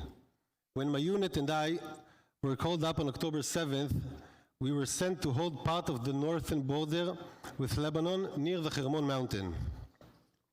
The surprise attack from Gaza had the entire army in shock and awe. And the assessment of fear in the first weeks of the war was that Hezbollah would be invading at any moment. After midnight of day 7 of the war, our base was suddenly bombarded by Hezbollah. Usually, this would mean we need to all take cover from the bombs, but not in this situation, because this is exactly the kind of technique we expected the enemy to use before invasion. So we quickly started to prepare. Loud sirens, 20 seconds to put on gear and load up, bombshells falling, 2 minutes for every soldier to assume their post, automatic gunshots in the distance. As a far outpost, we had only our platoon and no backup on the way. Our platoon commander takes the radio and yells out the coordinates of the enemy. I won't lie, I was very scared that night. Probably the most scared I ever felt. But after a few minutes that felt like forever, the artillery came.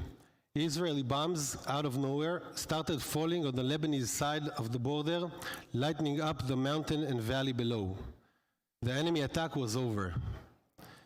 Fast forward a month into the war, I happened to meet up with my brother-in-law in a falafel stand up north. We were both on a short vacation from the army, heading down home. He too serves in Miluim, stationed several miles away from me. As I was telling him the story I just told you, he stopped me to ask what day exactly this happened. It turns out he was the one who received the yelling of my platoon commander on the radio and immediately gave his artillery soldiers the order to fire away. We took a selfie and we each sent it to our platoon. Him with caption of, "Look who we saved," and me with caption of, "Look who saved us." From our perspective, we were on the front lines and saved by some anonymous artillery fired from miles away. From their perspective, they were given some random coordinates to fire at and did. We realized that Brothers in Arms, not the organization, the movie, isn't about being physically close. It's about committing yourself to the same goal and destiny, of having each other's backs no matter the distance. That is what conference is all about, isn't it? This conference and all Jews around the world are one huge artillery unit who have the coordinates of Eretz Israel and fire away to aid their brothers in arms, no matter the distance. And I am here to tell that what you are sending, your thoughts, prayers, care, support, they are all well received. You from your end and us from our end, together we're working for common destiny of Am Israel Chai.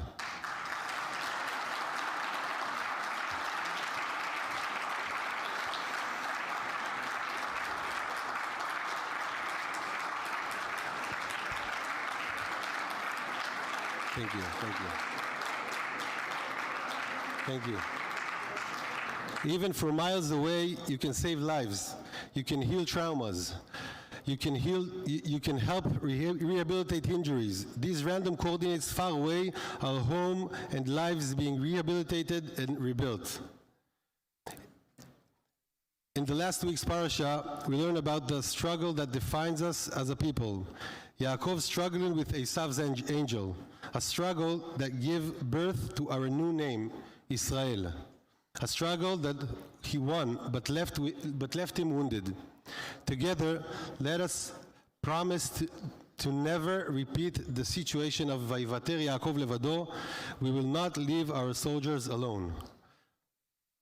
I want to say something that is the first time I'm saying it here. I'm very proud to say that Karnei Shomron, a few hours ago, signed a roof agreement of expanding to more 6,000 housing units in Karnei Shomron. We will make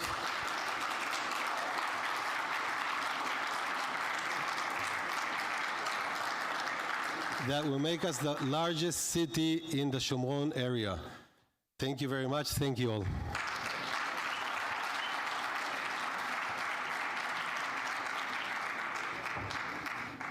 Thank you, Yonatan Kuznets, for sharing this moving moment with us. And now, well, as you know, in Israel, just like in America, there's always plenty of drama around passing of the state budget.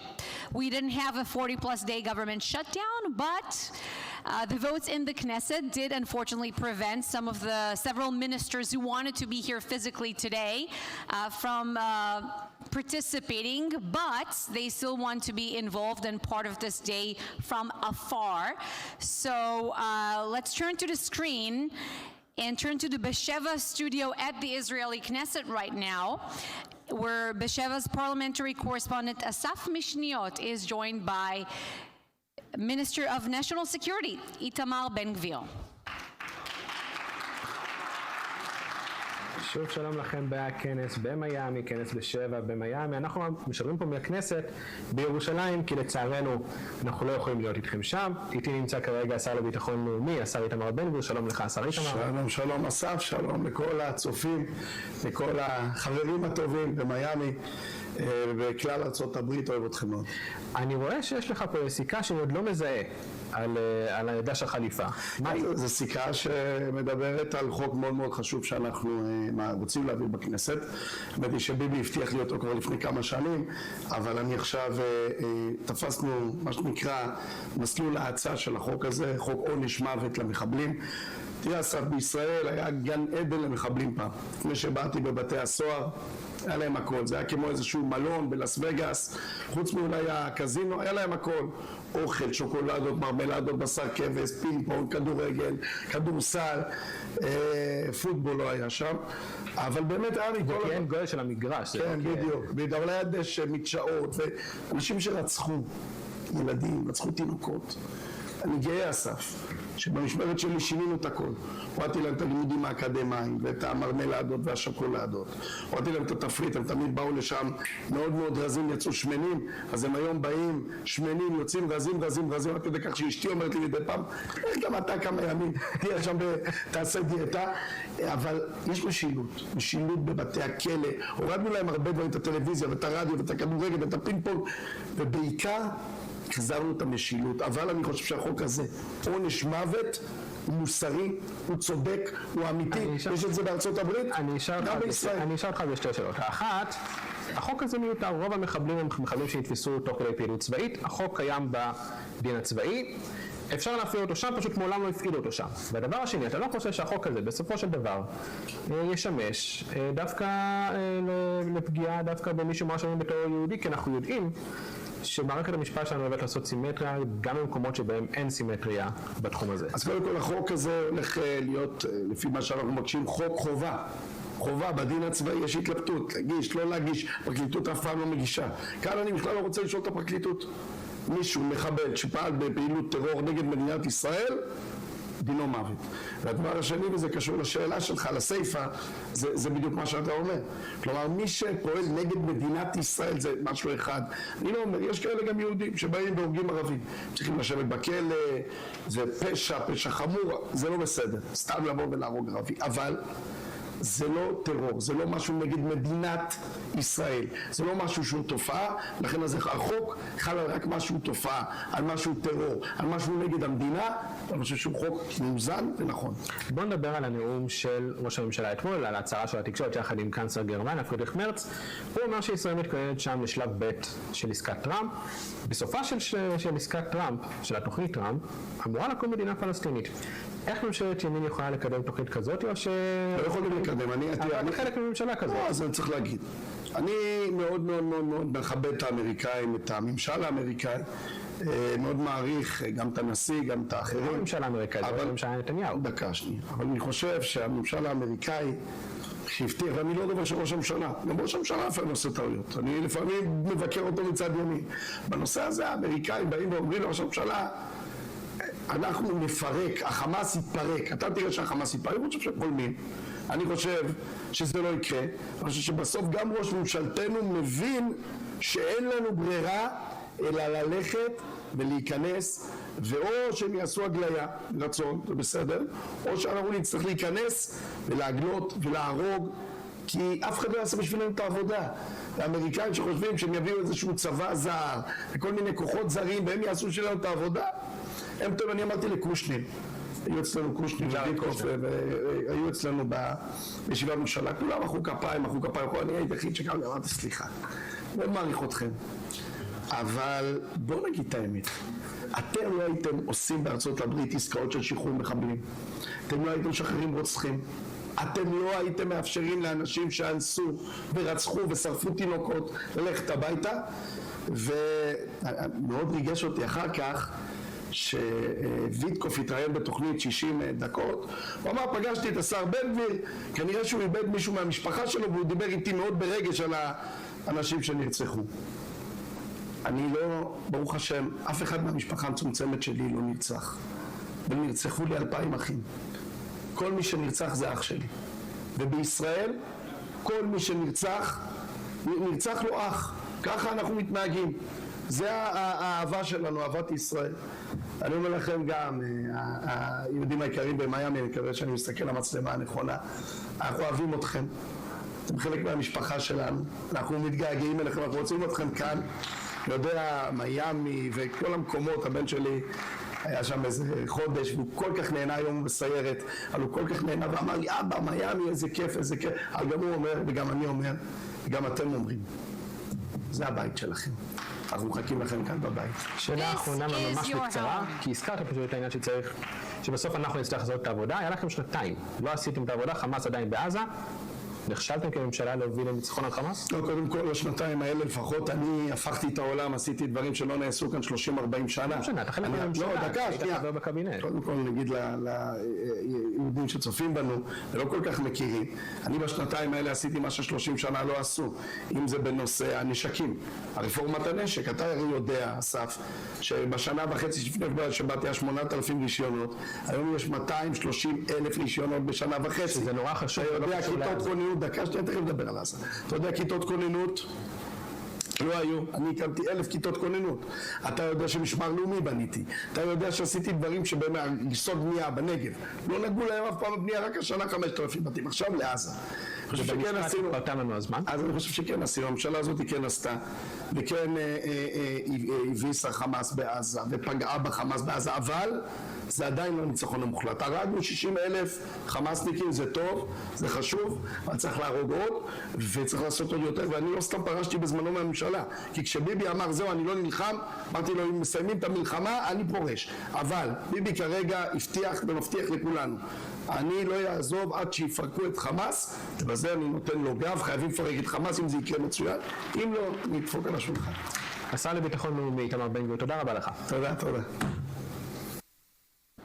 National Security Minister Itamar Ben-Gvir. Now, to lead the next conversation, I would like to invite to the stage Ziv Maor, head of news at Galei Israel Radio, and he will be joined by Rabbi Shlomo Ra'anan, founder and director of Ayelet HaShachar organization.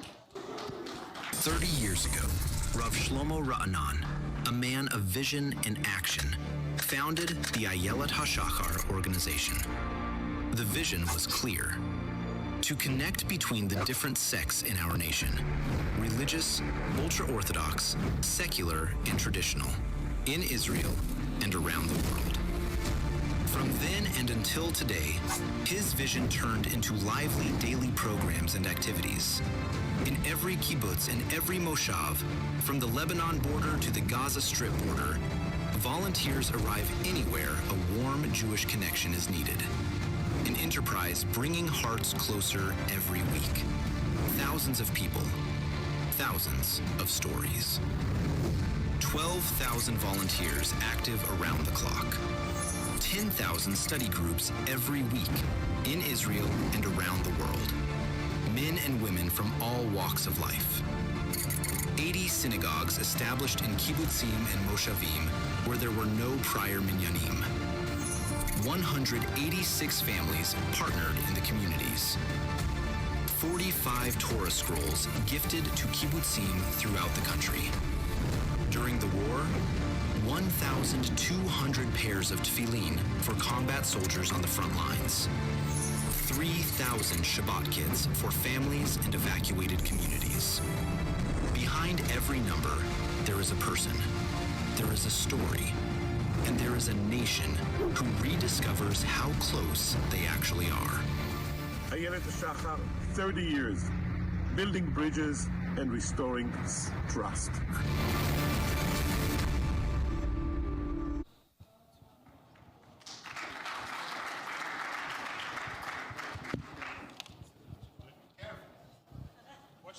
Thank you.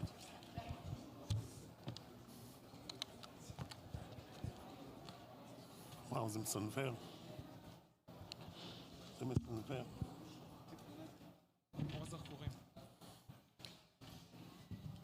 So, as if being responsible for 80 synagogues throughout Israel is not a big enough of achievement, this is not going to be the base for our discussion. In order for to lay the grounds for what we're going to discuss, there are two facts that not enough American Jews, for instance, know, that the kibbutzim are strongholds of leftism and secularism in Israel. Not enough Israelis know that the plights that Israel endured before the war, I'm talking about the outright defiance and calls for refusal due to the victory of the right-wing government in 2022, came from the kibbutzim. And in this mapleya, in this hall of darkness, this is the arena where Rabbi Ra'anan is working. And from there, is going to bring us now great news, something yet to be exposed to the public. And this is the way that the communities in which you work adapt and absorb your work and the presence of Judaism, the presence of synagogue and services within the kibbutzim. Tell us the great news. Okay. Hello, everybody. Thank you for joining us. First, I'd like to express my deep feeling for the community here in Miami, that they've very, very support Israel during the last 2 years, during the war. My organization, beside what we regularly doing, we had tremendous help, and we were able to deliver really serious support to the Israeli army, to the IDF, and it's all. I know that tens of containers was shipping from Miami community to Israel, and thank you very, very much.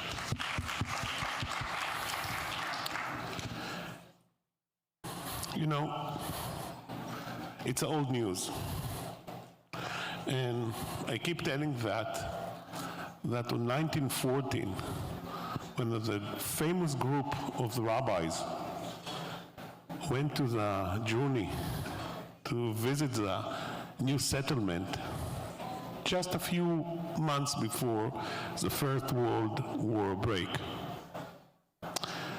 So in Merchavia, if I remember, in Merchavia, stood up a farmer, and he's steering on Rav Kook, Rav Yitzchak Kook Zatzal, and Rabbi Yosef Chaim Sonnenfeld, famous, the Rav of Yerushalayim, and he asked that exact question. Rabbanei Yerushalayim, Eifu haytem ad hayom? Where you have been until today? That's more than 110 years ago. And I think that question is asking every day, every hour, and maybe more than that. Where are you? Why you separate yourself, even brutally, away from us? Why can't we share life together? Why can't we be appreciated by you? Trevor, you say that this question from 110 years ago resonates today, after October 7th, way stronger than it did before. So there was a gap. Describe the change that you sense in the atmosphere, in the kibbutzim, in the moshavim, where we work, post-October 7th. So I have to tell you a secret, that in the last 2 years, everybody asked me, Shlomo, you in the field. For 30 years, my staff and me go from town to town, from kibbutz to kibbutz, sharing time together, have many activities. And everybody asks me, Shlomo, what's happening? Do you feel the difference? Do you feel the third of unity? And I says, listen, it's hard for me to answer, but I can give you some facts. Many of kibbutzim and secular yeshuvim that never welcome synagogue, mikveh, they knock on the door and they says, Shlomo, please, I was able to go to the Knesset and go to Vadat HaKsafim, Finance Committee. yeah, and ask, listen, we have to do something. There's such a demand. And I think that was the first time in the history that Vadat HaKnesset gave money beside the budget, the regular budget, to help communities. What's happening that many of are in kind of a trauma in Israel. And we're thirsty to something that connects us. And I see while I'm speaking with Mechinot Kedam Tzvayot, with high school teacher, and surprisingly also with principals of schools all over Israel. And day by day, we have many combined projects with all type. And I think, in a way, this is a huge opportunity.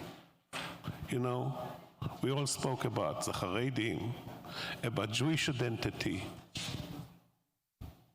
We understood clearly today that one without the other will not work.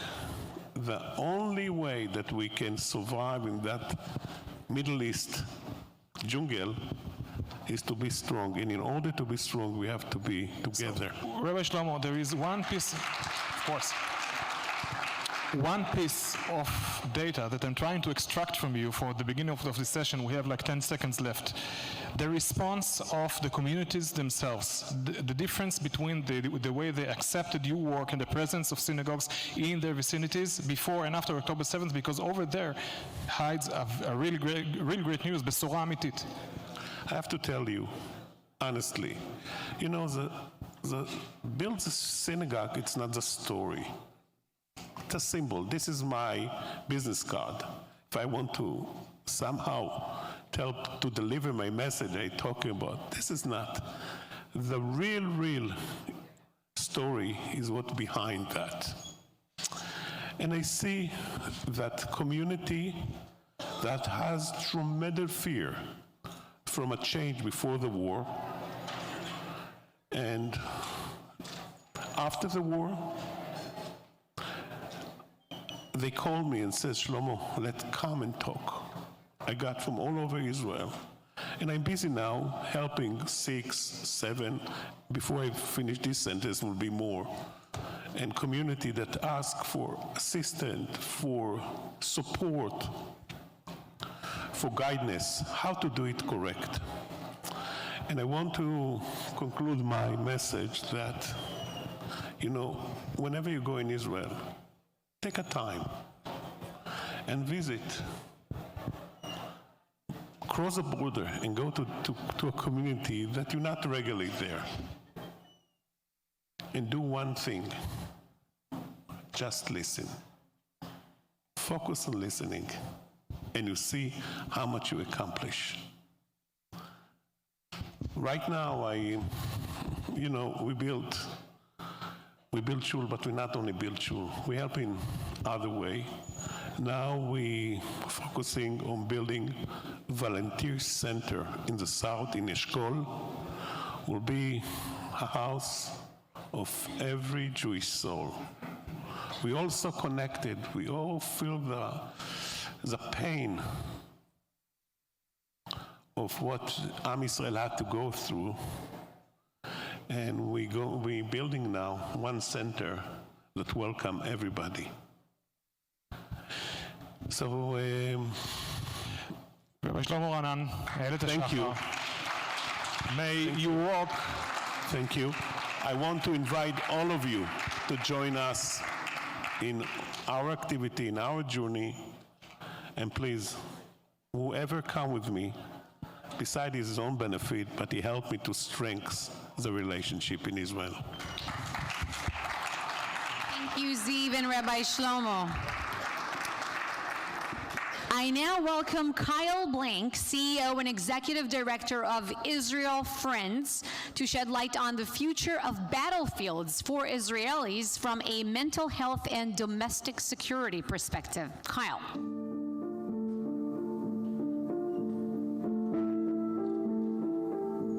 What they're doing is so precious and so helpful, and they selflessly just give.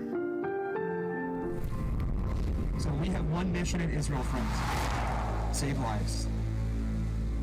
And what that means for us is deliver as many supplies as we can. We're good listeners. We ask you what you need. We ask you how we can help. This is a thermal drone. This is an IFAC. Here we have an Acti Kit. It's a medical piece of equipment where we step in as a nonprofit to protect and save as many Israelis as possible. I literally hung up the phone with them, called Kyle right afterwards and said, Kyle, I need drones ASAP. He's like, which ones do you need, when, where? He sent 3 Avata drones to my team within 48 hours. Everything they do turns to gold.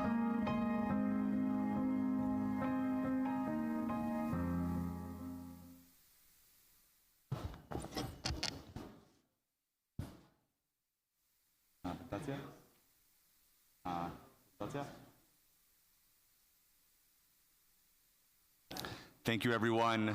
It's wonderful to be here.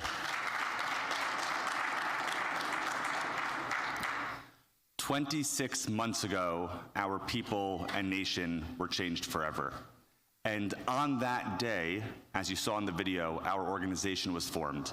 And it was formed with a very specific mission: to protect and save as many Israeli lives as possible. The crisis impact we have had over these past 26 months has been tremendous, and much thanks to this community and communities across North America. We've been able to provide over $50 million of aid. We were born on October 7th, and we have brought over 500 tons of support to the people of Israel, mainly our defenders. Now, our 2 key focuses are how can we provide innovative solutions in the space of defense and the space of healthcare, of mental health, to protect our people where there are gaps in the system. And in that, it has meant providing over 40,000 hours of immediate access to psychiatric support, as well as over 10,000 drones, camera systems, and other technology solutions to our soldiers, whether they're in the tunnels or above the ground, wherever they may be. Now today, I'm here to speak about the 2 battlefields that we are experiencing today. We have spent 2 years in the field with mental health professionals, soldiers, first responders, and civilian guards. And what we see is that the battlefields of the future are that our people's mental health and our community's domestic security. When we speak about mental health, we see stuff in articles and online, but what I have here today is the most up-to-date numbers we could put together across the government and non-government agencies. The numbers are hard, so please bear with me. These are recent numbers from this past quarter. 15% of Israelis are experiencing significant mental health duress. 500,000 Israelis are experiencing PTSD, and 1 million Israelis are experiencing significant levels of anxiety and depression. These 1.5 million people, their mental health duress is impacting their day-to-day lives, and these numbers are going up. Now, in the best case scenario, we would have 1,000 patients for 1 psychiatrist in Israel.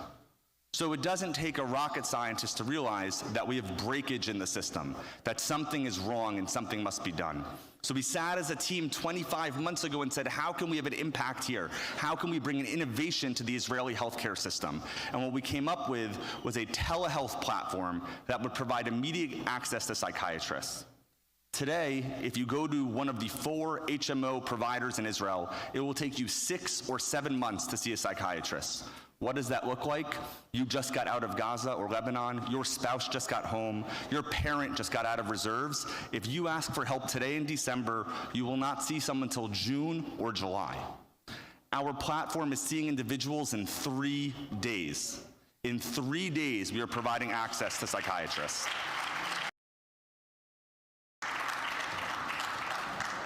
Now, this isn't alone. We have phenomenal partners that we've built over the war across the Ministry of Health, the resilience centers in the South and the North, and recently we signed partnership agreements with both Maccabi Health and Clalit Health. And the results have been very meaningful. We've been able to treat over 8,500 Israelis nationwide and provide them immediate access to psychiatrists. And in that, we have figures, we have proprietary data of what Israelis are experiencing. And you are the first audience to see it, and we're going back to Israel over the coming weeks and discussing it with the Ministry of Health and others for what we must do to protect our people. First is that 83% of people require medication. That means from all of the people being referred to psychiatrists, only 17% have minor levels of anxiety, depression, and PTSD. This is a tremendous number, not one understood by the Israeli healthcare system ever before. What's scarier is that of the 100%, of the 8,500 individuals, 30% require 3 medications a day or more, from 3 to 7 medications a day. This is the reality we're facing. The second harsh truth of our numbers is who needs care. 60% of the individuals we are speaking with are 18 to 45 years old. They are the young. They are the parents. They are the workforce. They are those who are building our country. And the truth, the scary truth, is that this isn't getting better. The numbers are going up. So the reason I came today and the reason I fly around the world in North America, one of the key reasons is to discuss this battlefield, because very often we see it as a silent epidemic. The country is being crushed by PTSD, depression, and anxiety, but too often we are not discussing it openly. As well, the numbers are going up. So if someone thought this was getting better, it's not. The fact is that month over month, we're treating patients in 3 days. So every month we have a new pool of individuals. Month over month, the request for psychiatric care is going up, not down.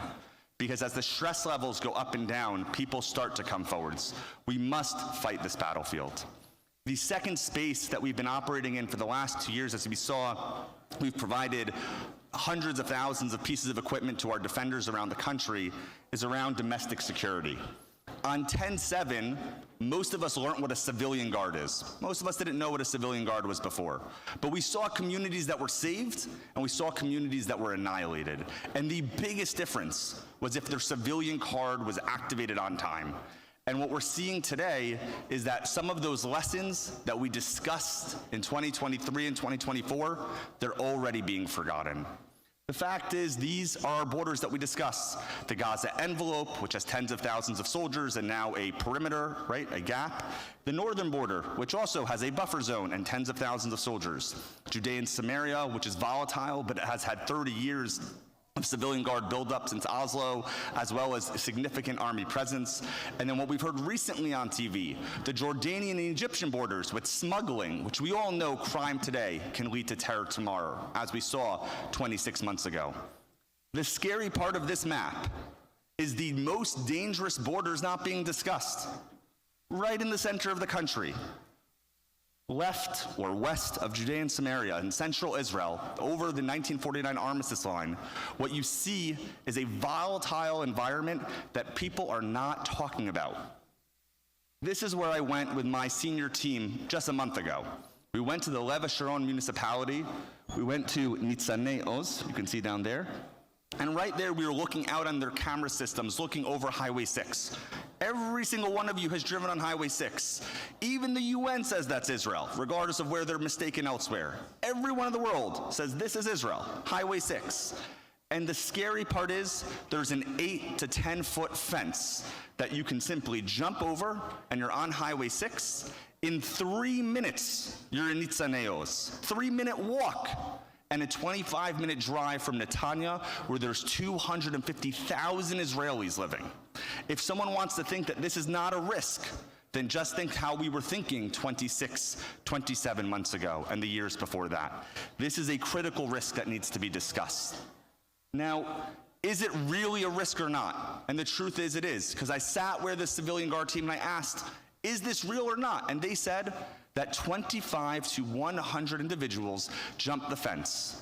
Not every year, not every month, not every week. Every day, there's 25 to 100 individuals who jump the border and go work in Israel. What is work today, what are networks today to cross that border, are terror networks in the future. Now, we work with the civilian guard teams, and this is where we hope everyone here will find ways to be involved, whether it's with our organization or others, is that there's real-time surveillance systems that are needed, cameras, sensors that give advance warning, and that is what saved communities on 10/7, and that is where there is a massive gap in central Israel. And when you're driving on Highway 6, you want to know that you're safe. And when you're sitting in Netanya, you want to know that the first line of defense is well situated. The last is providing the equipment and training they need. Today, these individuals receive 4 training days a year, and we're working to increase that with the government and as a nonprofit. So we firmly believe it is our responsibility to protect our people and communities, to attack the silent epidemic that is crushing our country, and to defend our communities with preventative and secure systems. Thank you.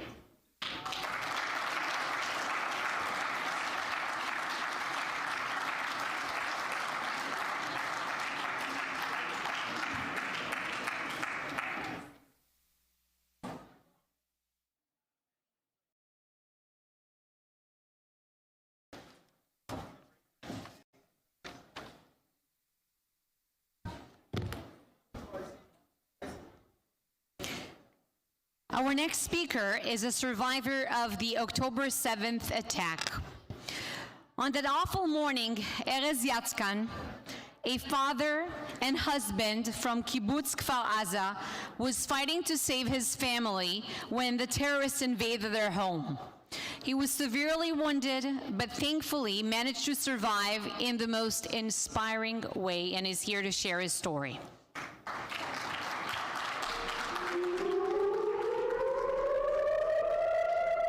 After 6 in the morning, we woke up by the alarm of the Iron Dome. I was with my wife and my daughter inside the safe room, and then after a few minutes, we start hearing Arabic shouting outside of our home, and we immediately understood that we are in a totally different story now. I was holding the handle in the lock position and knew that this is my fight for surviving. If I will let them in, they will kill us. They trying to open the door, and when they failed to do it, they put some massive explosive on the door. I was falling on the floor, my hands were damaged. Luckily, the door kept locked. They were shooting through us. I was on the floor and my wife and my daughter were in the corner, so they couldn't get hurt by the bullets, and we were quiet. So after a few minutes, they left. This is something that I was never ever imagined that terrorists could come to my home. We were sure that the army will come in a few minutes, but nothing happened.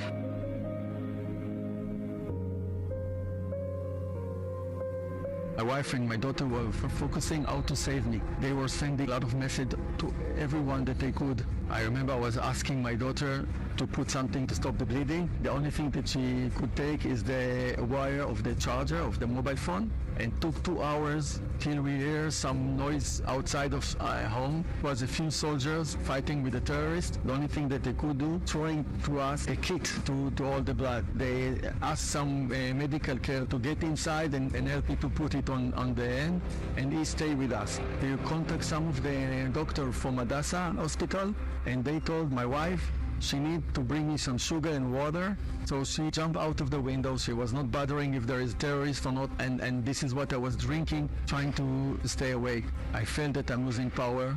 I understood that I will not survive. After 4 hours, we hear another unit from the army. My daughter jumped on them from the window and I said, please rescue my father, he's dying. And they took me to another house in the neighborhood where there is a paramedic. After a few minutes, one of the soldier commander, he got wounded and then decided to rescue us. So they brought some minivan, and also they asked my wife to join us to show us the way out of the kibbutz. We started driving, maybe 300 meters. We were attacked by terrorists. Fortunately, 2 soldiers that were killed. Luckily, the driver was not wounded, also my wife, and he just pushed the gas pedal and we managed to go out. We were outside of the kibbutz, and I understood that I'm not in the better position. There was too many people wounded, too many people killed. Luckily, they contacted a helicopter. The helicopter took me and the other wounded people. At that time, I felt that I was safe. But as soon as I was landing here in the Besheva hospital, I was losing my consciousness. First thing I remember, I was waking up, I wasn't sure where am I. It took me a few minutes to understand that I have 2 ways in front of me. One is the easy way, start feeling sorry for myself. The other way was the most difficult way, is start the journey of recovery. I choose this way because I have this wonderful platform that Besheva provide me that involves a lot of love and support from the doctors around me, the nurses, and they give me this hope and help me to achieve this goal. I had till now 9 surgeries, and every surgery brings you back. And part of this journey was also in the rehabilitation department. They taught me and they showed me how to start moving my hand. There's a lot of pain involved, but here in Besheva it's amazing what they provide you with working with clay. It gives me some power, mostly mentally than physically. This hydrotherapy is wonderful. So there's a big platform that Besheva provide me that help me and start preparing myself to the life after.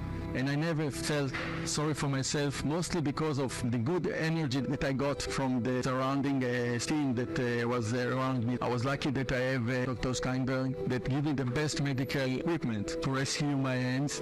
I remember Dr. Steinberg asking, how are you feeling? I was, we are running forward. I said, we will run forward. He was really serious about it. In that time, I was barely walking. 2 months later, he reminded me, Erez, the day arrived, we're gonna run, and we're gonna run it in Kfar Aza. All the nurses and doctors from the department came to the kibbutz, and we were running 5 kilometers. For me, it was a big, big victory. Then I reached the age of 40, I started playing saxophone and riding Harley Davidson. Remember, I was sharing this with my doctors, and they told me, Erez, when we will do our best to keep 10 fingers functioning, you will be able to ride Harley Davidson, you will be able to play again the saxophone. This is my next goal. If I'm looking backward on the journey that I was doing, first of all, I'm feeling proud of myself. I must say, it was not easy. This journey is built from small victories, day by day. This is the only way to succeed.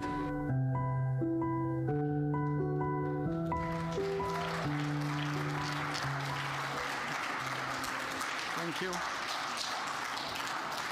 Wow, I can't believe that I survived.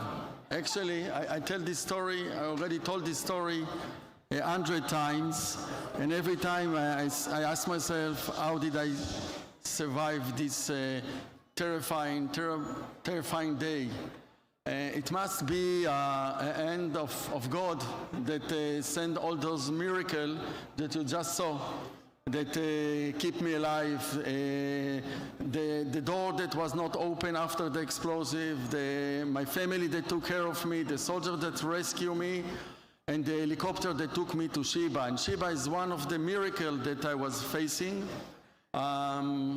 because the helicopter could take me to every other good hospitals in Israel, and there are good hospitals in Israel.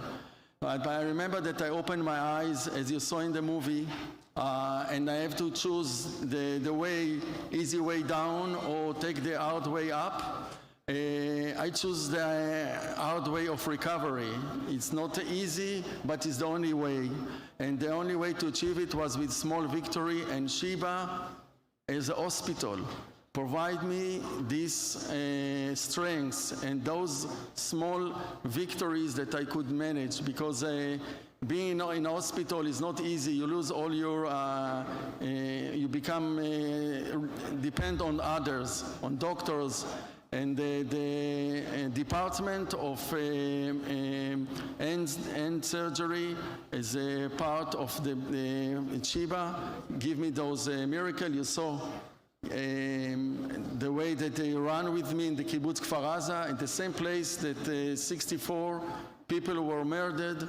Few months before, I was running, and for me it was a big, big victory. Every day that I was there, they taught me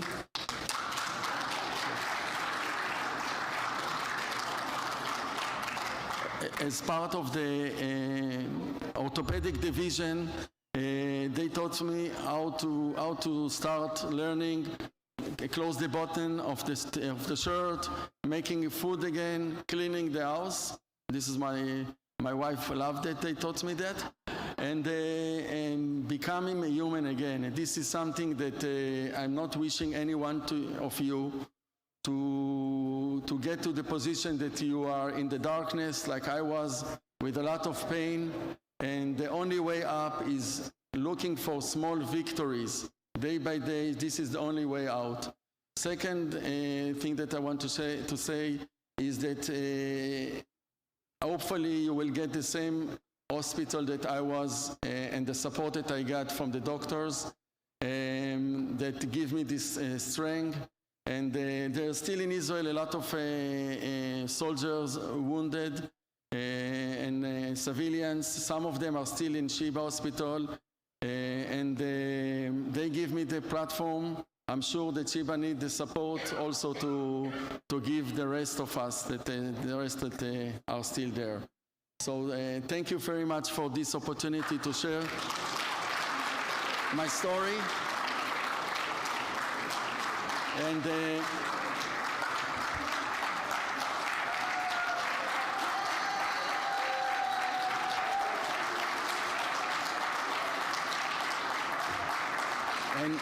And for the ones of you who question about where I'm gonna be in a few years, I'm planning to come back to kibbutz Kfar Aza, to the place I used to live, because this is the only way of victory.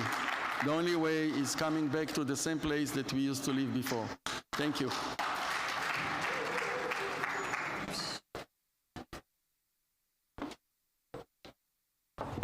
Thank you so much. Next, we have an incredible panel to discuss the political vision of the right in what pertains to both Israel and the United States. To moderate this conversation, I would like to invite to the stage Eliana Passenstein, the International Desk Director of the Binyamin Regional Council, and she will be joined by Israel Gantz, who serves as the Binyamin Region Governor and Yesha Council Chairman, as well as Mr. Simon Falik, one of the most dedicated champions of Israel and the Jewish people. His family's deep commitment to the Jewish people, Jewish causes, and support for the state of Israel has made an extraordinary impact both here and also home in Israel. Standing here in ancient Shiloh, Israel's first capital city for 369 years. Before Jerusalem, this was the place of the Mishkan. And I've been giving tours here for as long as I can remember. But there was nowhere to stop with the group when it was raining, and there wasn't very much to show them. One family from Miami made such a huge change here in Shiloh. They brought this site back to life. Before we had this beautiful tower with the movie and the museum, we had about 15,000 visitors a year. Within 5 years, that grew to 150,000 visitors, and more are coming. The ancient site of Shiloh, Israel's first capital, has come back to life because of one family. This building has become a landmark. The Falik family, as a family, this is their shlichut, this is their mission. They didn't just give a donation, they are part of everything we're doing here. They're part of the Binyamin region, they're part of the Shiloh tourism, they're part of bringing people back to their roots, back to Eretz Israel. And that is what's so special about the Fowling family.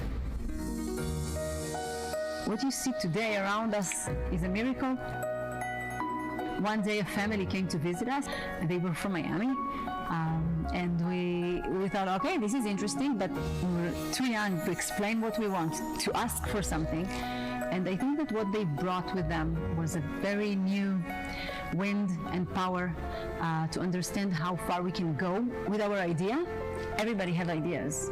Sometimes what you need is like the support of people that are really connected to the earth and to the real world, and they know how to do it. And we were very lucky. We met the Faliks. I think it's the best thing that happened to us as a family, but I think that the impact of what happened to Binyamin and to the area and to Psagot Winery is a very major story. This is what we need today in Binyamin. You need new blood in order to be strong and sustainable. And the changes here are so quick. We respond so fast to changes and to new blood. Little things can make a huge change here. Psagot Winery today is big. It's very young, but it's very powerful. And this is thanks to people that believed that we can do it. We believed in the same ideas. The key is always the friendship and the real connections and the love that we have to each other, which is a gift, a huge, huge gift to all of us. So thank you. We don't thank you enough, but every day we think of you. I'm standing here, the place of Hannah's prayer, the birthplace of prayer. Because of you, we are able to bring people from all over the world to stand together, to pray together, to unite as one people. And that is something that is so special and makes the biggest difference you can imagine. What we see here is the impact of real visionaries. The Falik family, a family of believers. They came here, they saw the importance of the area, they saw the needs, and they saw the potential. They sparked the wave of growth and success, and they made a history here in Binyamin, in Judea and Samaria. Today in Binyamin, we are moving forward. The communities are growing. New projects are being built. The opportunities are stronger than ever, and it's just the beginning. Today, everyone can be a spark and be a partner in developing the heart of Harlem and be a part of the growth of Binyamin.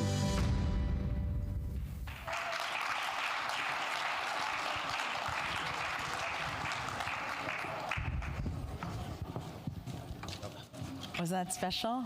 To your father and to... We've been through so much together. Everybody here has had a glass of Psagot wine at least once in their life, right? Okay. So thank you. This is a really special opportunity to be here with you, Simon, to be here with your governor, Israel Gantz, in Miami. We always meet each other in Israel, and you're always bringing groups. And before I ask you the first question, I want to tell you a story. We first met when I was a young mother, raising my children at home and giving an occasional tour in the region.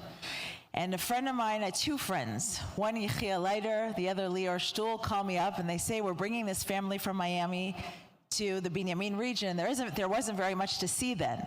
He said, so where do you take people on your tours? I said, there's this guy named Yaakov on the hilltop. They have this really great garage winery. They don't even have a bathroom, so there's nowhere to really tour there, but it's a great story, a young couple living in a train car. You have to take them there. So I want to ask you, Simon, when you and Hannah, and I know that Shmulik was a little boy, you go up to meet this young couple on a hilltop in Psagot, living in a train car. What were you thinking? When you saw them, what made you decide to invest in this young couple's winery so many years ago? So we as a family, we always thought how to bring people to Judea and Samaria. And the only way to bring people is through tourism or give them some type of an experience. But you need to have an activity. When we met Yaakov and Naamah, we thought that wine is a great reason to bring people, all kinds of people from all walks of life, right, left, intellectuals, people who seek a different adventure. All these people, everybody loves wine. We thought it was a good idea, and we connected with Yaakov and Nama. We never dreamed that it would be thank God, the success that it is. But we're very, very, very happy and very proud to be partners with them. Thank you. Israel, there are many beautiful wineries in Binyamin and all throughout Judea and Samaria, and you as the chairman of the Yesha Council, you travel all over Yehuda and Shomron. But what does Psagot Winery mean to you? Is it just another one of the wineries, one of the beautiful and meaningful biblical heartland wine, or is this something special? So today, Psagot Winery became a beautiful front of Binyamin. Everyone that comes to Binyamin go through the winery. And exactly as Simon said, you know, you can call people to come, you can encourage people, say, we have a good staff. They have many questions, but when they drink wine, they forget their opinions. They can be right or left.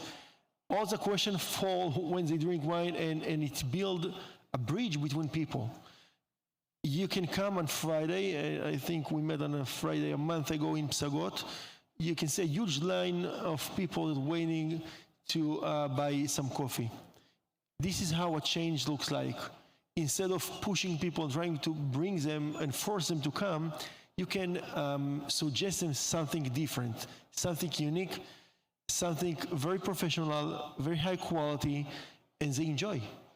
And I think this method, I think this is the change that the Felix did in Binyamin. Instead of pushing, make it different. They already did.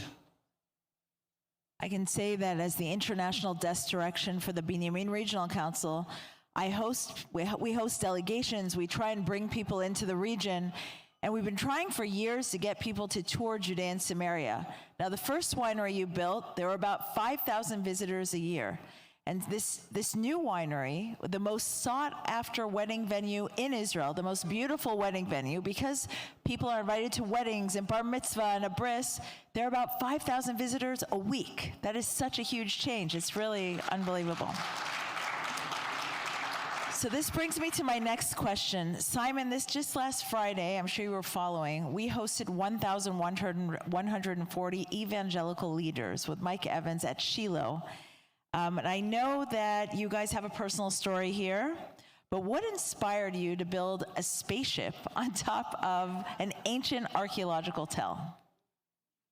So we were first introduced to Shiloh. I went with my father, Zichron Livracha, with Yechiel Leiter, who's now the ambassador to the U.S.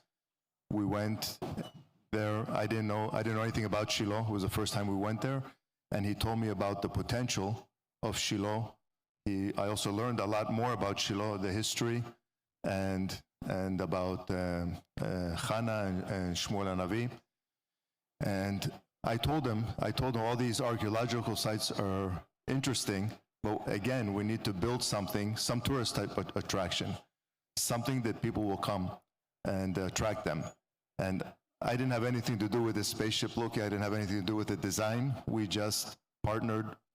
Yechiel told us that he'll get funding from the government, but we need the initial funding to do it. So we, as a family, we funded a lot of the original archaeological digs, and then there was a proposal a matching proposal that we have to put a certain amount of money, and the government will match, and that's how that came about. I really didn't have much to do with the spaceship design or the movie or anything like that. I just wanted a place for people to have an experience, to come and have an experience above not only visiting another, which is a very important archaeological site, but to have something different. Thank you. Yisrael, just this past year, you hosted Ambassador Mike Huckabee on his first week in Israel, Speaker of the House Mike Johnson, numerous members of Congress, and just last Friday, over 1,000 evangelical leaders. How did you succeed in turning Shiloh into a place that has influence on an international level? So we used to work a lot in Congress and Senate in of course, United States, but many states in the world. And we figured out that any time that you can hide your roots and you can speak about security issues, strategic issues like water, whatever, people don't understand what you're doing there. But when you bring people to see your roots, to see the footsteps of your forefathers, to see the biblical stories, the prophecy coming alive, it's changed their mind. You know, before the Phallics arrived, Shiloh, ancient Shiloh was ancient, like covered, nothing to see. You can walk there and you couldn't understand what do you see. Today, even the government sent people.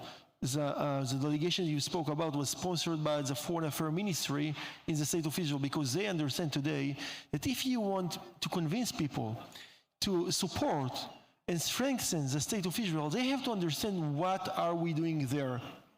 And there is our roots. We began there in Shiloh, in Jerusalem, in the city of David. It's our roots. And after the Phallics opens the windows that everyone can come and see our history, I think it's the best explanation for the state of Israel. And we saw what happened last Friday. And I think this is the most strategic thing. Raise our head and say, Israel, or I'll say Jews belonging to Judea, the state of Israel, belong to the people of Israel. And thanks to the Phallics, we can do that. Thank you.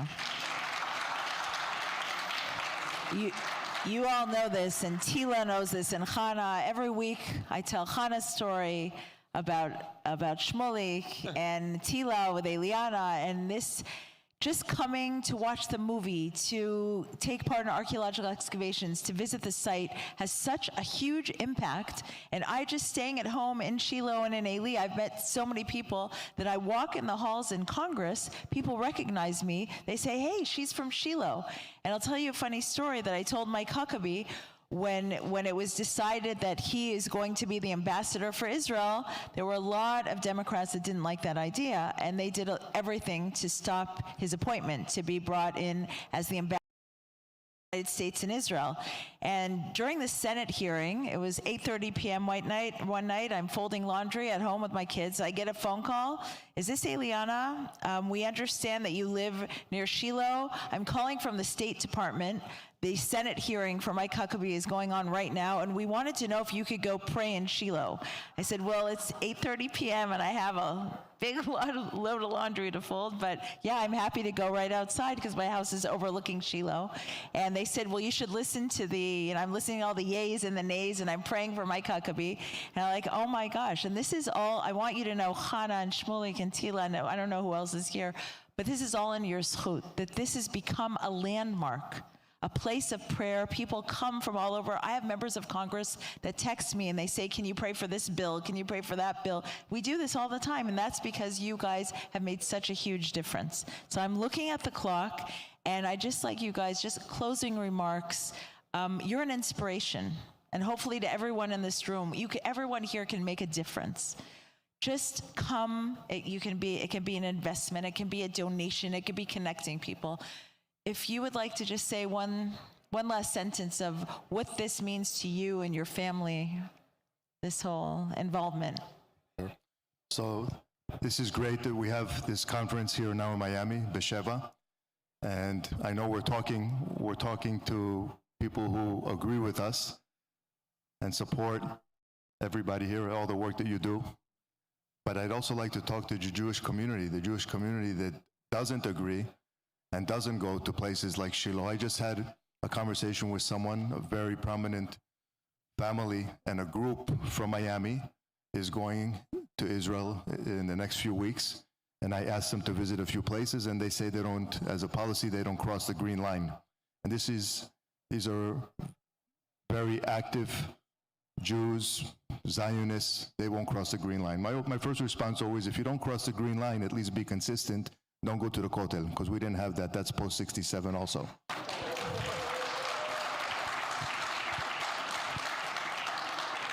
But we see our Christian friends, coming. More and more Jews are coming out to Shiloh to Psagot, to visit those areas, but if there's anything that I can ask of everyone here is when you go to Israel or go visit, if you haven't been there and if you have been there, encourage people in our community. You know, everybody says fight anti-Semitism, what does fight anti-Semitism? Fight anti-Semitism is, it's a difficult fight. Billions of dollars have been spent on anti-Semitism, to fight anti-Semitism, not very successful. I think we, as Jews, we need to move forward, do what we think is right, whether it's developing more communities, building more communities in Israel, all over Israel, in Yehuda v'Shomron and everywhere, building synagogues, building mikvahs, investing in businesses. We need to show that we're proud, that we're not afraid. There's a BDS movement, and I can tell you Psagot was one of the symbols of BDS. Psagot was one of the symbols of BDS, and there's a BDS movement only on Israeli products. No one's boycotting. There aren't any other boycott movements on any other country or any other products. But there's a boycott, divestment, and sanction movement. It started with products in Yehuda v'Shomron, but now it's all on Israeli products. So we have to, when we say fight anti-Semitism, we need to be proud. And the way they try to boycott our products, and we buy more of our own products and grow our businesses and encourage people to invest and to grow their businesses, we should also boycott them. Let's boycott the actors. There's after October 7th, many prominent Jews woke up. They stopped giving money to universities that are fermenting anti-Semitism in the universities. Some prominent Jews also, I don't want to name names, but some prominent Jews also reached out to very big law firms and said, don't hire these people who are demonstrating, and that's why many of them put masks on. But fighting anti-Semitism means we need to fight the same way they come after us. We need to come after them. In the boycott them. Don't go to the movies. They write. Someone told me just now they wrote a letter. 200 actors. Who cares? They don't even know what they're signing. Most of them to release a terrorist like Barghouti. That's disgusting.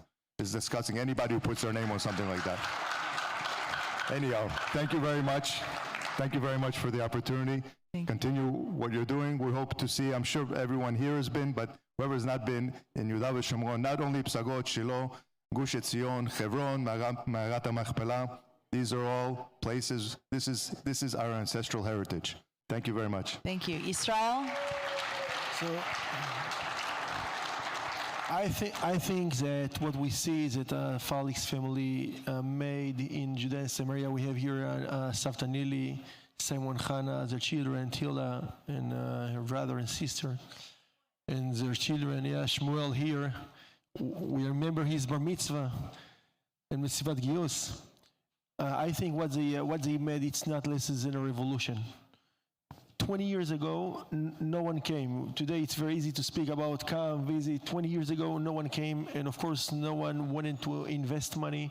No one wanted. I think not many people believed that there is a chance to change the situation. Simon, what you did, it's a revolution. And today, I feel that it's a breakthrough moment. Everything is under construction. The communities, we expand the communities, we can building, we can expanding the road and whatever. And I call everyone to join to this revolution that you started to make Judea and Samaria great again. This is a first place to be great. Yeah. And of course, the state of Israel will be great again.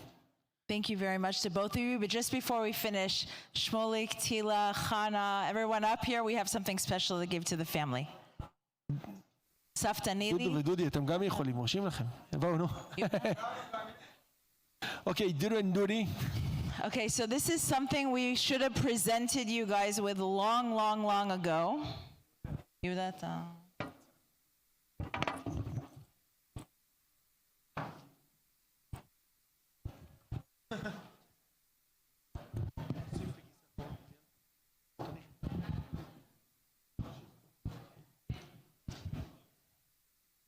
Is everybody up here from the family? Dudu, Dudi?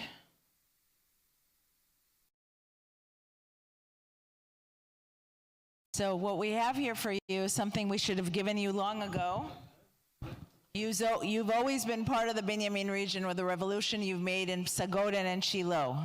So we are offering to the Falik family honorary citizens, honoring the Falik family. You are now honorary citizens of the Binyamin region for your boundless heart, visionary spirit, for connecting people worldwide to the biblical heartland of Israel. From Israel Gantz. And what we have here is a replica of the coin that they found in Psagot for the freedom of Zion and in Shiloh. Second year for the great revolt of the Jews against the Romans, the year 67, which is very significant. On one hand is the wolf, on one side is the wolf, which is the symbol of Shevet Binyamin, because wolves are always in packs, and we are a community. You're in Miami and in Yerushalayim and in Israel and in Binyamin, and together we are a pack, together we are a community, together we are a family. So thank you very, very much.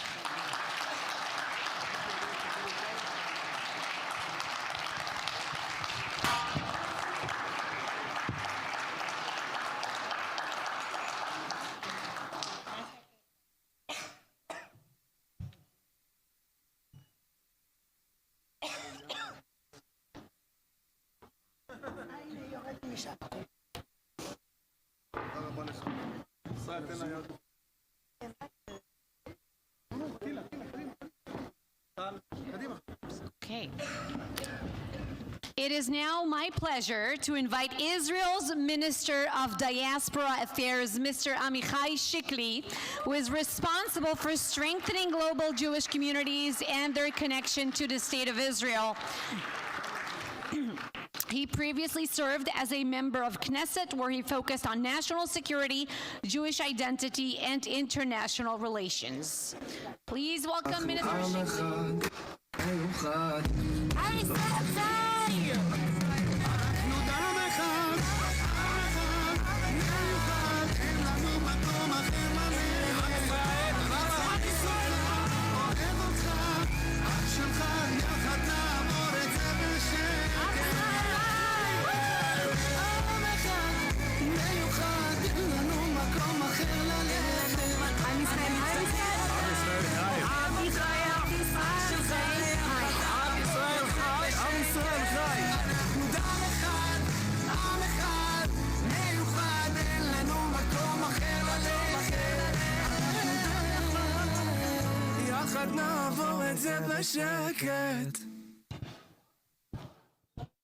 Minister Shikli, it's our pleasure to have you here today with us. You've been in the U.S. for about a week now, I suppose, and I think you're the busiest person in Miami, in Florida. I was trying to get a hold of you and your team, and it's nonstop activity for you. What have you been doing? So, yes, it was a very busy week, Baruch Hashem, and we've started in New York, where we had a major meeting with Rabbi Amiel Hirsch and a lot of rabbis who are coming from the more liberal parts of Judaism. I think Rabbi Hirsch is actually doing a revolution by trying to take the reform movement to a Zionist approach. And after October 7th, there is a chance to see a change in the liberal streams of Zionism and to bring them to be more close to Israel, to be more close to Judaism. And we are trying to assist Amiel Hirsch in this important mission. This was item number one. Second was meeting with Pam Bondi, Leo Tarel, Harmeet Dillon, the entire team. We need to say loud and clear, this administration has done more to combat anti-Semitism than any other administration in the history of the US. They are doing incredible things, going against the universities who failed to secure the safety of their Jewish students. We don't see the incumbents today as we saw during the war. We see deportations of radical Islamists, supporters of Hamas, and the next stage is to collaborate, and that was on the agenda, to collaborate against the threat that is coming from the Muslim Brotherhood all across the US. And this is a leading force when it comes to anti-Semitism organizations like CARE, AMP, SJP, so that is a mutual interest. Third, which I think is maybe the headline, my greatest concern when it comes to the Jewry of America, and the Jewry of America, of North America, the largest Jewish community outside of Israel, is the Jewish kids that don't get Jewish education. Only 5% of the non-Orthodox kids goes to Jewish day school. This is nothing, and this is a threat to the continuity of the Jewish people. This is a big issue. And after a pilot that we have done during the war, we had a very limited budget. We have decided to double by 10 the amount and to allocate 50 million shekels for Jewish education in North America. This is, I think, the largest amount that was allocated by any Israeli government in the history of the State of Israel to make sure that we have future generation to have Jewish education. So that is, in a nutshell, the week that we have had, and obviously this beautiful Shabbat with this huge community here in Miami. I want to thank the Falik family for the hospitality. ובאמת, תודה רבה. Well, that's definitely the headline. You mentioned the Muslim Brotherhood, and we're now at this moment of time where the most intense physical fighting in the war is probably over, at least for now. Yet many people in the West still they don't fully grasp what we dealt with, what we're dealing with, the nature of this conflict, the nature of our enemies. If it's Iran, the Muslim Brotherhood, their backers, and the ideological and religious aspects of this conflict. So from your perspective, I wanted to ask you, what's the most effective way to address this gap in understanding? I know you have a distinct approach of how to deal with this issue. Yeah, so first and foremost, my greatest concern is that, unfortunately, at the same time that our allies here in the US are banning Muslim Brotherhood, here in America, there's collaboration with the Muslim Brotherhood worldwide, meaning with Erdogan's Turkey, with Jolani's Syria, and obviously with Qatar. Qatar today is the capital of the Muslim Brotherhood. They are leading the PR war of the Muslim Brotherhood, and they are very effective, unfortunately. It's not a coincidence that they had now in Doha, Tucker Carlson is one of their main guests at this conference. There's a very intense effort by the Qataris to split MAGA and to conquer the hearts and minds of the conservative movement in America to become more aligned with Islamism. We are seeing Tucker saying that Hamas is not a terror organization, but a political movement. There's nothing wrong with Sharia law, etc., etc. That is regarding to Qatar. Qatar is whitewashing Jolani. Jolani, the founder of Al-Qaeda in Syria, a massacre of the Alawite, massacre of the Druze, now a great threat for the Kurds in northern Syria. And you see at the same conference in Doha, Christiane Amanpour from CNN, who is bashing Israel and demonizing Israel 24/7, and she's sitting with this jihadist, and she didn't even mention the word Alawites. She didn't even mention the term Druze or the Kurds. And you can see the hypocrisy of CNN, of people like Christiane Amanpour. But when it's Christiane Amanpour, this is one thing. We have a major issues not with Christiane Amanpour. The last is Erdogan. Turkey is divided. The entire opposition is in prison. Mayors, journalists, heads of opposition.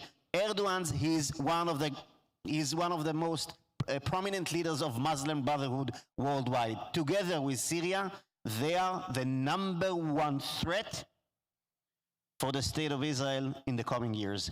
And I hope that our allies in the US will understand that to form an alliance with these Muslim Brotherhood jihadists, even if they have suits, that's not a good idea. What you're talking about is pretty overlooked sometimes if you follow just mainstream media. Well, I can tell you that personally, one development that genuinely surprised me after October 7th was the rise of what you some people call the woke right, those voices on the American right, like Tucker Carlson, for example, whose entire set of beliefs doesn't really align with their perspectives on Israel and the war and Israel's enemies. They're always tough on border security, tough on crime, but suddenly when the worst criminals in the world cross a sovereign state's border to butcher civilians, they somehow side with them and not with Israel. So I'm curious, how do you interpret this phenomenon, and what kind of danger does it actually pose? Can we deal with it somehow? First, I think that is the greatest danger for the future of America, for the future of Israel, for the future of Western civilization. Tucker has sold his soul to the devil. This is like the movie and the book, Lord of the Rings. What is the ring? Ring is power for the sake of power. Power for the sake of power. He used to be a conservative. He used to speak, and I was actually, I think, the only show I ever watched, not by chance, but I was going to watch, was the show of Tucker Carlson on Fox News. He spoke about the values of family, of faith, of nationalism, and I actually quite liked him. But it seems that due to financial interest, he shifted his ideology. And we need to understand what happened with Tucker in the past 2 years. It started with bringing people like Daryl Cooper, a Holocaust denier who claimed that the Nazis basically mercy the Jews in Eastern Europe. They didn't want them to starve, so they just shoot them. That is one of the most crazy Holocaust denial I've witnessed on a platform of millions of people.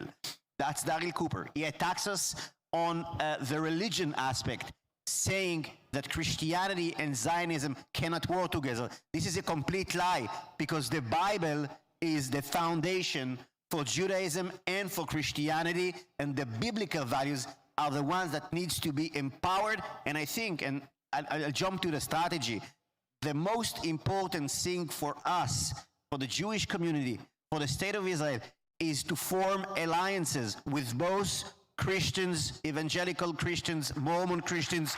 We have shared values. The shared values are freedom. The shared values is the sacred of life. These values that are based upon the Bible are what unite also not just the Christian world and the Jewish world, but also the US, which was founded on the same set of principles and values, and also on the worldwide. We need to collaborate with conservative parties that share the views that we have. Thank you for this. I want to ask you a bit about Israel. Sure. Like the US, the Israeli society is very much polarized at this point. We've seen it before the war, we've seen it throughout the war. And sometimes, just like here in America, it's in an unhealthy manner.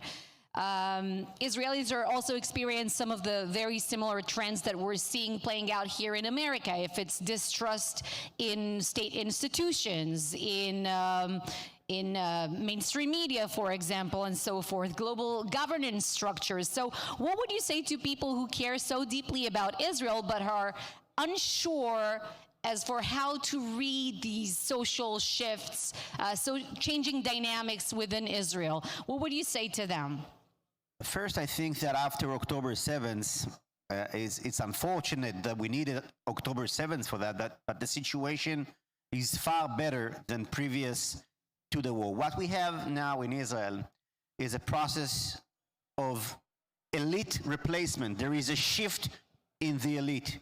It used to be secular, Ashkenazi, progressive before there was socialist elite. And today, the public generally is more traditional, is leaning more to the right. And you can see, by the way, through the new appointments for the head of the Shin Bet, David Zini, not with a tiny little kippah, but a true religious leader and commander from the IDF, who was, by the way, blocked in the IDF. But he was appointed to be the head of the Shirut, Baruch Hashem. And second is Roman Goffman. Roman Goffman, Ole Hadash from Ashdod, who made it to be the head of the Mossad. And I'm excited because what we are seeing is that what Avishai Ben Chaim called the Israel HaShniya, the second Israel, that was not part of these the leading forces of society, now they are the one that leads society. And for the old elite, this is a trauma, and they are frightening. I don't think that they should be terrified because we don't hate them. And this is a natural process, a natural change. And I think this is for the best, and we should be happy Embrace about it. Embracing that, yes. So it's obviously difficult to ask someone to predict the outcome of Israeli elections. We're heading into an election year, so I won't... Right-wing government, 100%. Really? 100%. I was about to ask you just how to read the current polls and just your perspective and headlines coming out of Israel, out of respect for those here trying to get a better understanding. I think that the public is tired from the anti-Bibi sentiment. The public is tired from banning the largest political movement in Israel, which is the Likud. People are tired of that. That's one thing. And I think that there will be new forces will emerge that will forget about this philosophy, which is ridiculous and creating a lot of harm. And the second thing, people are also tired for some of the practices of the Haredi parties who disappointed us in their leadership. We want them to be much more connected. We want them to be much more in favor of bringing their kids to the army. And we want them to act, if they're in the government, not just as a sector who needs to take care of themselves, but to understand they are no longer a minority. And we need them to be an integral part of society. And to be an integral part of society, it means to share the military service generally, and to take care of everyone, and not just מה שנקרא עניי עירך. Thank you so much for these important words. Israel's Minister of Diaspora Affairs, Mr. Amichai Shikli. תודה רבה. תודה רבה.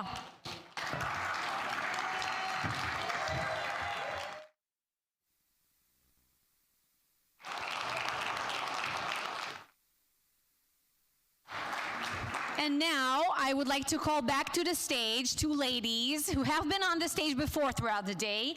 First, Eliana Pasenstein, the International Desk Director of the Binyamin Regional Council. And Eliana will next moderate the next panel with Tila Falik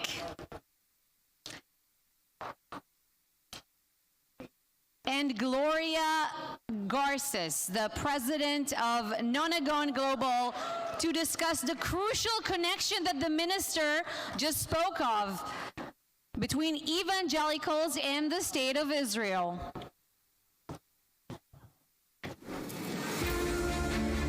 Standing here in ancient Shiloh, Israel's first capital city for 369 years. Before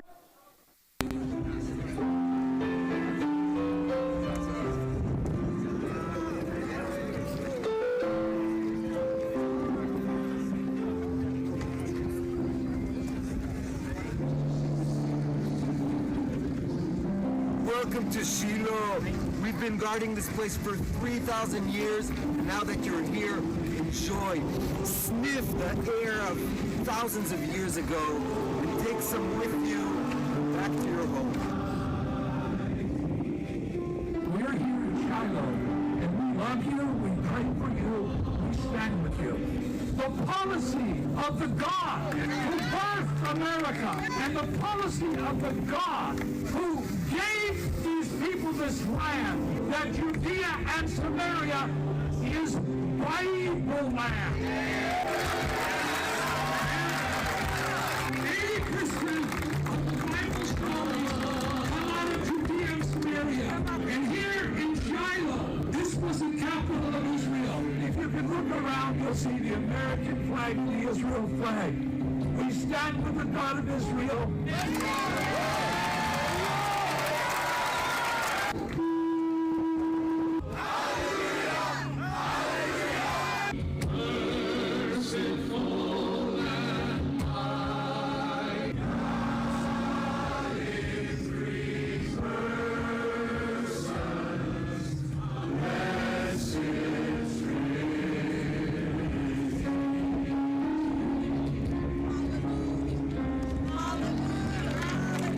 Now, today, we stand together, united for a prayer of thanksgiving. There is no stronger ally, friend of the state of Israel than the United States of America. Here in Shiloh, with Joshua in Caleb, when they led the people of Israel to conquer the land of Israel. Here, when we see lives the prophet Samuel, the child that born from a prayer of a mother, that the prayer was answered. From here we know the eternity of Israel is not an idea. It's a divine promise, coming alive just before our own eyes.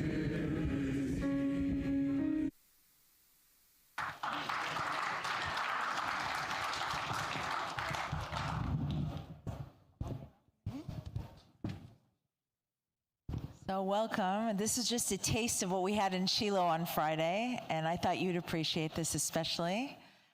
So we have a few minutes here to speak, and I'd like us to all feel comfortable. We have so much to share, I think, with each other, and so much to discuss about the connection between the Christian community and Israel and the importance.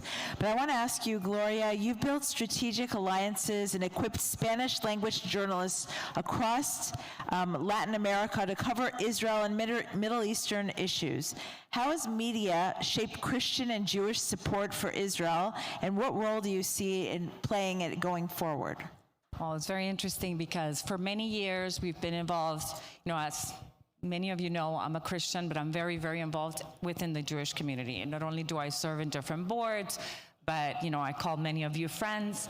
And I have a hard time, even when Tila and I were talking a little bit about what we were going to discuss, saying we, because sometimes I feel like this is my community as well as the Christian community. And as a journalist as well, I have been placed in many different groups that intersect and that are key for the advancement of the cause of Israel. Speaking to the media, if we're talking to what we call secular media versus Christian media, it's a completely different conversation. In there, as the minister was saying, we have huge challenges, right? And in the Christian media, the largest challenge that I see is that many Christians say, yes, we stand with Israel, but they don't know how. They don't know what to do. They don't know practical ways to stand with Israel. And one of the interesting things this year, last year we did it again, and I have a friend in the audience who was part of a panel in the National Association of Christian Journalists, Christian Hispanic journalists in Latin America and the US, and we had a panel for Israel, and we literally were teaching them how to cover Israel properly and how that is key for them to really understand the region, for them to truly understand what is going on. And then this year, I had an interesting panel, and that's why I'm going a little bit into it, because it was a roundtable where the title of the roundtable was, Israel is still the David of the story, right? Because they're trying to paint Israel as the Goliath, the oppressor, the bad one, the colonizer, whatever. And in that roundtable, I had a lot of aha moments, because I started teaching them what I think it's very basic things, like the population of Israel. And they all went, oh, is that little? And I go, you guys are journalists. There's so much that still needs to be learned. So I think in the terms of the conversation and what all of you can do in your communities in reaching out to the Christian community, and especially with journalists and with people who have media outlets, is to try to educate. Not only is it connecting, I always say it's a three-pronged thing. Connect, educate, activate. So we cannot activate until we educate, and we cannot educate if we don't connect. So the very first thing is we need to connect. Thank you. That's wonderful. Tila, you brought numerous groups to ancient Shiloh, to Judea and Samaria, to the biblical heartland, to experience it firsthand. And in your view, what can the Christian community do today to deepen its support for Israel? So I think that by bringing people to Israel is educating, connecting, and activating. Yes. Many times when people say, what can I do for Israel? I tell them, just go. Go to Israel. Talk to the people in the street. Get in a taxi cab and have a conversation with the driver. It doesn't matter what your beliefs are, what your politics are, what your history is. When you go to Israel, there is something for everyone. And whether people are being educated, connected, or activated through food, through music, through religion, or through history, there is something for everyone in this tiny little place that belongs to everyone in the world. And what people don't realize is that for many years, maybe Jews have a bit of PTSD from the hate that we received from the Christians, from the Catholics, from the oppression in other countries. Because in Europe, church and state came together, and the church was very powerful in the message that they were giving and the oppression that it caused, and if not the bloodshed that it caused, to the Jewish communities. But in a place like America, where church and state is different, yes, we're one nation under God, but we all have the same God and a different way to worship God. So that is what's different in America with the Christians that want to support the Jewish community and want to support Israel. And in Israel, people don't understand it because it's never been like that. So it's almost like they're shocked that, oh my God, there's actually people that are not Jewish and support Israel and like us. And the answer is yes, there are, and there are millions. And it's very important to engage in those relationships and to invest in those relationships, because if somebody wants to be your friend, there's enough people out there that hate the Jewish people. There's enough people out there that hate Israel, but it's probably because they hate what the Judeo-Christian values stand for, which is God and a deeper belief that there's something above, and to have to live in a moral and in a just way. And if they have a problem with that lifestyle, which the extreme radical Islamists do, they don't have a problem specifically with Jews. They have a problem with the way that we worship God, with truth and with kindness and celebrating life. And that is something that we connect with the Christian community. And we have to celebrate that connection and bring people to Israel to be able to show them how important it is and how valuable the relationship is. I can add a little bit. Yeah, sure. So I'm just going to add what Tila was saying, because she touched on 2 points that I think are extremely key. Number one, I want to stand as a representation of Christians in general and say, forgive us. Forgive us for that history. Forgive us for that heritage and that part of our relationship that causes and still causes you to be fearful. I forgive you. Thank you. Thank you. And I don't say it just to say it. I say it truly. Just like when I was a teenager and I found out my parents are Cuban, and I found out that Cuba is the one that rejected, the boat and sent it away. I became obsessed with getting Christian pastors to apologize on behalf of Cuba so that God would forgive Cuba for what they did. So I want to apologize for that. But second, I do want to reiterate on the friendship. If anything, October 7th taught us is that Israel needs friends, right? We need all the friends we have. I said we, right? Israel, we need friends. But we need to not only keep the friends we have, if we can, we need to make new ones, but we need to really strengthening those ties. We cannot take it for granted. For many, many years, after Christians changed their posture on Israel and the Jewish people in general, it's been Christians that have been crossing the street. We are the ones that have been approaching, and what can we do for you, and how can we show you our love, and how can we be involved, and how can we donate? And I think now it's time that it's also you guys who reach out to Christians and say, how can we strengthen our ties? So let's now take a stand, an active, intentional stand to say, I will also stand with you, just as you have stood with me. I want to add to that. I recently had a conversation with an elected official, a senator, and he said, don't you think it's interesting that the senators and the congressmen that support Israel do not come from predominantly Jewish states. And that shows you that now Florida is predominantly a red state and pro-Israel, but it wasn't always. And New York, where there are so many Jews living there, is not necessarily supportive of Israel.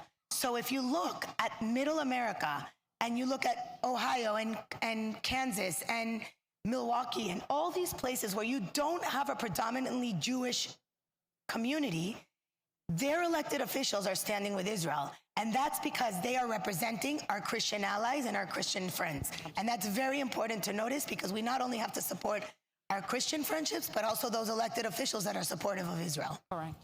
So I just have one last question for you, Gloria.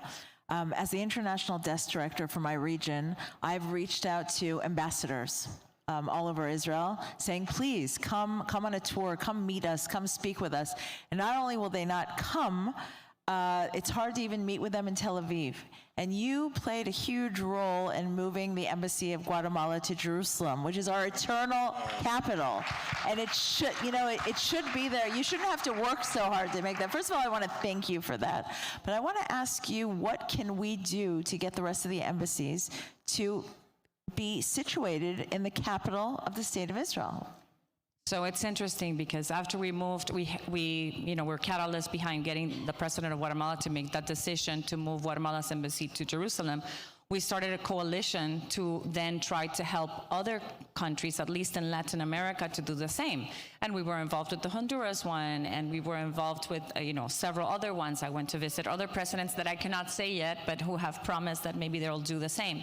But I think the best thing that you guys can do is utilize us. Utilize your allies, your Christian allies in those countries, and have those Christian big organizations talk to their ambassadors, talk to the embassies, talk to their foreign ministries, and say, hey, we want this to be a priority. So when you see Christians as true friends that really don't want anything other than we just want to be friends, let's hang out, we can also be mobilized. And I think if you start talking to those organizations, you will see how they say yes. I'm the type of person that I will never, it's very hard for elected officials and diplomats to tell me no, just because I'm really, really intense. And I think one of the things that stance that I take is, if I cannot go straight, then I'm going to find a roundabout way to do it. That's how we did Guatemala.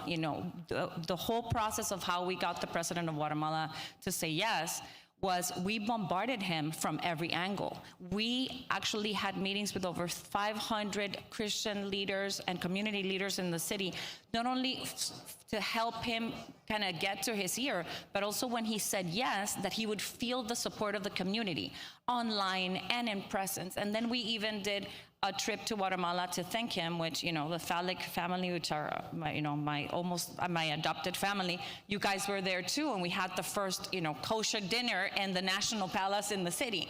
So what I'm saying is, it's really about finding and if they say no straight up, it doesn't matter. You can go around and definitely use us, because I know that there are tons of Christian organizations that would take it almost as a mission. Put the mission out there and they will go for it. Okay, thank you. I love that idea. And Tila, since we're talking about embassies and you're our official ambassador of the Binyamin region, if you'd like to share one more idea, and I think that you and I should work on this embassy project together. I think I want to share an idea that has not something specifically to do with this conversation, but it shows you how when hard work and dedication and people come together, you can accomplish anything. A year ago today, nobody would think that the hostages would be back home alive. And we're now sitting in a situation where we have one body still in Gaza. His name is Ran Gvili. And I just want to make a mention of his name because we are waiting for the last hostage to come home. And it shows you how important we celebrate life, and we celebrate the respect after life for every single human. Today, we said goodbye in Israel to the Thailand citizen who was the last one, non-Israeli citizen, to be taken back home for a proper burial. And now we're waiting for Ran Gvili. And later you'll hear from Tsur Golden, the twin of Hadar Golden, that we waited way too long for. So just like we activated our Christian friends, I just want to make a call to action to make sure that everybody knows that we cannot end this war and we cannot move on until Ran Gvili is back. And that is when we are ready for phase 2 or for the future or for the day after. We brought back Hadar after 12 years, I believe, and we will bring Ran Gvili home along with everybody that came home up until now. So I'd like to end it just with that point. Thank you very much. Thank all of you.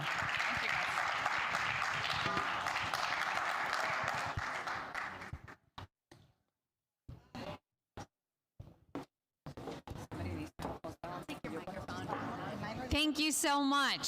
Our next speaker, Yaron Lutz, will discuss the aspects of post-traumatic growth in social activism. Yaron is the CEO of the Israeli Volunteer Association of the Ministry of Aliyah and Integration. על העיקר הזה אנו עומדים וממנו לא נזוז.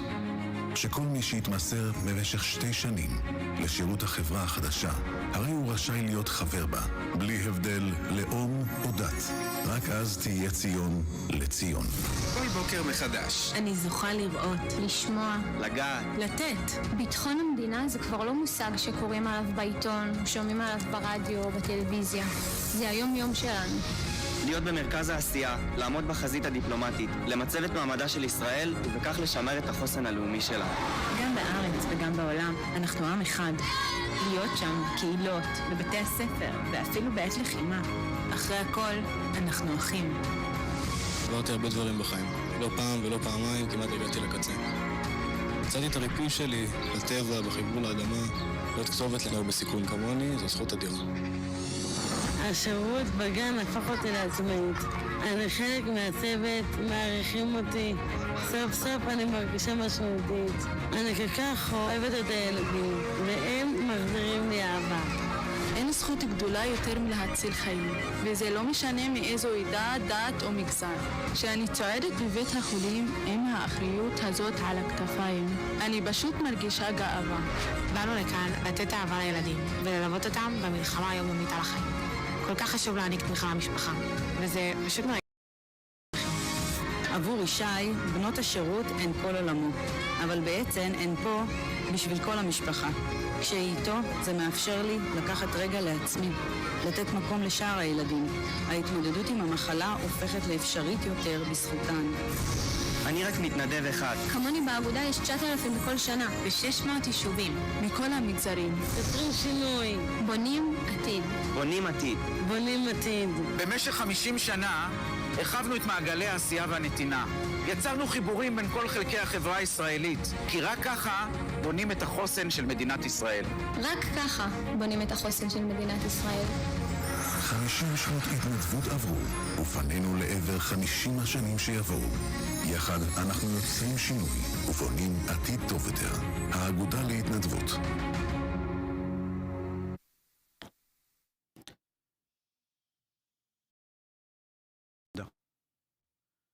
First, I would like to thank my good friend, the chairman of the Besheva group, Dudu Seada, and his deputy, Dudi Finkler, for the privilege to sharing with you the inspiring work of the Israeli Volunteer Association, האגודה להתנדבות. As you all know, we have faced 2 difficult years of war that have cast a shadow over our world, over Israel and the Jewish people everywhere.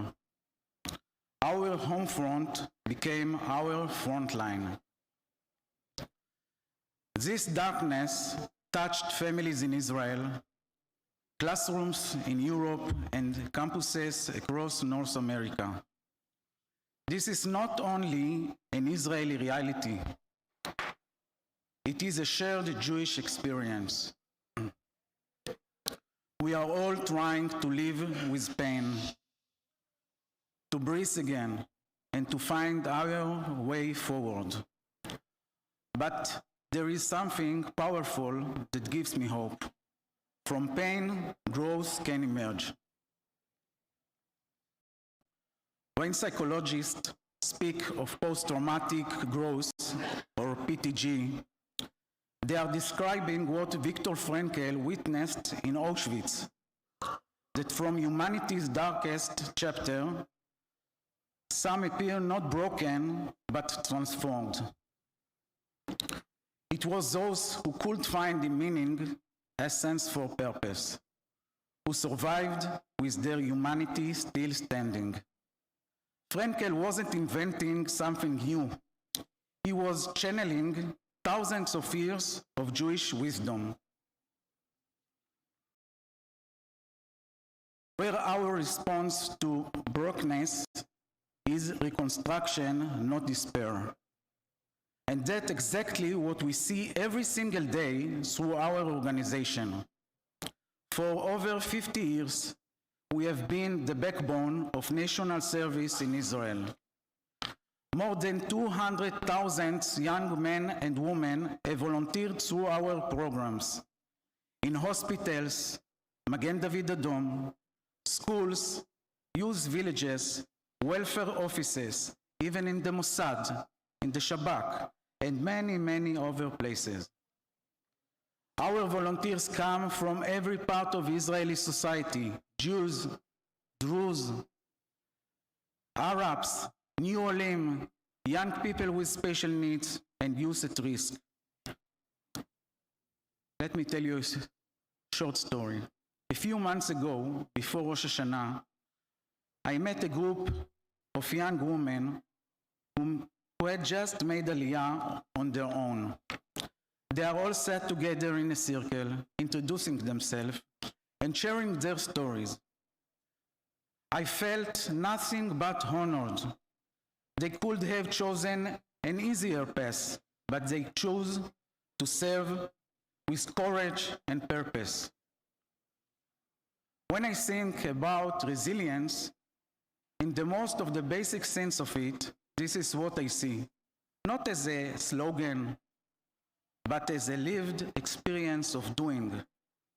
Today, some of these young women have joined one of our main missions in north of Israel, an area which suffered greatly but didn't receive much attention and support. Our volunteers are working with the elderly, with children at risk, and with the families trying to rebuild their lives.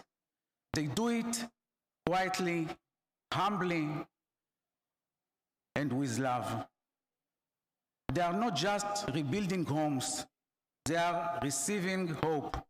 And now we are opening a new door, a new way to turn pain into growth and connection into action. This is our new Gap Year volunteering program for young adults from North America, for those who want to spend a year in Israel while making a real impact, serving in hospitals, schools, and community centers, taking part in Israel's recovery. The program includes an educational and social framework well supported by our best professionals. It is meaningful and accessible. But most importantly, it creates a deep sense of belonging through shared work, responsibility, and purpose. For me, this is a 2026 pioneering. You may not be able to stand with us physically, but you can stand with us in spirit, in action. Help us strengthen those who give their time, their hearts, and their energy to rebuild the North. In a few weeks, I will celebrate my birthday. And we will all celebrate the holiday of Hanukkah. As we light the menorah, we honor the history of our people, a history that teaches us that even the smallest flame can shine through darkness. And just as that light pierces the shadows, each act of volunteering brings hope to our communities, lifting them and creating a real change. In the word of Chazal, מעט מהאור מכבה הרבה מהחושך. A little light dispels much darkness. Thank you for believing in the power of volunteering and for standing with us on this journey of healing and renewal. Thank you very much.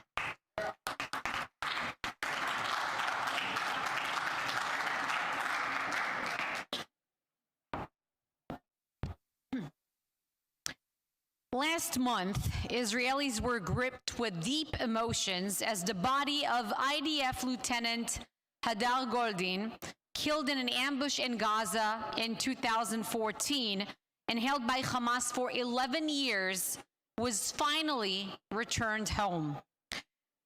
Today, we are honored to have his twin brother, Tzul, with us, carrying a powerful message.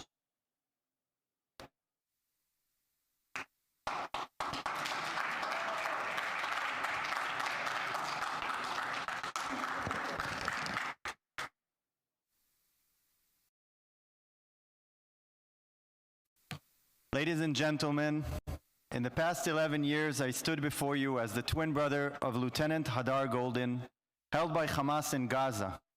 My family, led by Hadar's parents, Leah and Simcha Goldin, my parents, traveled to all corners of the earth to mobilize his release back home for burial since the year 2014.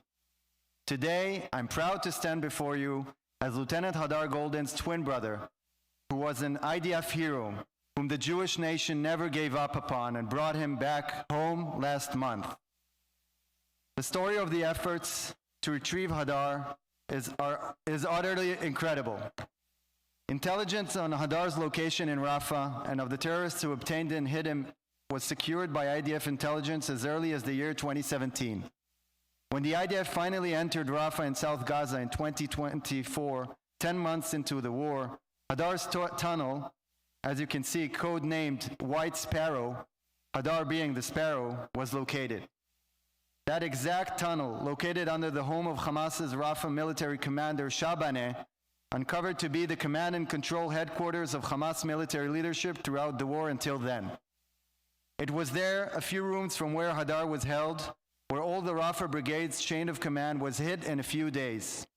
Hadar's tunnel was also the source from which the IDF intelligence and special units later traced and led to the targeted hit on Mohammed Def, military Hamas chief of staff, and eventually Yahya Sinwar, Hamas's leader. From the very first day, the tunnel was located, and for over a year of search, Hadar was finally found and brought back for burial 1 month ago. Thousands of soldiers in various units, outstanding 162 Division, Sheit 13, the Israeli Navy SEALs, and Yalom engineering soldier, fought in Rafah and also searched for Hadar in the most advanced and complicated tunnel in the Gaza Strip.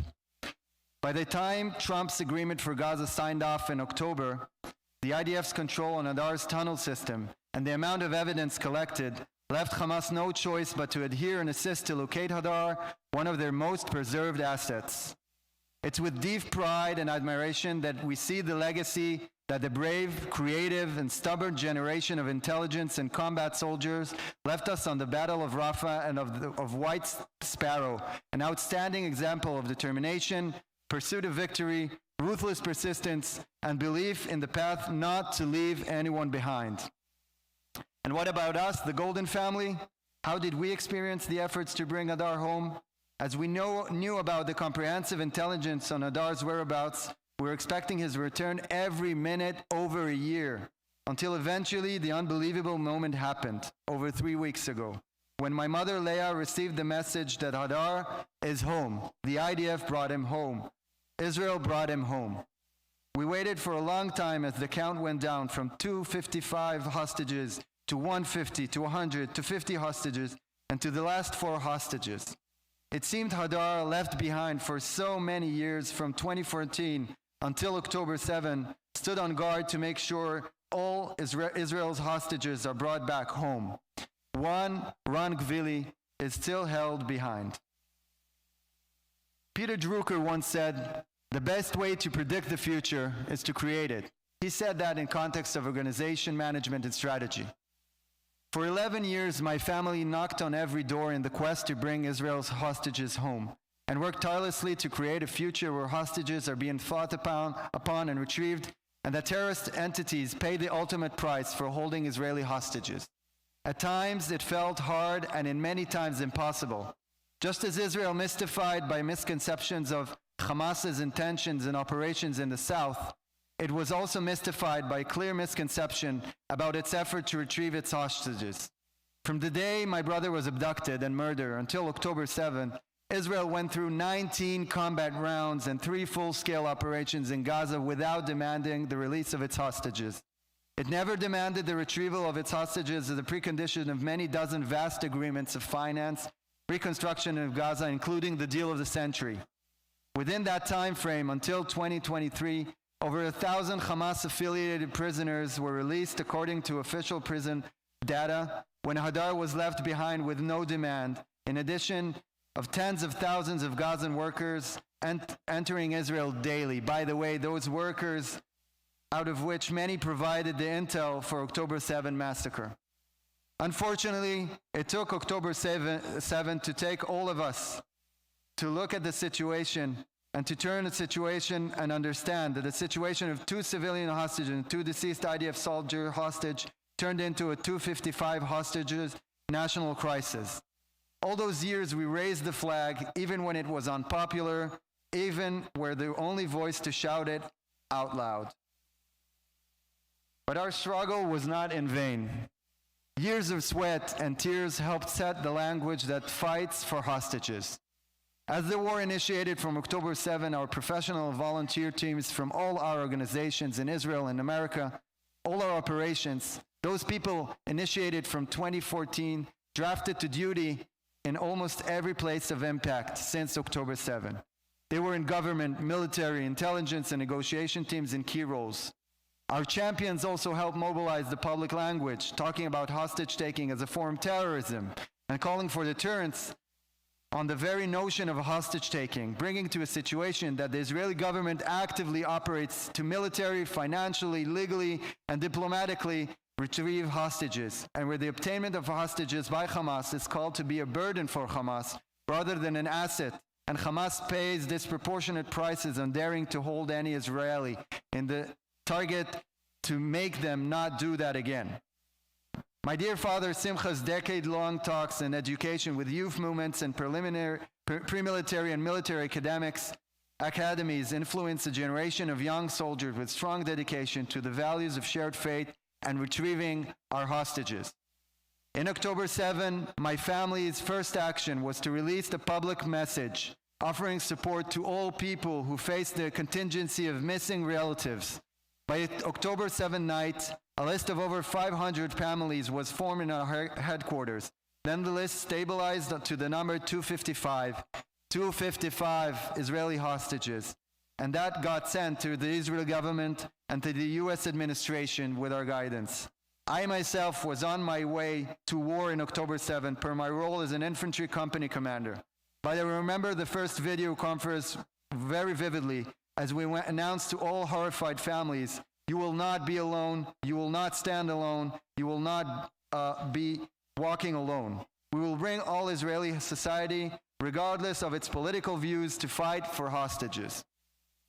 Throughout the 9 years before the war and since my brother's abduction, political parties unfortunately advocated and fought for hostage only when it suited their political interests. So we decided that from now on, we will push all parties to lead the national effort to retrieve hostages, each according to its ideology. If there is a debate on the means and results, let there be a debate on how to bring the hostages home instead of whether to leave them all behind. We believe the impossible path to bring hostages was the path to bring us back to our identity home. Values instead of interests. Let me shout a clear message to every family listening to us. Never be ashamed of bringing our loved ones home. The pride of our nation, our Jewish identity, is our sense of shared faith and our willingness to fight for one another and never give up on one another. Hostages can be brought back in many ways. We should never give up on them regardless of our ideology. This war proved our strength and unity. The legacy of this war, of this amazing generation and all good soldiers and civilians that sacrificed so much in our ability to not to give up on each other.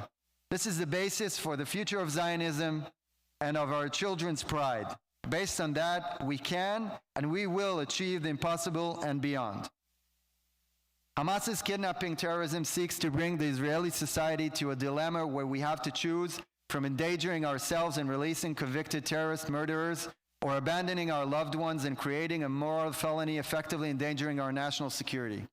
Hamas uses this method of terrorism targeted on families that seek to bring their loved ones home in order to create a divide between us all and to choose who is worth retrieving and who is not and in what price.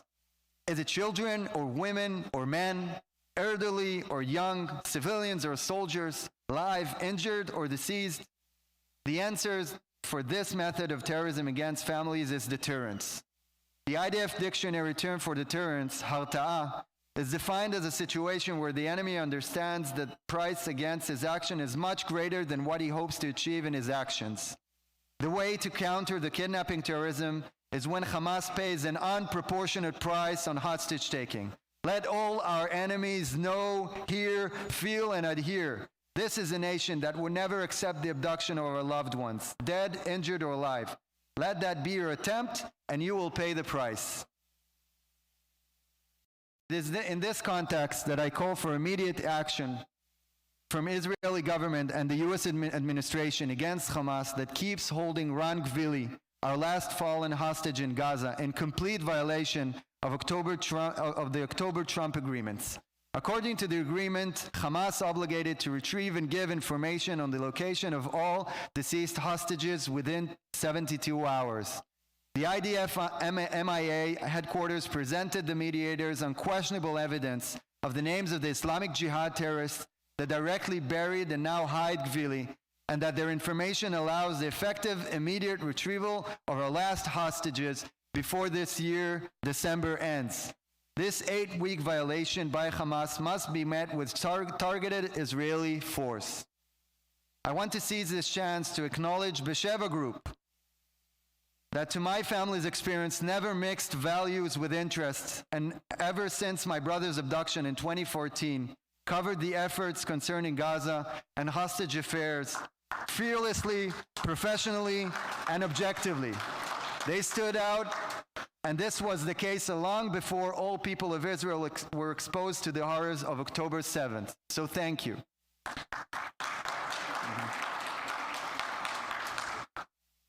I'm deeply excited to end my note with gratitude now that my brother's picture is on the screen.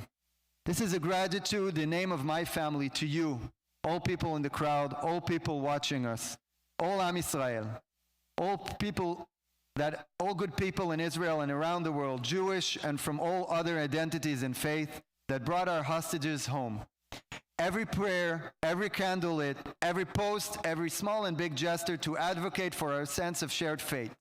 And most importantly, to our soldiers, our brave soldiers of the IDF, who sacrifice and stay on guard for all of us and the many families of fallen soldiers and civilians, whom we have the definite quest and obligation to be worthy to and make the memory of their loved ones blessed and create life. I also want to thank, in the name of hostage families, President Trump and the U.S. administration for achieving the impossible and being the greatest ally of Israel. In this war, in this war, we can predict the future if we are the ones who create it. Am Israel Chai. Thank you.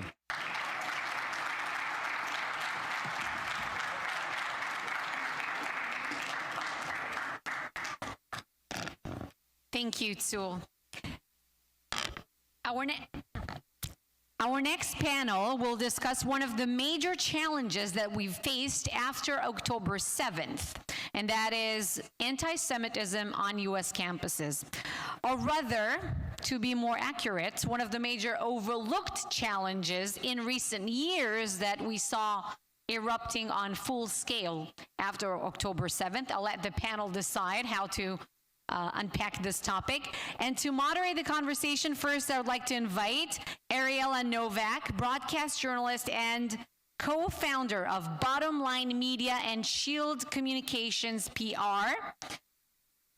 Ariela will be joined by Gabriel Groisman, founder of Groisman LLC and former mayor of Bal Harbor, and Ilan Sinelinkov, president and founder of Students Supporting Israel. Did I butcher it, Ilan? Sinelinkov. More Russian. More Russian.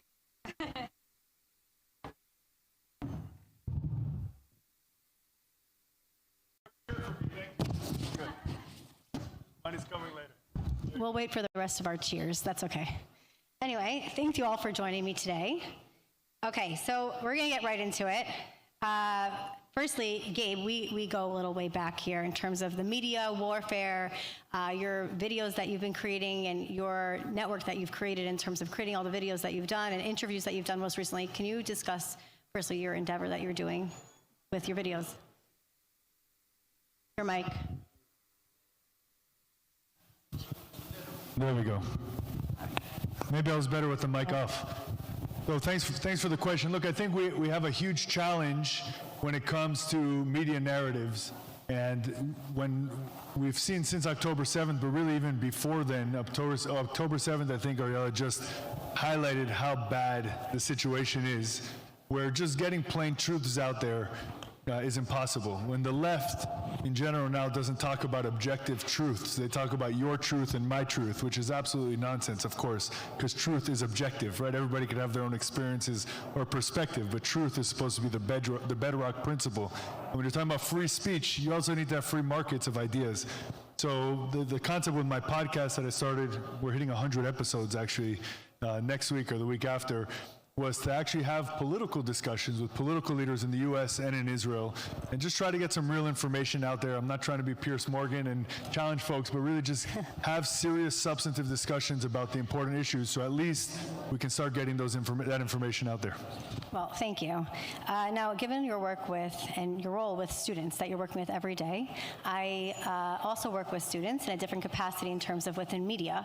And now, what is the most practical and actionable steps students can take now to take their narrative back, educate those around them, their peers, and push back against the distortion of anti-Semitism? How do you advise them? That's a I know that's a loaded big one. question to unpack, but basically, to be practical, the biggest challenge on campus, it's an organization called Students for Justice in Palestine that I'm sure many of you heard. They started in the 90s at UC Berkeley, and today they have about 300 registered student clubs. Students Supporting Israel, we started in 2012 at the University of Minnesota with about 115 registered student clubs across the country. So to the question, what's the most practical step, and to bring it down from theory to practice, first, Zionist students need to be not afraid or not ashamed of their Zionism. They need to go into the university and register a pro-Israel student club on their campus. As soon as that club is being registered, the first step should be to get out there into the student union, into the freshman dorms, into the libraries, and start tabling with the Israeli flag in front of them, with talking to students about Israel, changing those conversations in hearts and minds, and then taking that action from becoming an activist that has the passion but doesn't necessarily has the how, from an activist to a community organizer, from hosting a protest and demonstration to running the student government and winning the student government elections, just like here at Florida Atlantic University, where our SSI president is also the FAU representative of Tallahassee to the state capitol. Can I just interject with something? First, I want to say about Ilan and Students Supporting Israel, SSI, one of the best Jewish groups on college campuses today. Thank you. And I'll tell you why. I'm not affiliated with them or anything, but I can tell you why. Because most Jewish organizations today in college campuses, what they try to do is to equivocate and to reduce Judaism and Zionism down to nothing, the bisli and falafel, to try to not offend people. But SSI doesn't take that approach. They take a strong and principled approach. And I'll share, I know it's out of turn, but yesterday I got a phone call from a parent of a student at New York University at NYU who is pro-Israel and actually has been pretty quiet about it because she doesn't want to offend anybody in her school. There's a concerted effort happening to this student every day that the anti-Israel, anti-Semitic crowd is going around to every person she associates with, every professor, every student, every club member, etc., saying, don't associate yourself with this girl. She's a dirty Zionist. And she doesn't know what to do, and I'm giving advice to the clients. And part of it is to find circles like SSI, which I mentioned yesterday to this little girl's father. Now, we attended Kufi, Christians Unite for Israel, and I also just got back on Friday from attending the largest delegation of over 1,000 pastors and educators in Israel of non-Jewish people, that I was actually the token Jew in the room, which was interesting in Israel. Anyway, how important do you feel that it is to engage with people that are outside of, the Jewish world and outside of what our education system is, etc.? Just quickly, I just got back with the Combat Anti-Semitism movement. I think Lisa Katz is here. We hosted almost 200 mayors from around the country on a conference against anti-Semitism. To do it effectively, we partnered with the African American Mayors Association. We had African American mayors from across the United States. You can guess what most of their political affiliation is. It's not the political affiliation that is generally pro-Israel.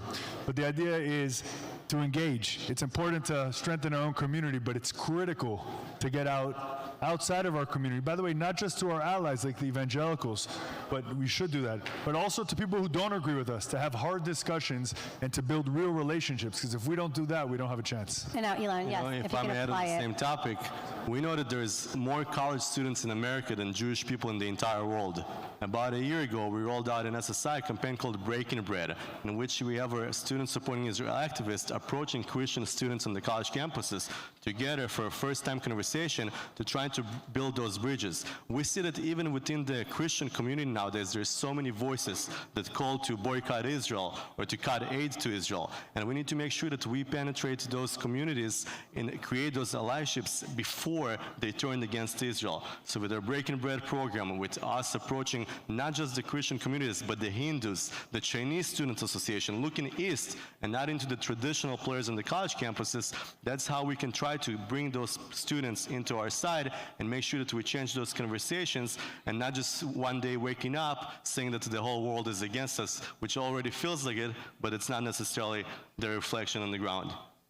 Any upcoming events or happenings within either your work with CAM that's coming up or within the work that you're doing with students that you wanted to discuss, or something that you just held as well? Well, first of all, we have our national conference in Florida Atlantic University with 130 student leaders flying from all over across North America to FAU soon to bring them to probably the most pro-Israel campus nowadays in the country. And a big project that we're working on, for example, I'm not sure how many of you saw a video from Toronto Metropolitan University where IDF soldiers was physically, his arm hurt because of pro-Palestinians. Hamas supporters stormed into the classroom. We're bringing IDF soldiers to the campuses. This is the biggest punch in the face that groups like SJP can see. When you bring those IDF soldiers proudly to share their truths and what they have witnessed on the ground, we just hosted them this semester alone on 37 universities. We'll keep bringing IDF soldiers to our campuses to share their truths, because IDF soldiers are always and forever welcomed on every single college campus across North America. This is their badge of honor. So I don't have I have lots of events. It's nonstop, right? It's a ongoing endeavor. But what I did want to mention, which you didn't ask, but I'm going to do it anyways, is I focus a lot of my professional efforts when it comes to government and politics. And I think that the political arena is an arena that all Jews need to play in today. Many Jews are uncomfortable playing in that arena. We say, look, we shouldn't make things a partisan issue. We are right now at an existential moment for American Jewry. Before October 7th, we had a crisis of apathy with over 50% of Jews in the United States not caring at all about their Judaism, not being connected at all to Israel. If you don't believe me, look up the Pew Research polls that come out every single year. We were fighting with one hand tied behind our back, and we got punched in the face on October 7th. And since then, the political landscape has gotten more and more difficult for us. To speak totally candidly, the Democratic Party has left the pro-Israel community and in large part the Jewish community. But I said today, I was quoted this morning in the Jerusalem Post on this, it turns out that American politics is the free market system. So if you believe in democratic politics and you want to vote for Democrats, it's amazing, you should. but the people need to pay a price for these positions. Don't support candidates that don't support you. Whether it's a wrong party that you don't like, it doesn't matter. This isn't the time for secondary issues. This is time to make sure we can ensure our future for Jewish Americans. I take no pride in making that statement about the Democratic Party. On the Republican side, right now the party is great, but you can look at the voices around conservative media, and it's horrible, and in conservative circles, and it's our job to put up a brick wall that cannot be penetrated, to not allow them to get into politics on the Republican side. All hands need to be on deck. I know it's an uncomfortable conversation. Sir, people will complain that I said this or that. It doesn't matter. Those conversations need to be had, and all Jews, there's not many of us, 6 million in the United States, all of us need to get involved in U.S. politics today. If I may add, I tell our students that while the war on the paper ended in Israel, in America the war is just starting because Mamdani is the first one out of thousands of Mamdanis out there. And we need to make sure that young students go into those politics, running for elections, get involved, because this is the hill to die on. And if not now, then never. We must win this fight. And join SSI if you have grandkids or children. Thank you so much.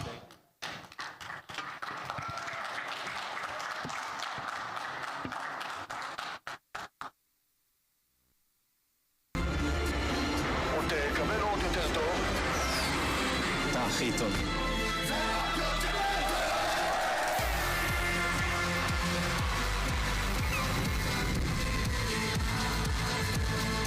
להציע יותר טוב שלך.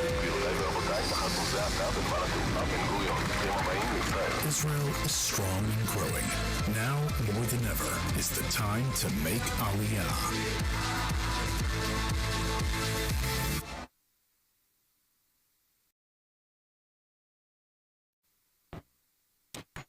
Okay, to lead the next conversation, I would like to invite Libby Alon, U.S. correspondent for Israel's national channel 14 News, which is sort of the Israeli version of Fox News, if you will.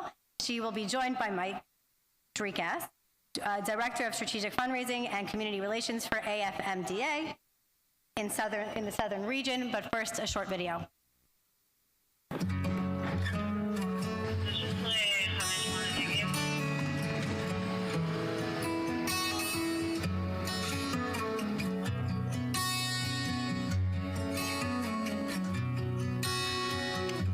העבודה שלנו במד"א היא כולה על נתינה והצלת חיים. אנחנו מגיעים לאנשים ברגעים הכי קשים שלהם בחיים. כולם ביחד, כולם יד אחד, מחויבים למדינה. אנחנו לא נותנים לעצמנו להוריד את הרגל מהגז ולו לרגע.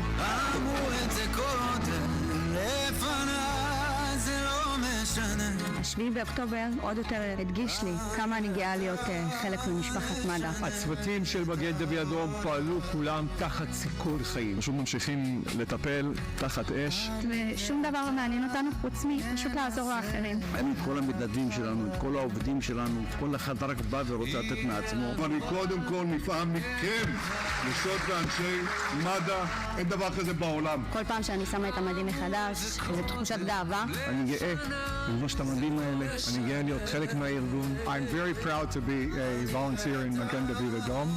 יש פה צוותים מדהימים, מלאכים בלבן, ממש ככה. תמיד אמרתי שאנחנו שליחים של אלוהים. בטוח שלרובם במקום כדוריות דם אדומות, יש ככה מגן דוד קטנים כאלה. כי זה ה-DNA של הארגון. אני רוצה לומר לכם תודה בשם כל עם ישראל. Great video. Mike, it's always a pleasure to see you. Thank you so much for being here today. Tell me something very important. How does a religious man who made Aliyah from France and spent his entire career working in high-tech find himself representing the state of Israel as a diplomat and later joining Madam Magen David? Are you sure we have only 15 minutes? First, I want to give a round of applause for the guys that we just saw here on Magen David Adom. They are one who are doing the job, saving lives every day in Israel, and it's very important to understand that. Thank you, Libby, for everything. So, first, I want to say thank you to Hashem, because this is my Zionist journey began when I was 15, and this is the reason I'm here today. But I owe a lot to my parents, who educated us in a very Zionist way, very Jewish way. Judaism was very anchored at home, And I come from a very modest family, and we were living in the suburbs of France, of Paris. Very Muslim neighborhood, very violent neighborhood, but they never give up on Jewish education. They never give up on Zionism, and Israel was in the center of everything. We couldn't put our mezuzah at the entrance of the home, but we had a big hatikva with this flag of Israel at the entrance of the home. This was the first thing that you saw when you entered my home, and actually I'm continuing that with my kids. But not only that, from the moment we were born, my siblings and I, we all had 3 names. My name is Mike Benjamin Chen. Mike has a secular name, Benjamin for my late grandfather, Zichrono Livracha, and Chen for the moment we will make Aliyah. So the Aliyah was very, very well anchored in our personality. And at the age of 15, I pushed my parents, and I decided that I want to go to the IDF to serve. I wanted to be in the Golani Brigade. It didn't work. I was in the Nachal. Maybe at the time I was not tanned enough to be in the Golani Brigade. And I started in the Nachal, and the Zionist journey accompanied me during all my life. When I finished, I was very analytical, and some of my friends say, Mike, you should study engineering. I was in the electrical and computer engineering department of Ben-Gurion University, and I worked in all facets of technology in Israel, from bitachon, from defense, to telecommunication, data. I had my startup, but something was missing in my heart. I decided that I wanted to do more, and I was volunteering for a lot of things, National Police, Miluim. I met some delegations outside of Israel during my MBA. I was offered a PhD in Harvard, which I refused in order to serve my country. But when I got married in the first year, my wife, Naama, who is here, and luckily enough, she's not with the kids today because this is what she does when I'm out in the evenings. And she told me, Mike, please have a seat. She was as pregnant as we can be after 1 year. And she told me, Mike, please have a seat. I was the interviewee. She was the interviewer. And she told me, don't you like me or something? It's been 1 year. I never see you. You're always volunteering for everything. And I told her, no, of course. And she just pushed me. She said, make your volunteering your job. This is your vocation. This is what you should do. And I decided to apply. We had an incident in which she had a brain surgery, and she was resuscitated by Madha. And I will talk about it later. And we decided to follow our dreams, to represent the state of Israel. I applied for the Ministry of Foreign Affairs. I was very different at the time. I was from Besheva, from Tech, 37 years old, married and 2 kids, and with a kippah, which was not very common at the time. And I applied. I was accepted to the Ministry of Foreign Affairs. It was the 7 years most challenging that we had for the state of Israel. The rise of anti-Semitism, the round of reconciliation with Hamas, of course, October 7th. And when, after 7 years, very challenging years, we decided that we want to finish our job in the Ministry of Foreign Affairs, Magen David Adom, I heard that, they called me. They said that they have a vacant position. And I said, this is a natural continuation of what I was doing for Israel. And Kol HaMetzil Nefesh Achat, as we say in Hebrew, is like saving an entire world. So I decided to go for Madha. And now I'm the director in the Southeast region. Actually, I'm inviting all of you to go to our gala in next week. It's going to be incredible. I'm not promoting anything. I'm just telling you. And when I start Madha, you will, why Madha? Because exactly as the IDF is protecting the borders of Israel and the Israelis, Madha is preserving the lives of the Israelis. They are the backbone, the infrastructure of Israeli life, and Madha was created before the State of Israel. Madha was 18 years old when the State of Israel was created. We are 95 years now, saving lives and protecting life in Israel. And I discovered so many things. In Israel, when you have a problem, you just call Madha 101. It's a no-brainer. It's like the 911 in the United States. But I discovered so many things about the number of calls that are done for Madha. 3.6 million calls every year. It's 300,000 a month, 10,000 a day. It's every second we have an ambulance dispatch and saving life in Israel. We are the only blood bank, the only breast milk bank. And I think that it was Dr. Freelander who talked about the IDF and what happened on October 7th. And he said that if Madha didn't have the blood bank to save, to give to the blood to injured soldiers, we would have lost many more lives. And as someone who just returned from the IDF, I was in Operation Rising Lion. I re-volunteered after being a diplomat. I served as a thank you. I served as a sharpshooter, as a sniper. I'm very well placed in order to understand how crucial MADA is, Magen David Adom, with the integration with the IDF. Now, in your view, first of all, yes, he deserves it. Thank you. Now, in your view, what is the significance of Israel-U.S. relations and the connection between diaspora Jews and the State of Israel? So, I'm very well placed to tell about the U.S.-Israel relationship because, Baruch Hashem, I was able to serve in Latin America first and then in the United States for a total of 7 years in the Foreign Service. And we had a lot of initiatives, political initiatives, economical initiatives, national security initiatives. And it's not a secret that the U.S. is the greatest ally of Israel and Israel is the greatest ally of the United States. But I want to look at it in a way in which Israel is not depending on the United States. Israel is not leaning on the United States. Israel today is a country who can defend itself, and actually it did that in front of 7 fronts during 2 years, something incredible. And the U.S. alliance is something that we cannot allow to lose. It's very important for us. And I worked in economics and politics and everything, but I think that now that I joined philanthropy, I'm entering into the phase in which I'm more connected to the hearts. I was connected to all the Jewish communities and non-Jewish communities that support Israel. But through philanthropy, I really rediscovered what can be done.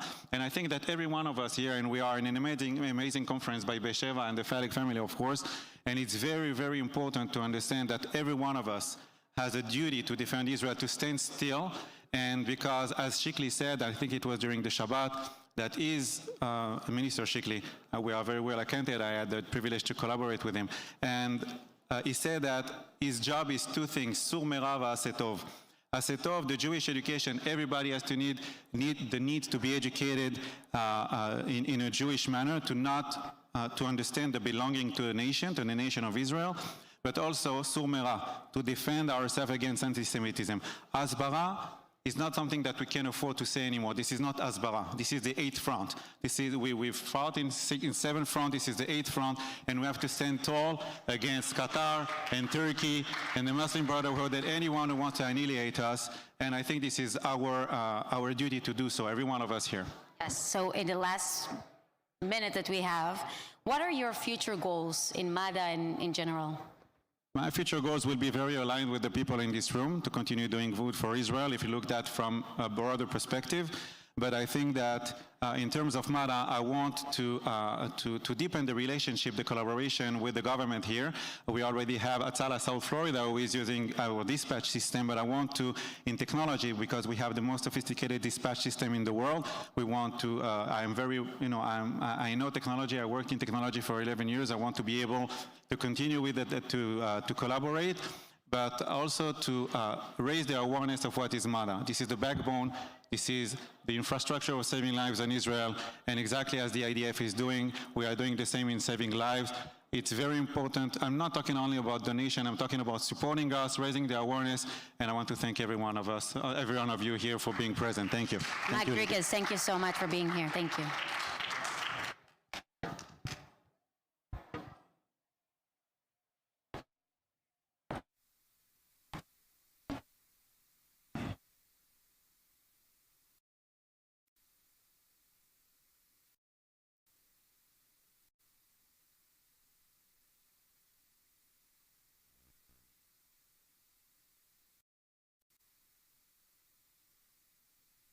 We know you. We know exactly how to turn every moment into one you love. Like this moment, now. When the background noise subsides and big things lose significance, routine turns to airplane mode, making room for new moments. We know you. We know how to make you feel safe, no matter the destination you choose. That's the feeling of being truly close. Knowing how to turn every adventure or meeting into an unforgettable moment. Whether standing, sitting, when you are relaxed, enjoying the whispering sounds of waves.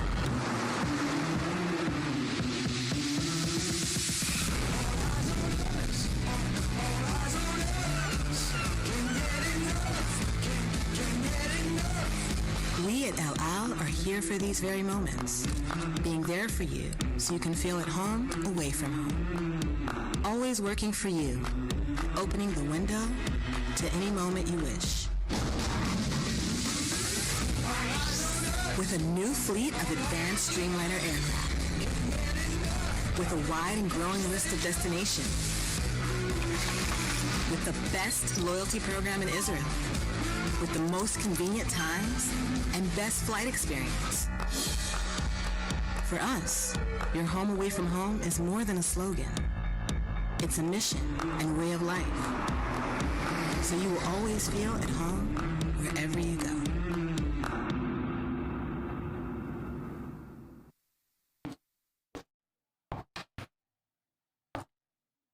Okay, it is my pleasure to invite to the stage one of the most distinguished women here today, if I may say so myself, the Deputy Consul General, Miss Ayelet Black.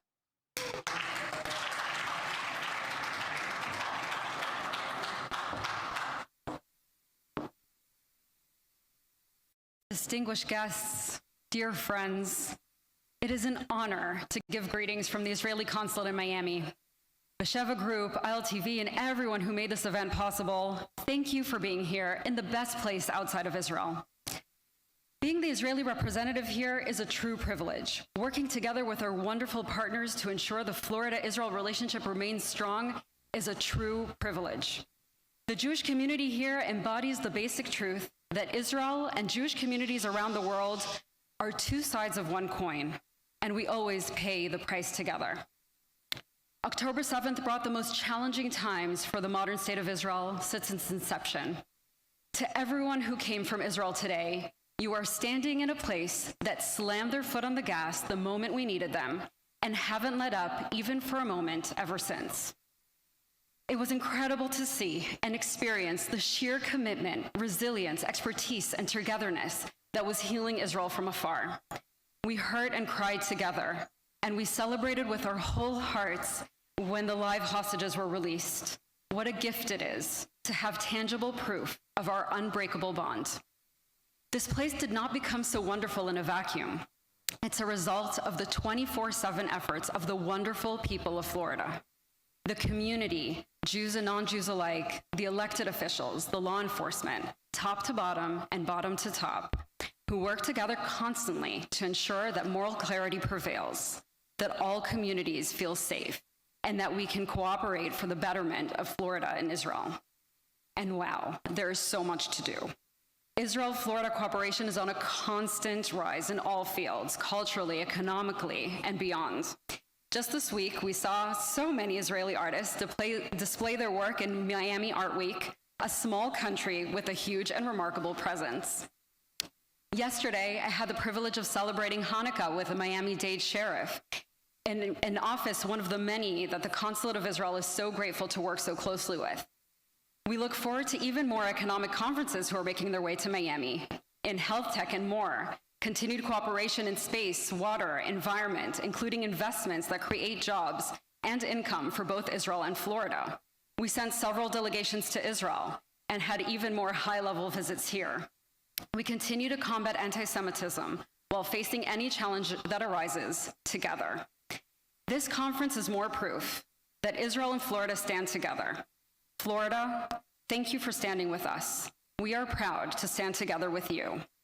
We are here just before Hanukkah, not by coincidence. The Jewish story is not a story of victimhood. It's a story of perseverance, contribution, and light. And that light is exactly what we need to celebrate. Light is the most basic element that defines our existence. God creates light first because light shows our reality and how we view it. And although Israel has overcome so many physical threats to our miraculous country, thanks to our incredible and brave men and women, we are looking at a different Middle East today, and we still need to, thank you.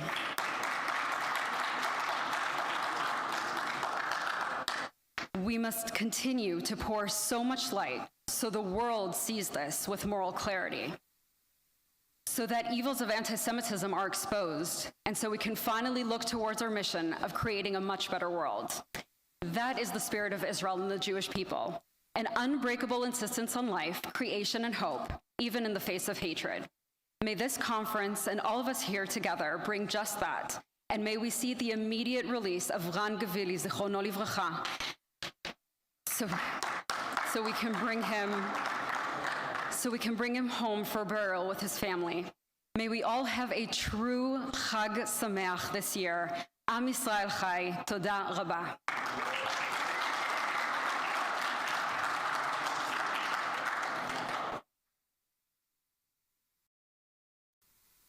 Today I'm visiting Ariel University. It's our great pleasure that you are here. You have to just walk here and you feel something in the air that is different from other places. This is a university that's located in the Judea-Samaria region. In this campus, there's 15,000 students who are getting an education. I had the privilege and opportunity to walk through all the incredible facilities, whether it was the medical department. So much thought goes into everything. Or what they're doing with wine. Wow, beautiful. The ancient vines that they've discovered, bringing life back into this land. Grape from the land? Tov meod. Wow. This is a university that's based around the fundamental idea that education, learning, and knowledge is going to not only better your life, but every single person's life that's around your community. It's been an absolutely amazing day. Thank you, Ariel University, and hopefully I'll see you soon.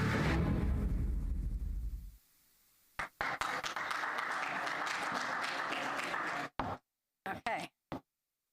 I now would like to call upon Nate Buzz, as well as my good friend Gabriel Boxer. You can join me on stage here. Gabriel is the Director of Strategic Partnerships from Ariel and part of Ariel University, as well as extremely active on social media. Go look him up, Kosher Guru, I have to tell you, as well as Nate Buzz, of course, who's one of Hollywood's bravest and most dedicated advocates for the state of Israel since October 7th, but also before. He's become a true ambassador for our people. Welcome to the stage. First of all, thank you very much for having us here at the Jerusalem Conference in Miami. Thank you to Besheva and Iltv and Ariel University for hosting us. Nate, it's a pleasure seeing you in Miami, a little different than seeing you in Israel. Yes, it's nice to be here, and I'm grateful to be able to represent Ariel University after experiencing the campus and all the amazing things they're doing, not only for the students, but that community. But let's get right down to it. Speaking about Ariel University, when you first arrived at Ariel University, what was your immediate impressions, the campus, the students? What felt different from what you expected before you arrived on campus? I think one of the most important things about this university is its location. You know, I'm a big believer that, you know, the Jewish and Israeli identity really needs to build out a strong presence in Judea and Samaria. I mean, this is the heartland of all of Israel. And, you know, as someone who's outside of the Jewish community, someone who has, I guess, the opportunity and privilege to look from the outside in, but also to be on the inside and looking out and analyzing the whole situation, the one thing that I've found amazing about the Jewish identity, wherever you go, all over the world, whether it's here in Miami, New York, you know, London, Sydney, they really pride themselves on education. You know, education is paramount for Jewish families, for communities, for their young people, and Ariel University is an opportunity where young people within Judea and Samaria and from all over the world can come and study, but be in the land, in the heartland of that. Now, what I found really interesting is from the last 2 years, one thing I've realized about this, you know, faux Arab-Palestinian identity, and I call it a faux Arab-Palestinian identity because it became exclusively Arab in the 1960s. It didn't exist prior to 1948. There was no such thing as an Arab-Palestinian in 1948. They didn't identify themselves as this. But just as the Jew has pride in education, I've discovered and I've learned over the last several years visiting Israel and Judea and Samaria is that the Arab-Palestinian identity takes pride in radicalization. and they radicalize their children at a fast rate, which means I believe that the Jewish people need to educate their children at a faster rate and be more focused with that, because that's what the future holds. Talking about education, you spent a lot of time talking with our students, including reservists, wounded soldiers, and young people carrying a lot on their shoulders. Was there a particular conversation or moment on campus that especially moved you, touched you, talked to you? Yeah, I had the opportunity to sit with a soldier who was in a special unit. He was injured in Gaza. And if it hadn't been for Ariel University having not only the facilities for education, but also the rehabilitation center, he wouldn't be able to go and study. He needed to be somewhere where he could also do his rehabilitation and his study at the same time. And so that was just one story about Ariel University being so important. I mean, I think for people outside of Israel, sometimes it's really hard to understand the struggles and the challenges that Israelis actually have to face. Whether it just comes to simple things like education, they have more challenges than the average American Jew does when they're choosing their university. And that was just one example. But, you know, one thing that I remember is after I visited Ariel University, I went back to Tel Aviv and I caught up with a bodyguard that I had been working with at the beginning of the war, shortly after I came, post-October 7th. He was shot twice on October 7th on his way to the Nova Music Festival, ended up hiding in Sderot in a service station storage room where he almost was killed by Hamas, who had just infiltrated Sderot. We remember the footage. But I went and caught up with him after my visit to Ariel, and he said, "Oh, you went to my university." And I was like, "You went to Ariel?" And he said, "Yes, and I love this university. It was some of the best days of my life studying there and getting the education that I needed." So, you know, I really have fallen in love with Ariel. This is why I'm I'm wearing the cap as like a promo thing. I actually wear it every single day. Oh, I thought you were wearing it because you needed a yarmulke. No yarmulke. But this is what I would love to see. You know, I would love to see both in Israel and outside of Israel, support for universities like Ariel, like we have support in the US. You know, I live in Georgia and I support the Bulldogs, which is they play in Athens, and that's the university I kind of love because I live in Georgia. I really think we need to build this sort of relationship with universities in Israel. And if you want to support a university that's doing incredible things, it really is Ariel.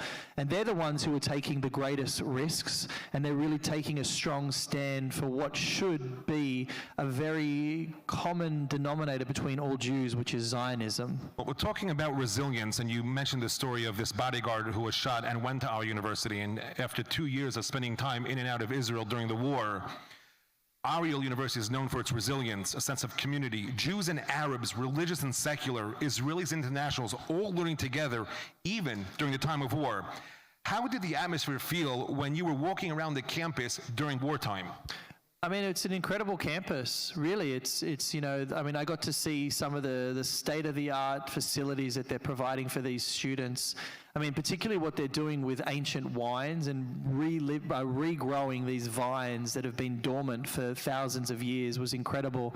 But, you know, when you look at Arabs, Druze, Jews, Christians, Muslims, all studying in the same place, what it does is it breaks the lies of the Arab-Palestinian propagandists. That this land is apartheid, this land is an occupation, this land is oppressing people. In fact, it's the opposite, and that's always the case. You know, everything that the pro-Palestinian propaganda says online is usually the opposite, and it's usually what they desire to do or inflict on the Jewish identity. So I want to talk about that for just 1 second, because we're talking about our biblical homeland, Judea and Samaria, and what's being put across social media. Because the media often talks about Ariel, which is in Judea and Samaria, in very political terms. When you compare those headlines with what you actually see in Ariel, what do you think people abroad must understand about this place, about Ariel University, and of course Judea and Samaria as a whole? Look, I think it's the most important place in Israel because it provides a buffer. The reason why Tel Aviv can become such a safe city is because, you know, Judea and Samaria is in the hands of the Jewish identity, which is really acting as a buffer. And the more that life and communities and institutions like Ariel University are established and exist, the better safety Jews have all over that land. You know, I really think that it's essential that there's support from outside of Israel for these universities, because they have a really, really hard time even in Israel.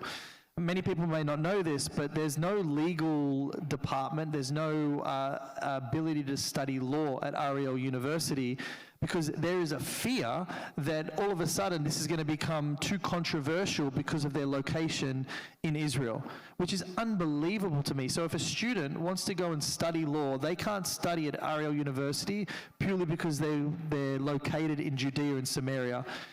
It tells us how difficult the battle is. My hope, my goal, and my prayer to Hashem is that a day will come where law can be studied in Ariel University and students can get a full scope of education regardless of what the haters and those who oppose Israel desire to do. So this is one of the reasons why, for me, if I'm going to support any university, I'm going to support the one who is being the brave one, that's stepping onto the battlefield and saying, you know what, we're not going to be intimidated by the taunts and the mockery of our enemies. We're going to stand firm like King David did when he walked onto the valley of Elah, and we're going to hold our ground. So for me, Ariel University is the only university in Israel that's really saying, you know what, we're going to be the ones on the battlefield, and what we're trying to do is create life, create education, because the Torah tells us something really, really important. Hashem says, my people perish because of a lack of knowledge. Knowledge is so powerful. If we've learned anything in the last 2 years, this is an information war on steroids, which means education must be at the forefront of Israeli life. What's happening at Ariel University is going to determine how Israelis live in the future for the next generation and the generation after that. So with that being said, I want to thank you very much for not only being an ambassador, but being a lover, a true friend of Ariel University. And one thing that I think everyone could take away from hearing what Nate Buzz, who not only talks about Ariel and Judea and Samaria, but actually walked the grounds, the classrooms, has a love for it, is that we need your help to get that education to everybody across over there, and to walk away of just becoming a partner, ambassador, and joining Ariel University for educating the future youth in Israel and abroad. So thank you very much. And Nate Buzz, thank you very much for joining us today and talking about our university. Thank you.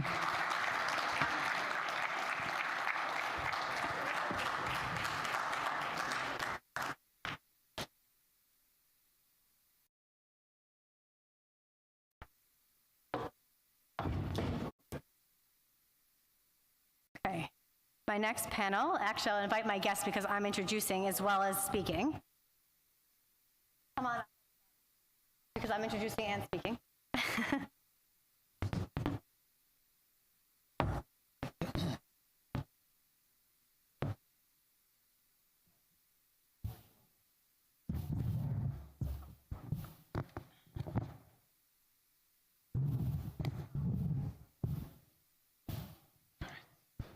Okay, now our next panel is about what happens when support moves beyond statements and into real protection, public leaders, and moral clarity. It's about what Jewish communities are experiencing on the ground, and it's about what it looks like when a mayor stands up, when a rabbi speaks out, and when a congregation refuses to stay silent. And it's about how local leadership is shaping the national story and support for Israel. I'm honored to be joined by three leaders who represent civic, spiritual backbone of the American Jewish life. Seth Salver, Mayor of Bal Harbor, who we just met now. Thank you. Say hello. Great to be here. Rabbi, and I'm introducing in no particular order, I just want to make that clear. Rabbi Gavriel Kaskas, spiritual leader of the Magen David congregation, and Rabbi Elliot Perlson of Temple Menorah. Welcome.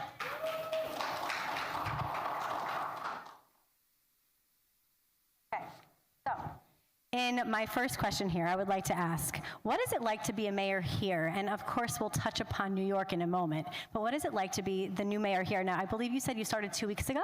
Yes, that's correct. Okay, so with all your experience, go ahead. Yes, I've been on the council for 11 years, but I became the mayor 2 weeks ago, and everyone asked me, does it feel different? Is it different? And yes, if I was not the mayor, I probably wouldn't be on this stage. But more so, being in South Florida, we're very, very sheltered. I just came back from New Orleans, where we were there with the Combat Anti-Semitism movement. That was what Sasha is doing with Kim is just tremendous. Yes, and so we were there with a summit of mayors from all across North America. We had mayors from Canada, large cities, smaller cities, and what the message was that there are people that are afraid to be openly Jewish in some of these cities, especially you were alluding to New York, LA, the big cities. And for me, my goal is that when someone comes to my city, that they feel safe. They can be Jewish, they can be Christian, they can be whatever they want to be in Bal Harbour, because we respect people from all backgrounds and all walks of life. And that's really what this is about. That's beautiful answer, and we're going to touch upon New York in a moment, so stay tuned. Thank you. But Rabbi Koskas, am I saying that correctly? Yes? Koskas, I want to make sure. How do we educate the next generation, especially young Jews, to be proud, informed, and unafraid in a time when anti-Semitism feels louder and more normalized than ever?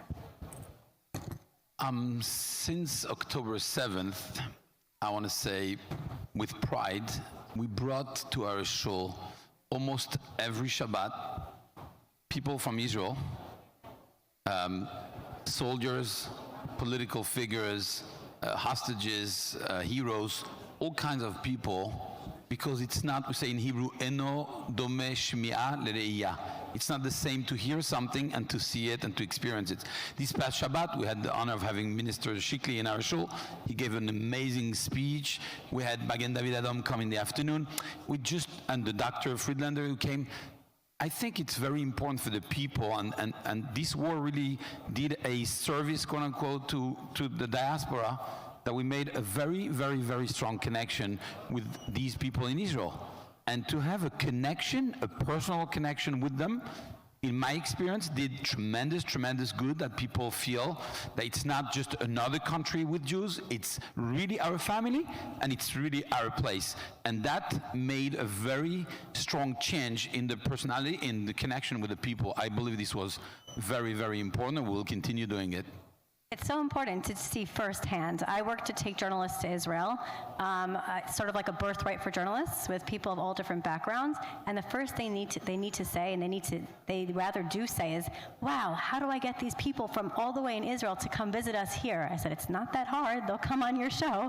So you're right. It's about seeing firsthand. Now, Rabbi Perlson, how do we strengthen alliances with non-Jewish communities in a way that is meaningful, principled, and actually protective and productive, not just symbolic? You asked the question a little bit more specific, because... And I'm not even a lawyer. So how do we strengthen alliances with different groups? So I think that a number... Thank you. A number of the speakers this morning have already advocated a number of breakout methodologies.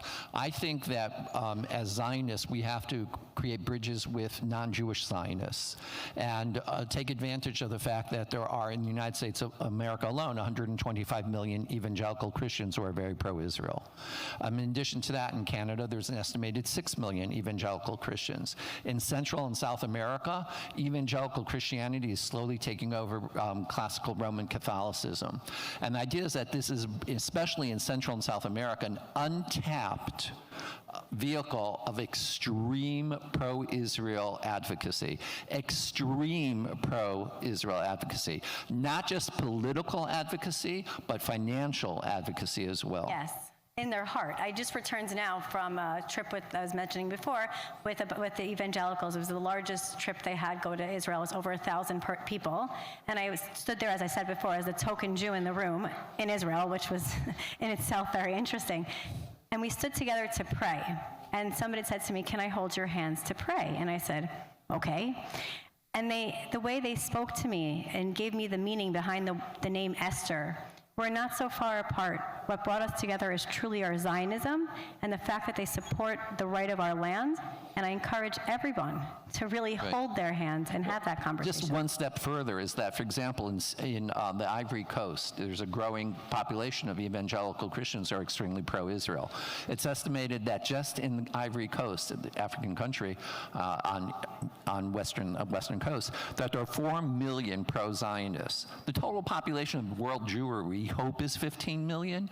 In one African extremely wealthy nation, Wow. Think about it, what we could do. Well, I guess we're going back to Israel. Okay, so now I'll touch on that question for you. So since October 7th, mayors across the country have taken a very different stance when it comes to protecting Jewish residents, I would say, and standing with Israel. When Mamdani is going to be coming now our next mayor in New York, he won his election, and the most common phrase I now hear people saying is, when is everyone making Arida to Florida? And to that I say, what makes Florida so special? And I know the answer to this, but I'll allow for you, specifically the Bal Harbor community. Go ahead. Yeah, so first of all, it's really the tone at the top. It's not just Bal Harbor, Miami-Dade County. It's really, this was started by our governor, who wanted Florida post-COVID to be really open for business, open for everyone. And it's something that everyone has kind of fallen in line, where the legislature has passed many bills promoting people moving here and businesses and growth and really removing regulation. So Bal Harbor itself, which, for those that don't know, has a very interesting backstory. When it was founded in 1946, it was actually within the Platte, where anybody with more than a quarter of Hebrew or Syrian blood couldn't even own a home in Bal Harbor. Wow. And today, just to tell you about the transformation of South Florida, we have 5 Jewish members of our council, 3 are Orthodox, and Bal Harbor, let's give it. So it's that's like a real Purim story, like Vinahapahu, it went from one extreme to the other. But that being said, post-October 7th, for us, it was about just making sure that our Jewish residents feel safe. And what does that mean? That means, are you able to walk to synagogue and not feel threatened? These are things that affect Jews in big cities, because, for example, I'm a millennial mayor. This was the first time in my life that I felt, and I've always worn a kippah, and I felt like in certain settings, maybe I should take my kippah off. And that thought never would have crossed my mind growing up in the United States and, in the 2020s. So it's something about making people feel comfortable and welcome. And, we joke that, okay, if all the New Yorkers move to Florida, then wouldn't that turn Florida into New York? But it's the ones that we want to move here are the ones that have the same ideals as us: freedom, liberty. Now there's going to be an interview process, huh? Yes. So. Well, I forgot to mention this before. So in 3 months into the war, there was a family that we were sitting there, their family was held hostage. And we went for coffee in Herzliya. And I said, you guys really need a vacation. And I said, you need to come to Bal Harbor. It really looks like this, but it's a little bit different, but the same. Yeah. He goes, okay, how? Well, 2 phone calls later, they ended up coming to Bal Harbor, and he looks at me and goes, I get it now. Can we move here? I said, that's beyond me. But now, in a question to you, Rabbi, in one sentence or more, what is the most important message Jewish families need to hear right now? One sentence? I put that Rabbi, there just in case it would help. I'm going to try to make it 1 minute. What I would say is the following. And again, going back to since October 7th, there was a big gap in our relationship between either, religious, not religious, Israelis, non-Israelis, etc.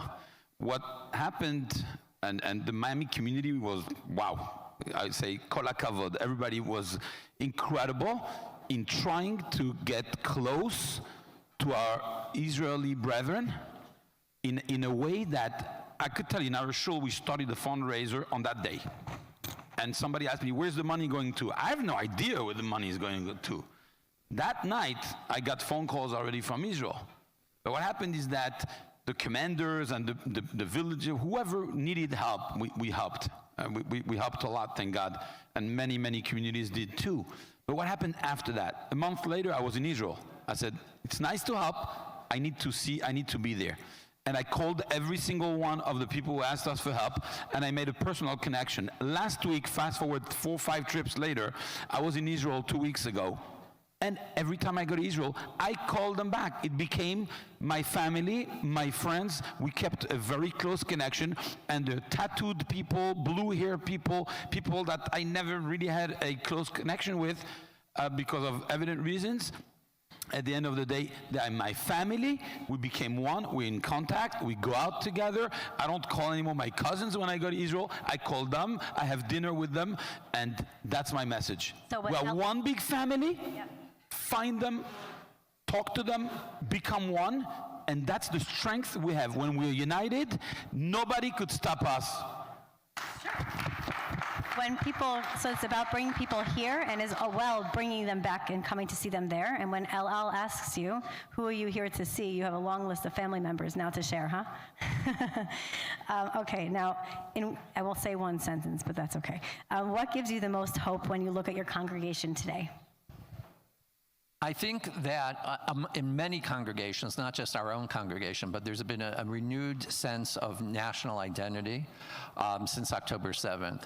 And in many communities, especially, for example, my niece lives in Fair Lawn, New Jersey, and the number of young couples that have joined the synagogue since October 7th, and Hebrew schools and Sunday schools in non-Orthodox communities have in many communities, they've seen a tremendous significant rise in affiliation.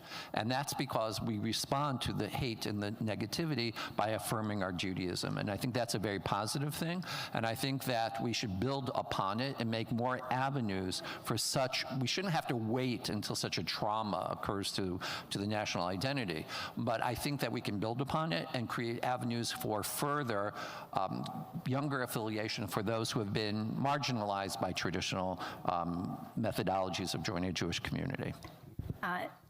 Now, an important question. So are you opening more schools here now for the influx of people coming in? So part of that tone at the top with the Florida legislature was, I believe it was now 3 years ago, that they passed universal school choice in Florida. Yes. So that has opened up more avenues, more funding for smaller schools to start up. There's actually, I think, a school in this building on this campus that was started like post, the voucher program. So that's something where another reason to move down. Not that we needed more. In our closing word, is there any? Closing words. I personally learned a lesson from since October 7th. Is that you see a person. Unfortunately, the way God made the world and nature is that you see someone and you judge them. I discovered heroes of a level that I'm ashamed that I would not do what they do for us. And I speak about the soldiers of the IDF. I became very close to one of them, for example, and he was 500 days serving in the past war, and he lost his business. And one day I stood up on a Friday night in the congregation, and in my speech I said, who here would donate their business to someone else? And nobody raised their hand. I said, well, he did. He's a regular guy. He had a successful business, and he gave it away just for us to be safe there and to be safe here. And for me, I see people, that's it, I learned my lesson. I don't judge anyone based on the way they look, because inside you could have very hidden diamonds, but in Israel, every person who lives there, who works there, and who served there is a diamond giving their lives for us. Well said. Closing. You know when you're on an airplane and they, at the very beginning, they make those announcements, in case the cabin is depressurized, an oxygen mask will fall from the ceiling, put it on yourself and your children and elderly afterwards. Yes. So although this is all about Israel, about the whole conference is how to advocate for Israel, I think it's very, very important that the Jewish communities of North America become stronger so that we can help Israel. So I'll give you an example. It was very unpopular at the time. Yossi Beilin, not not one of my favorite politicians, but I agreed with him then, and I agree with him now. It was in 1996 at the GA, Jewish Federation of North America, have these conferences, and he got up and he was booed off the stage. What did he say? He said in 1996, the gross domestic product of Israel is $100 billion. Every single penny that Americans give, Hadassah, Witzo, Bar Ilan University, Hebrew, you add it all up, it was only $1 billion a year. He said that's 1% of the Israeli gross domestic product. We could live with 99 cents out of every dollar. Take your $1 billion and invest in Jewish education in America for 4 years. Then you can start giving us, but the whole point is, I agreed with him, he was booed off the stage. No. We have to make affordable Jewish education. Florida is an exception to the rule. My children in New York City, one of their salaries goes to educate their kids. It is so expensive. Can you imagine if instead of 3% of Jewish kids getting a Jewish education? And why not? It's not just accessibility, because there aren't enough schools, but it's because of the price. In New York City, it's $50,000 a year to educate a Jewish kid. Here in Miami, it's $35,000 a year. If you got 3 kids, that's $100,000 a year to send your kids to a Jewish day school. We have to create a methodology to make our Jewish communities stronger. Education is the best way to do that, so that the next generations are so smart, so educated, know how to respond to anti-Semitism, that we are therefore able to protect the state of Israel. Well, to that I say thank you all for coming on with me here. I've learned a lot from each of you, and I now personally have more questions for all 3 of you, but thank you for joining me.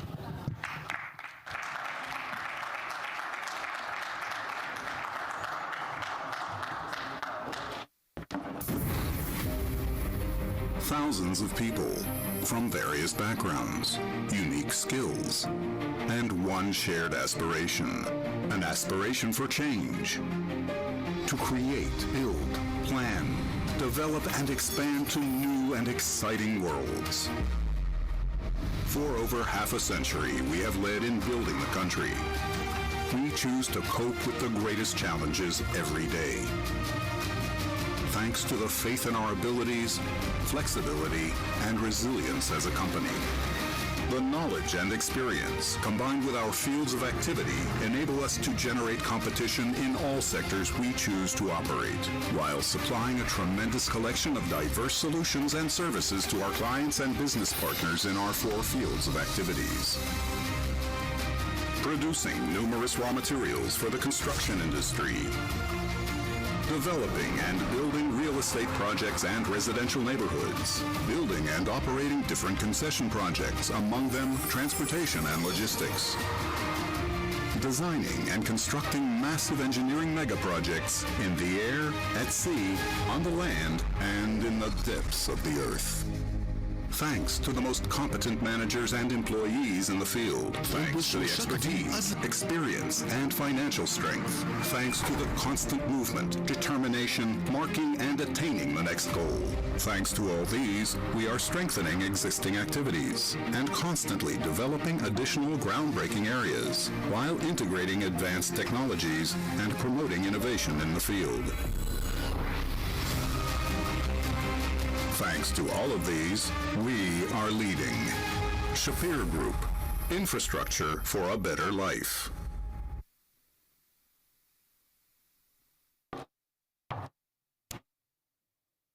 For our next panel, focusing on the impact of intermarriage, we'll now call upon, Rabbi Aaron Asheroff and Rabbi Ariel Yeshurin.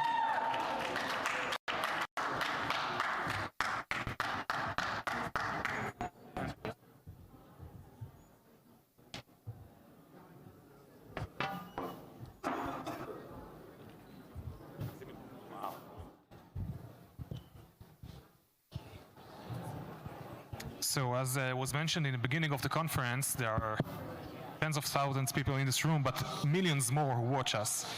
So I'd like to begin by stating the following. I revisited the data of the Pew Research from 2021 about intermarriage, and I noticed some nuance that is not often debated. The fact that every instance of intermarriage represents a single Jewish young person who decides to marry out. Every instance of in-marrying represents two Jewish young persons who decide to marry in.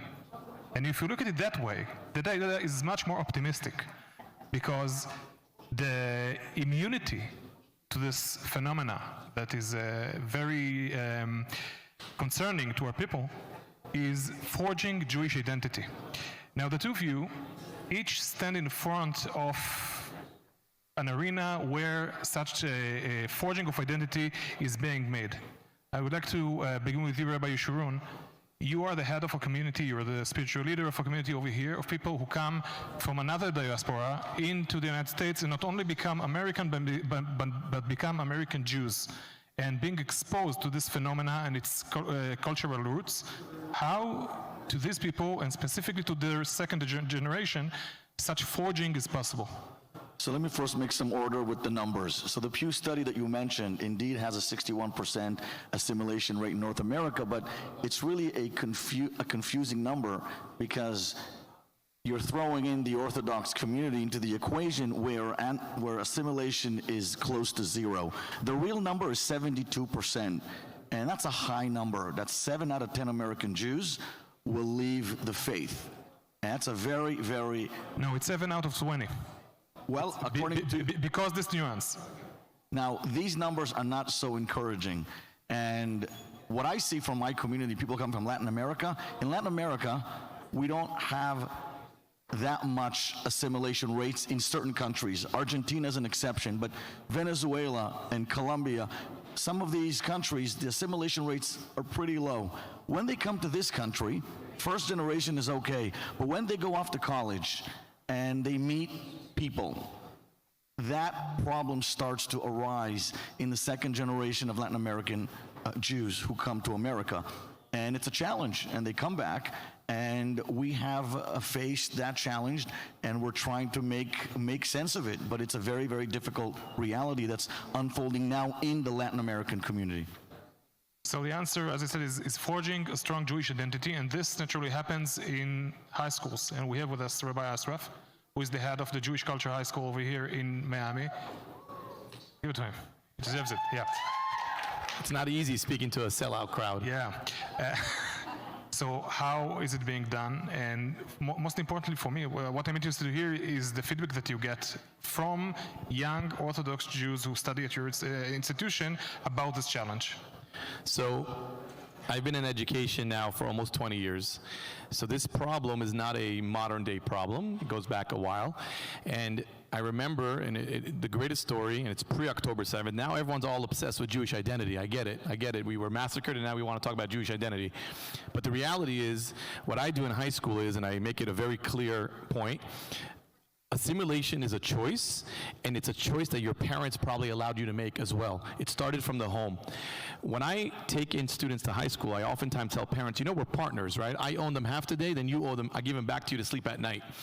If we send mixed messages, it's a matter of, it's a coin flip. I visited one of my students years ago, very, very bright young man at Harvard University. He went to Harvard. I said, I'm going to go visit you in Harvard 2 years after you graduated high school.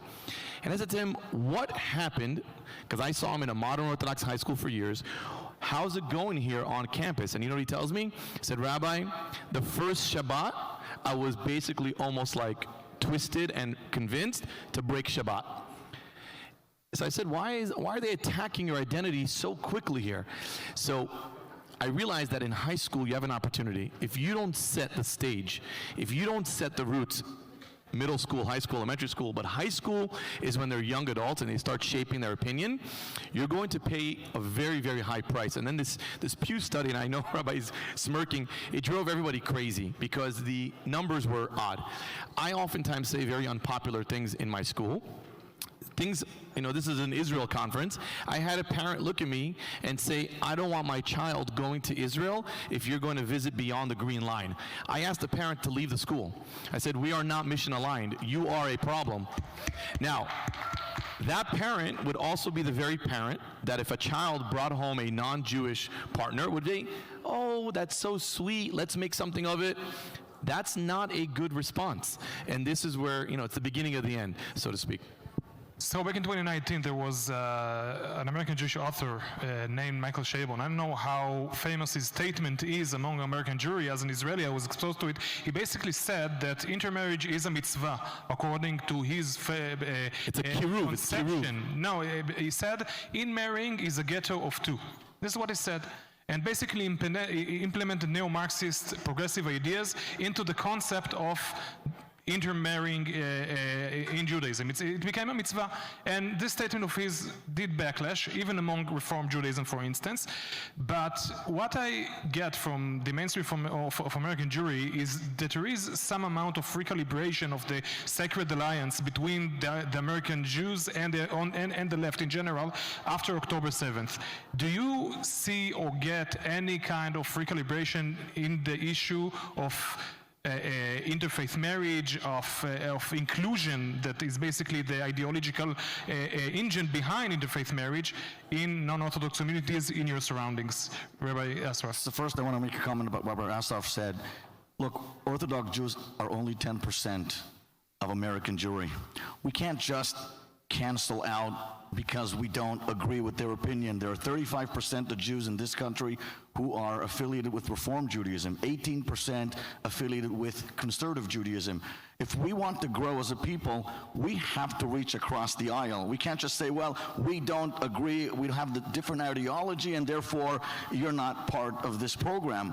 We want to make them part of the program. We have to inspire them. We have to instill in them Jewish pride. We have to show them what it means to be Jewish and why it's important to remain connected to Jewish tradition. And that's on us, that we come from that place, and we have the platform, and I have the pulpit.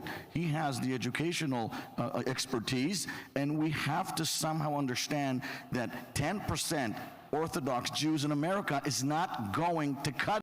ILTV News, your source for Israel in English.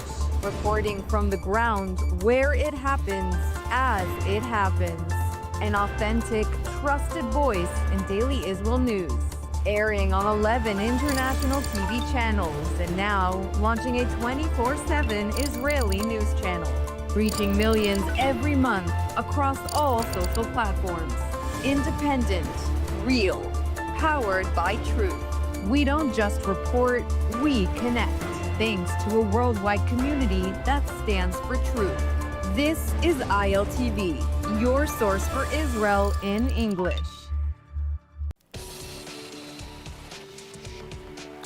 Welcome to ILTV's Israel Daily. I'm Steve Leibowitz, and coming up in today's newscast, the search is underway to retrieve the body of the last hostage in Gaza, Master Sergeant Ran Gvili. Touring Gaza, IDF Chief Zamir says the yellow line is the new border. And visiting in New York, President Herzog slams Mayor-elect Mamdani.